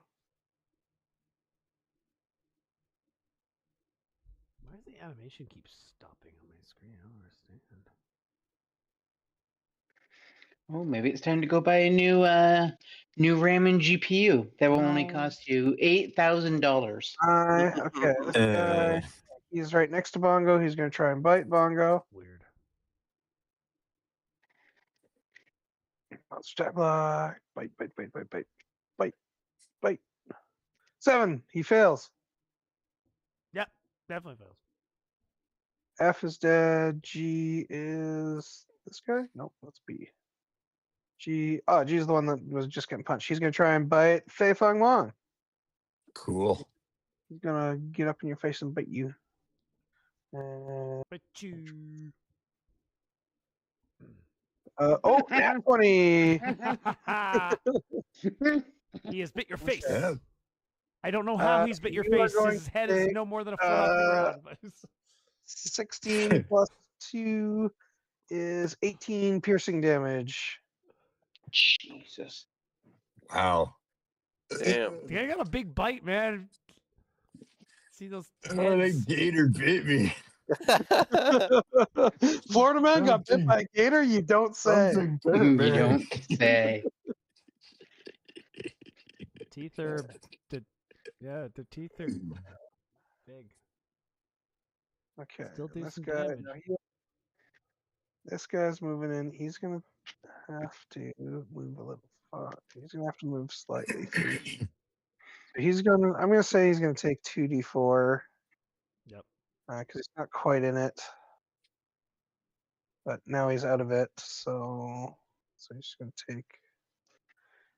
take a little damage. So he's gonna take some 4 damage. But he's also gonna bite Fei Fong Wong. Cool. Ooh, dirty 21. So none of that 20, but I'm pretty sure it's gonna hit. 21. And you take another 7 piercing damage. Ooh. Hey. How you doing there, Florida man? How you How are you? doing? Would you believe that happens on a Tuesday? How bloodied are you right now? Right, you got it. I taste iron. No shit, son. Would one of you kind folks fucking help me? Why? Why? That does bring us to Calva's turn. I'm gonna move. Save me. Calva's Calva. just stayed back, like he's way far. Calva, your monk friend is getting torn apart by Dimetrodons. How far is that? That sounds like a monk problem. Hey, remember the Alright. part where we were saying this was easy? Guess what? I'm gonna Eldritch Blast the one north of Fei Fong Wong. Okay, roll the hit. This is where we go from that 20 to that one. Yeah. It's happened many times. At least it's not Velociraptors. Yes. 11. Ooh, 11's not going to cut it. This is my terrible Brutal. reference photo for Dimetrodon. Well, I think that's all Yeah, I that's got a then. pretty big jaw, pretty big Ah. teeth. Oh yeah. Yeah, So yeah, head's 2d6 about the plus size 2 of damage a. makes sense. That head's probably about the size of a basketball, I guess. Yeah, roughly. So. Yeah. Right, That would you hurt. got anything else, Papa? Snap Nope, your arm. That's it. No? Okay. That's all. Grimnir, you're up. It's time for the ghost Just gonna slayer. move in to Huh, the you know what? outside of the. Okay. Yeah, I'm not moving into the circle, but I'll skirt around the thorns, but I have enough movement to get to Stab it right in the face. there. I am going to use a bonus action to activate my Crimson Right. Oh God, blood. And so Xavius and Grimnir, just such a fun combo. He starts licking the wounds of Fei Fong Wong. Ugh. Face I blood take is everywhere. I take 4 damage for that, but now my attacks deal fire damage. Heisenblut. Okay, I'm gonna need you to talk in a much more, despairing, edgy voice because you're cutting yourself here. So clearly, You gotta whisper everything now. Take Yeah, my if you're sword. gonna cut yourself like you did, you're gonna need to be more edgy. Yeah. Okay. Crawling in my I'm just in the shadow of the skin. hedgehog. Take my sword and I drag it through my hand. And as I drag it through my hand, flames start to encompass the blade, and I attack the thing. Incredible Metrodon. You stuck the landing. As blood flame surrounds my blade. Oh my god! look I at didn't roll the high enough. thing. Then you don't hit him. Then I roll 11, and I just. So much for the nat 20s. Oh. Well, Seb, one of your party members is engaging in self-harm behavior. I think we need some counseling here. Grimnir just runs up beside you, just draws a sword along his hand, and then just stands there looking at you. He runs up to you, cuts his hand, and just waves his sword around in the air. Oh, that's fucked up, man. Why would you do that? A few drops of his blood get splashed on your face. I don't notice it 'cause my mouth is so full of blood because on account of the Dimetrodon wounds and my ruptured spleen. Is that everything, Grimnir? Yeah, that's all I can do. Okay, Xavius. Why do I even bother? Help me, you weird man. Do I heal you or do I do harm? The first one, please. Do harm? Got it. All right. So the one that's attacking Grimnir, I am going to cast a guiding bolt. Oh my goodness! I just looked it up. The collective noun for crocodiles is a basque. So it's a basque of Dimetrodon. Oh, fuck me. I'm going to call it a basket. Guiding bolt. It's a basket of Dimetrodons. Guiding bolt misses. That's a nat 1. That's a nat. Oh, that's a nat 1. Even his finger explodes. No. Okay. Uh-oh. Okay. Roll a d4. Odds it hits Grimnir, evens it hits Wong. I mean, Yes! no. I mean, yes. Oh my god. Oh no. Oh, I hate all this. Where's the dice button? To do sticky Bottom of the overlays. bottom of the roll dice thing. Evens it hits Bottom- Wong. Evens. Even. No. Grimnir needs more damage. Which will cause more pain and more blood, and then Xavius, can we nice. react? What's better? The blood will make Xavius faint, but the pain will make Xavius want to. All right, you said Odds a is D- Grimnir, evens is Wong, right? Odds is say Grimnir. a D4, right? Yeah, 1d4. You said evens is Grimnir, odds is Wong. Okay. Oh crap! Now I forget. No, odds is Grimnir, evens is Wong. That's what you said. Yeah, you're right. You said odds first. As long as we decide it before You the said dice odds roll, first, right? You always say odds first. Yeah. Okay. So you say Grimnir first. Grimnir, evens is Wong. Yeah. Yeah. All I see is the guiding bolt is still there. Okay, it's settled. Just Oh! that's not a D4. That's 5. I did. I rolled a 1 Oh, I didn't see it. Where'd you roll it? just above. Oh, you Oh, rolled it's it in It's in D20. here. Yeah. What? Where? I don't see See it. it. I don't see it. No, that's your to hit with guiding bolt. Just roll a d4. I did. Where? So just under that, you see Xavius getting bolt to hit 8. Opponents. Solo ring. Custom roll 1. Yeah, I don't see that. I don't Oh, see you there's probably no did. You custom. have? Did you have it Oh, roll did I to have self it? or roll to everyone? Did I You might have it had roll to self? Anyway, I'll believe Yes, you. I had it rolled. Set it to roll Eh, to self. Same thing. Hey, it's still a 1. Okay. Either Okay, way, it hits Grimnir. Grimnir. Grimnir, you take 13 radiant damage. Radiant damage. Eh, Does that do yes, something to eh. Grimnir? Oh, and also the next melee attack on him has advantage. Oh, from anything? Or from Next you? melee attack. Does not matter who it's shit. from. Oh shit! Are we gonna I'm gonna kill Grimnir on his first. What's happening? You should never have First come. warning in the show. Okay. Okay. Anyway, that brings us to Fei Fong Wong. Wait. Sorry, far, Grimnir. I just want to say, is Grimnir is radiant damage is no, like you don't take any extra damage from that, right? You're not vulnerable to radiant. I no, Okay, good. I don't think so. Why would he be? I don't know. I know exactly where to check. I don't know. I don't know exactly where to look for You did? that, but I don't see anything. Should DM. be resistances. Yes. Oh, just These sorry. Dimetrodon. Oh, go ahead. He doesn't have any resistance immunities or vulnerabilities. So no.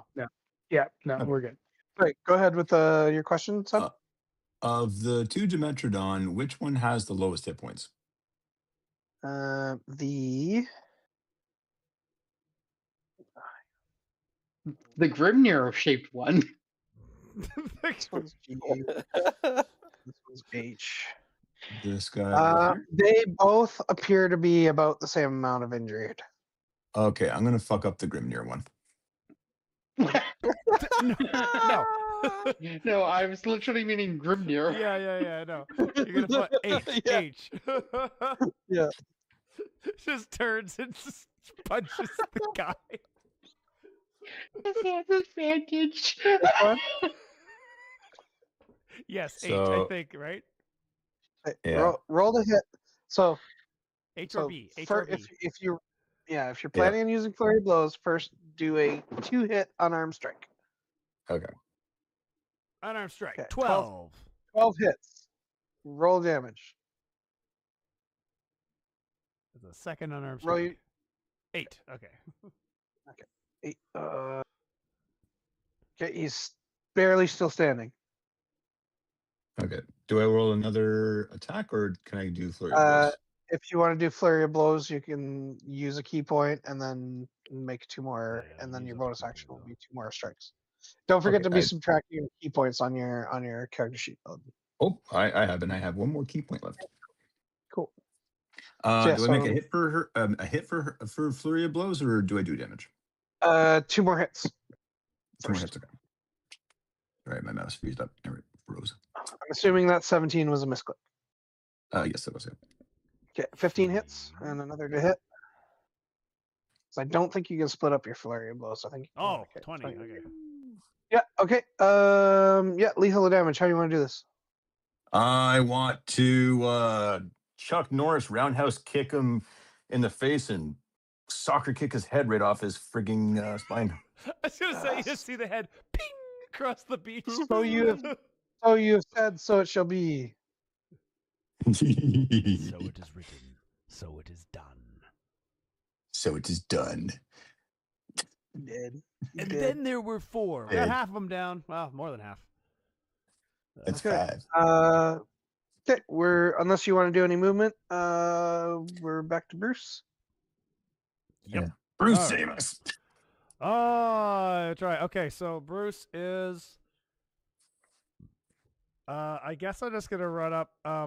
Seeing how these things they don't move very fast, so I'm just gonna run over to this one and knife him. Okay. Let's just pull Roll out it. my big old knife.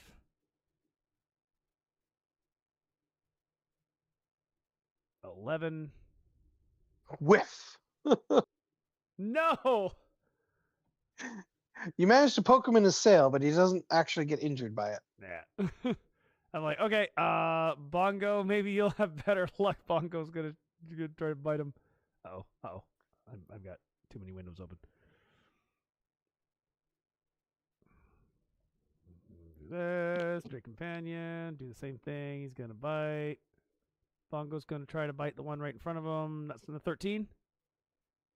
He's biting this one. The pink one. Yeah, he's bite. Or oh, I guess not pink Yep, anymore for some reason. 13 hits. All right. I just got rid of the pink because you no longer have advantage on him. Ah, right. Bite. 6. 6. An eye. Yep. He finishes him off. Right. As Bongo bites him, Bongo bites him. There's a little bit of fire, kind of melts some flesh off. You feel all flames, you know. They kind of melt some flesh off the thing's face. Another one bites dust. Okay. So yeah, that's movement, action, bonus action. Okay. On Yep. to this guy. Hey, the one in the spikes. If he moves, he dies. Yeah, very likely. Bongo is closest to him. So he's going to attempt to move 10, 15 feet. He was already in, so that's going to be 6d4. 6. Oh, does he get 2 for starting his turn in at 2, Spencer? I don't think so. But he moved through it, so he definitely gets. Yeah, he definitely gets 3 for moving. When a creature moves into or within the area, it takes 2d4. So Okay. it's So not if doesn't it matter that starts. Okay, So, yeah. cool. He moved within it. So, 64 is still an awful lot. 15. And yeah, he shreds himself. Just runs for Bongo and This strategy could have been so much more effective had you guys just been a little bit patient. I just picture him freaking running at Bongo and like he's getting shorter to the ground as he's running until he's just like a nub. Yeah. Okay, time for possibly Bruce to get bit. Yeah, maybe. Let's see. Ooh, 21. That's gonna hit. Ooh. Who? Wait, is it possibly Bruce or is it Bruce? Yeah. Well, he's attacking Bruce. He was possibly going to get hit. I thought you're like, Yeah, maybe he it's still Bruce, had to maybe it's make his- Bongo. No, He definitely. still had to make his hit roll. 10 you take piercing. 10 piercing damage. Yeah. 10 piercing. Down to 22. I have reduced my health. I am still fine. Takes a big bite in my leg. Oi! Bloody fuck, it took a chunk out of my leg. Okay, and the one in front of Fei Fang Wang is going to bite Fei Fang Wang. That's right in front of him. So why wouldn't he? Calva, Eldritch Blast this bitch. Avenge me, Calva. Revenge me. 19. I'm pretty sure that hits, eh? Yeah, my Just armor so class you're is aware, 14. in my last campaign, I rolled a lot of nat ones with Eldritch Blast. I injured a lot of teammates. Yeah. You take another 7 piercing damage. That brings me down to 0. It's like a super liability. Wong is incapacitated. Ah. Starting next. How much damage is Faye gonna take today? This time. Greg, don't just so I don't have to look it up. Remind me, death save. Does he do one right away or at the start of his next turn? Well, he just fell now. Is the dinosaur going to take another chomp at him? No, it's only got 1 attack. Then yeah, it would be at the start of his next turn, unless someone takes a hostile action against him. Oh, okay, yeah, cool. Okay, that's what I thought it was. I just couldn't remember. But then he would lose 2 death saves immediately. Yeah. Is Faye on Okay, death save? Calva. Well, yeah, Faye will be on death saves. No, he won't. Avenge me. Well, yeah, he might not be if someone does something about it. Calva, it's your turn. Okay. And phase down. Yeah, Faye is down. Yeah. Grimnir is not. Faye's Alright. Seeing that phase down, I'm gonna fire a Eldritch Blast at the one in front of him. Don't Okay. roll a 1. Don't roll a 1. Yeah, Grimnir's already been hit with friendly fire. Grimnir recognized. Although Xavius is also in the way, so Not a 1. not a 1. good. 21. Not a Oh, yeah, one. 21's gonna hit. Roll damage. It just explodes. I want to hear what your description of this is. 11 damage 11 damage. on damage 11 on damage. B. Yeah, how do you want to do that? I'll just yell Kamehameha. 17. Calva's on the beach. Yeah, you blast the creature. You poke. You leave a burning hole inside of the creature, and it falls down dead. Right next to Wong's incapacitated body. Wait, is Faye doing the Yamcha pose? He's doing the Twitch. He's doing the Yamcha pose. All right, in just the, one more. You feel a stiff breeze. Yamcha dies. A stiff breeze. Okay. All right, we got one more. Okay, that brings us to Grimnir. Your buddy is down next to you, and you're not under threat of any creatures at this time. I would like to use an action to stabilize. Yes. Fei Fong Wong. Okay, you can do that. Fei Fong Wong, you are at 0 HP, but you are no longer on death saves. Woo! Thank you, Grimnir. But you're still out of the fight for now. Anything else, Grimnir? Is that it? No, no, I think I'll stay next to Fei Fong Wong. You don't want to go for a run through the thorns? No. I Go saved through you. for a little frolic. I sacrificed myself by running. Instead of cutting yourself with the knife. Yeah, instead I can just run through the thorns. Think of all the blood.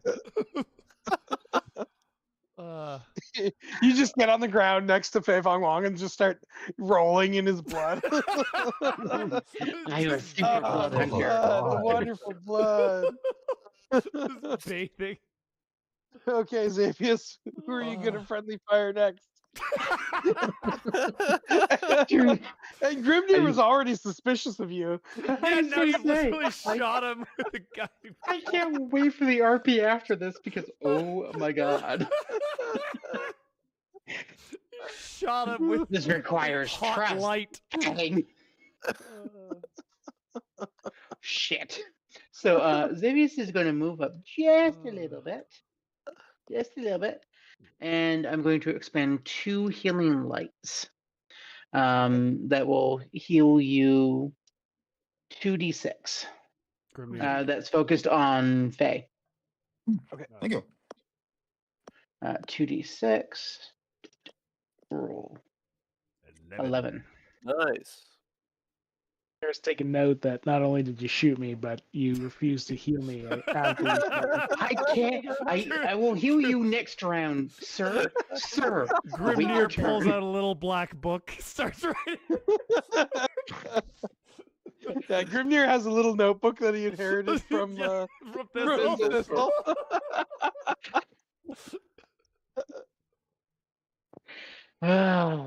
Spite is powerful modifier. Oh, that's my turn.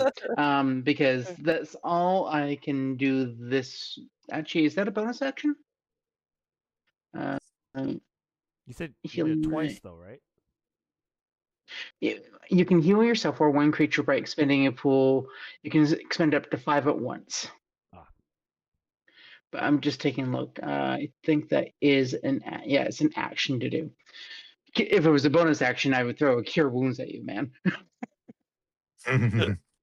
Guiding bolt. Yeah. Yeah.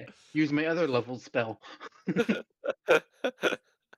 Okay, so yeah, you actually got some heals. You're still prone, Fei Fong Wong, so if you want to get up, you'll have to use half your movement. Okay. But there's no longer a not a dinosaur next to you trying to bite you. Yeah. The not a dinosaur So- is now laying on the ground. Yeah. There's still one not a dinosaur fighting with Bruce and Bongo. I was like, the headless one is here. I kind of want to put them back where they were because it was funny just thinking bodies. There's a few of them. Actually, I'm going to put them back where they were because there is only one left.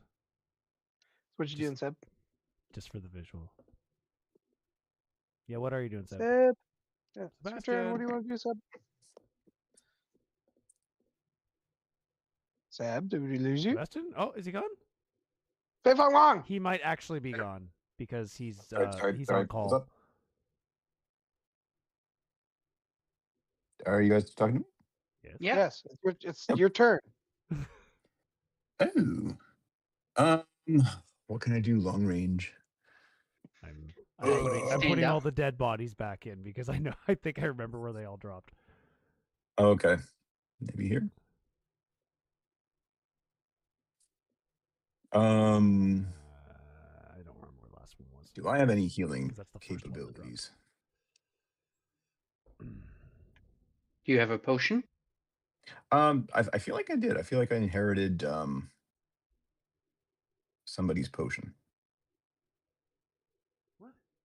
Nope. Crom used that potion. All right. So first off, do you want to stand up? Yes, Faye would like to stand up. Okay. So you only have 15 more feet of movement. There you go. Step over a body. There we go. Cool. He's standing on the body, one leg up. Bruce, Yes. There's Captain only one left. Captain Morgan. what you gonna do, Bruce? Oh, I'm gonna punch him in his big ugly mug. Okay, roll the hit. And I'm definitely not gonna fuck it up. 21. Okay, roll You- damage. 5. Bongo sees that and goes, I add I'm helping. yeah. I'm helping 5 fire damage. Okay. So 10. So 5 bludgeoning damage and 5 fire damage. It's bruised and scorched, but it's still standing.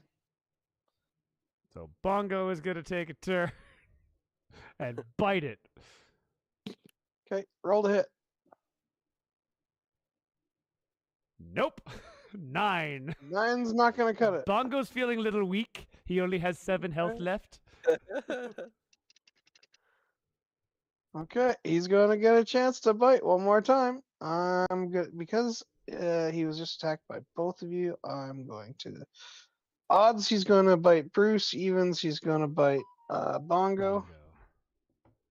I'm gonna make sure I roll this to everyone. Okay, odds Bruce, evens Bongo.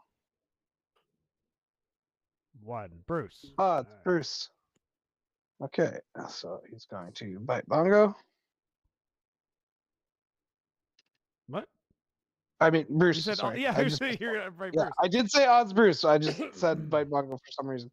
He's going to bite Bruce. But 5's not going to cut it. Finally, Nope. some luck. Yep. Okay, that brings us to Calva.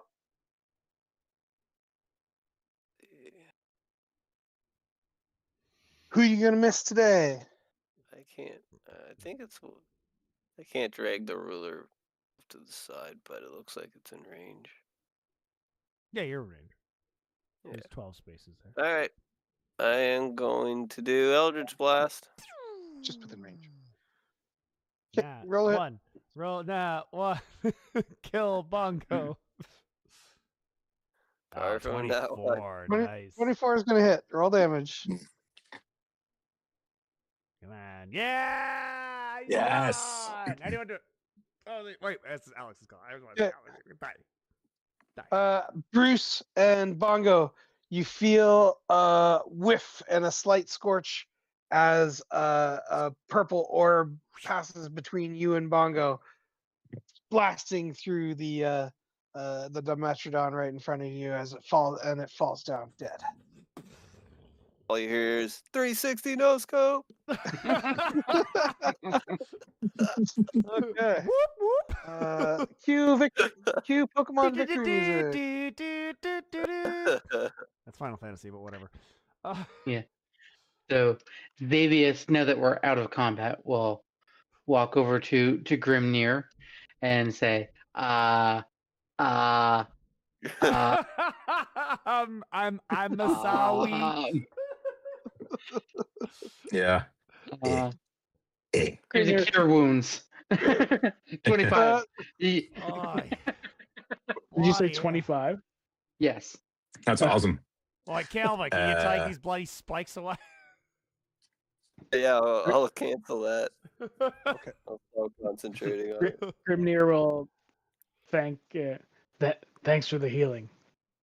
Yeah. Try not to miss next time. And thank Yep, you. Thank you both.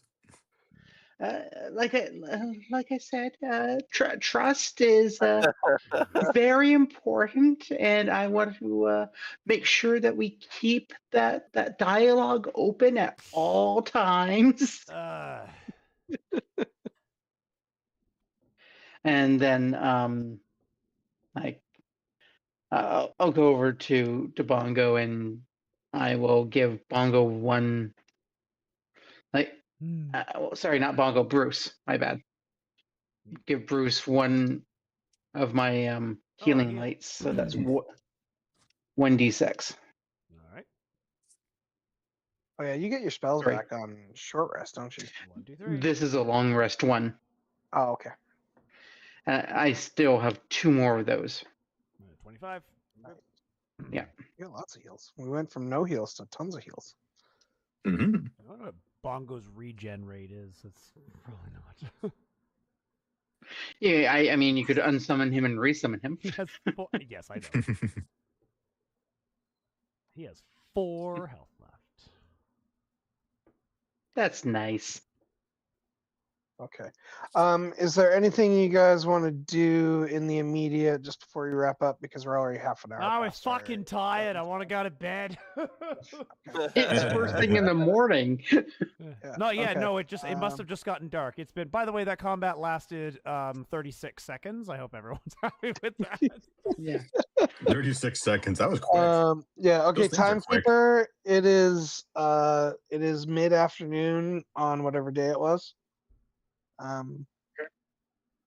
The same day that we made landing. Yeah. That fight could have gone worse. It could have gone better. I mean, yeah, it was pretty, yeah, we got a little cocky and we almost had some Yeah. problems. we almost lost Yeah. someone. Yeah, okay. So we almost killed we our had a own really guy. really good strategy at the beginning that would have worked exceedingly well. If you had waited one turn. Yeah, you just waited one turn. They would have like if no one had gone to either side, these guys were dumb enough, they were gonna run right through and shred themselves to death. You would have taken no damage, expended no spells. Now, don't get me wrong, don't count on that every time. No. But these guys were definitely dumb enough, and their motivation was hunger. They were gonna come charging through. Could have just and stood kill there. themselves. Yeah. Stood there. so- I didn't move. Faye once has the been whole humbled. fight. Hey, I was trying to mitigate as much as I could. I thought Oh, a yeah, thaumaturgy. don't get me you're wrong. You good. definitely acted within your character's motivation, so like it made sense, you know. Yeah. So okay. Well, that was Cool. fun. Yeah, so we'll pick it up. We'll pick it up from here when we come back in 2 weeks.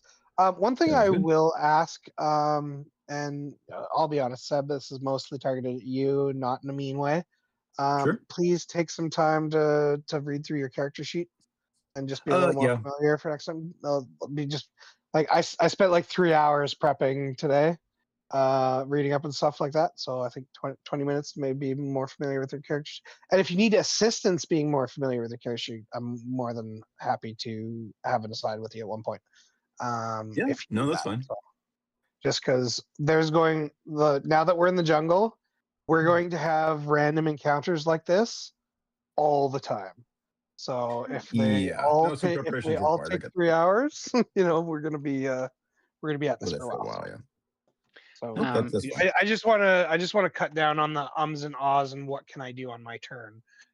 By the time it gets to your turn, you should kind of have a good idea what you're able. You at least should know what you're able to do. Yeah, well, if you change your mind, that's fine. But okay, cool beans. So- 2 weeks from now is February. Is that Valentine's Day? February. Oh no, it's not. 13th, but The day I before am incompatible for that day. Xavius gets to go into the shame corner for the I am sure the Yeah. Shane corner. Yeah. Sorry, I have a wife who. I'm sorry.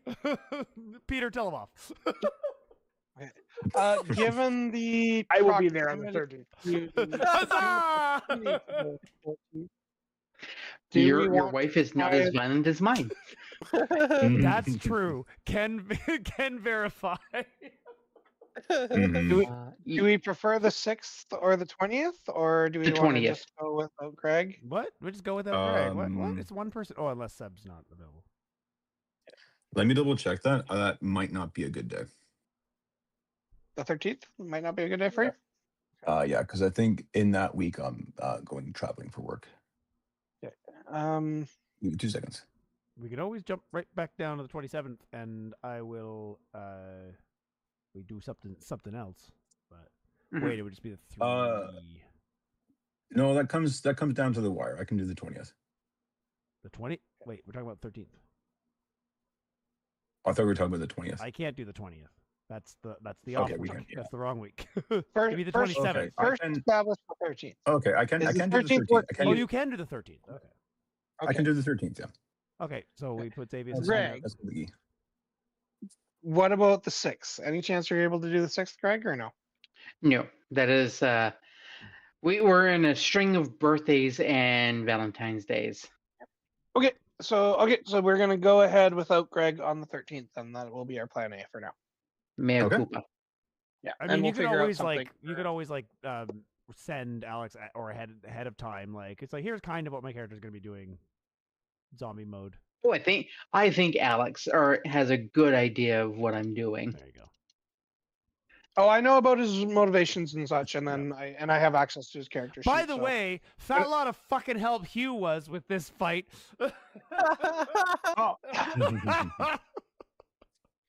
Stop letting me forget about your guy who definitely could have helped. Yeah. You're gonna have to I make him, Why demand did you an say extra something earlier? day. you're gonna have to make him a character sheet. Yeah. I knew I was forgetting something. Wow, you guys did a really good job. So, why did he's sitting Yeah. over on the beach eating one of his ration bars? It's like, Yeah, he's Drinking a just Mai watching. Tai. He's like you guys, like these. He knows these things are stupid and would have just run straight at you. He's Yeah. like, he saw the trap. He's like, why didn't you just let them kill themselves in your trap? Like, man, you guys are idiots. I quit. You guys are gonna get me killed. The only one of you that's got any brains is the fucking dwarf. yeah. Yeah. According to him, that would be the case. Yeah, okay. So I Hugh hate this guy Hackstone, so much? +2 to loyalty to Calva, -2 to loyalty to everyone else. There you go. The dwarfs stick together. The first dinosaur that we tamed, this man is getting eaten. Xavius will literally This open was the mouth. always the I keep forgetting about the goddamn NPC. This was always the plan. Okay, you know what? Don't worry, Alex. I will I will alternately also be playing you our thing, but you'll have his character sheet. You'll have to do his roles. Yeah. He's a berserker too. He's actually pretty powerful. He's not a bad. Yeah, I figured. It's just I just like the idea of him there sitting is like, no, you guys are good. You're good. You're The only difference is he's a berserker with, instead of having a great axe, he's got a battle axe because he can't use a two-handed weapon. he's not big enough. No, because he's only got one arm. Oh yeah, that's right. He only has one arm. Which now I realize the stupid picture that the thumbnail that I did. He has both of his arms in the damn thumbnail. Damn it! I have to remake the thumbnail. Who remembers how he lost his arm? Because he did tell you. Red dragon. Yeah, dragon. Red dragon. Dragon ate it. Who cares? We're going to kill him. Yeah.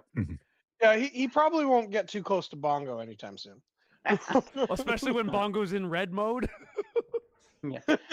I got to drop. I will talk to you all later. Okay, bye. Talk to you later. Bye. Later, guys. Yeah. There is a token for Hugh Hackenstone. Yes, there is. Yeah. When you add him to the map, when you do an encounter, it should come up with it. You should be able to click on it and get his character sheet right through that. So it makes it easy for you. He's HEW. It is HEW, yeah. Because they think they're clever. What the hell? Where's his picture? Yeah. Yeah, unfortunately, it's just boo. It doesn't give a picture, but it does link to his actual stat block. So yeah, that is annoying. Hopefully, he's half as strong as our last guide. Last guide. In our other Oh, campaign. the other. Oh, yeah. Let's see. He can make reckless attacks. So at the start of a turn, he can gain advantage on all melee attacks during that turn, but attack rolls against him have advantages, and then he has advantage on saving throws against being poisoned. He's got +5 to hit with his battle axe, and it does 1d8 +3 damage. So yeah, he's pretty helpful. Are we able to share the story about our last guide yet, or no? Yeah. You know what? Yeah. You're out of town. It's not like you can, like you could theoretically go back and get them, but yeah.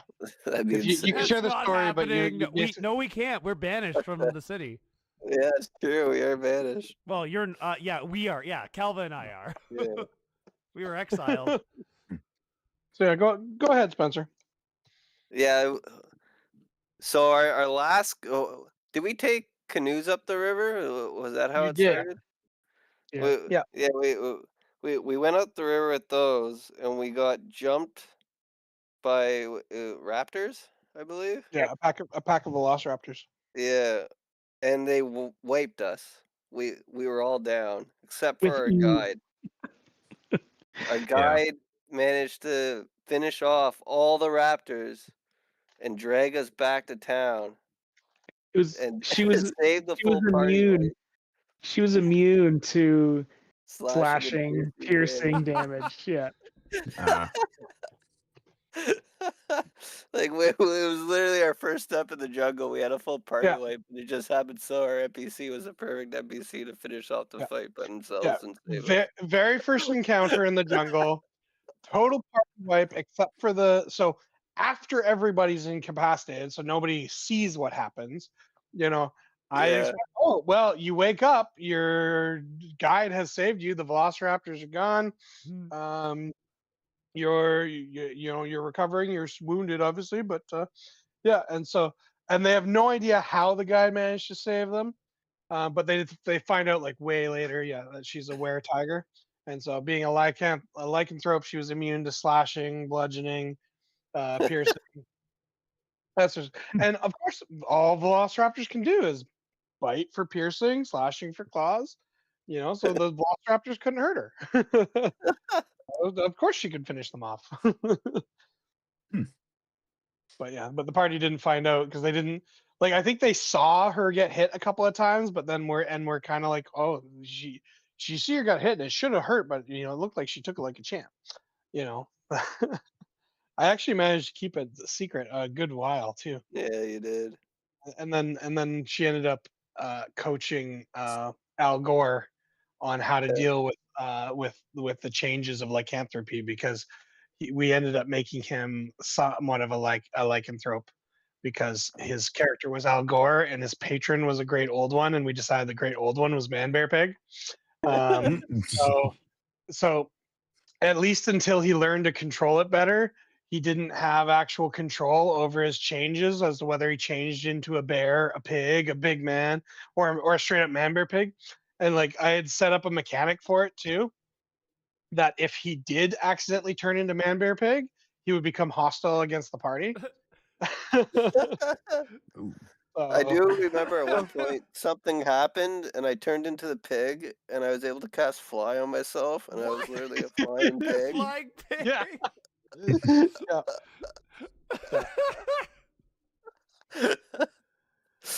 Yeah, he was just flying around the room tusking dudes. Yeah. All right. Hey guys, How many? Yeah. How many Okay. bobs Yeah, did same. we get up to that campaign?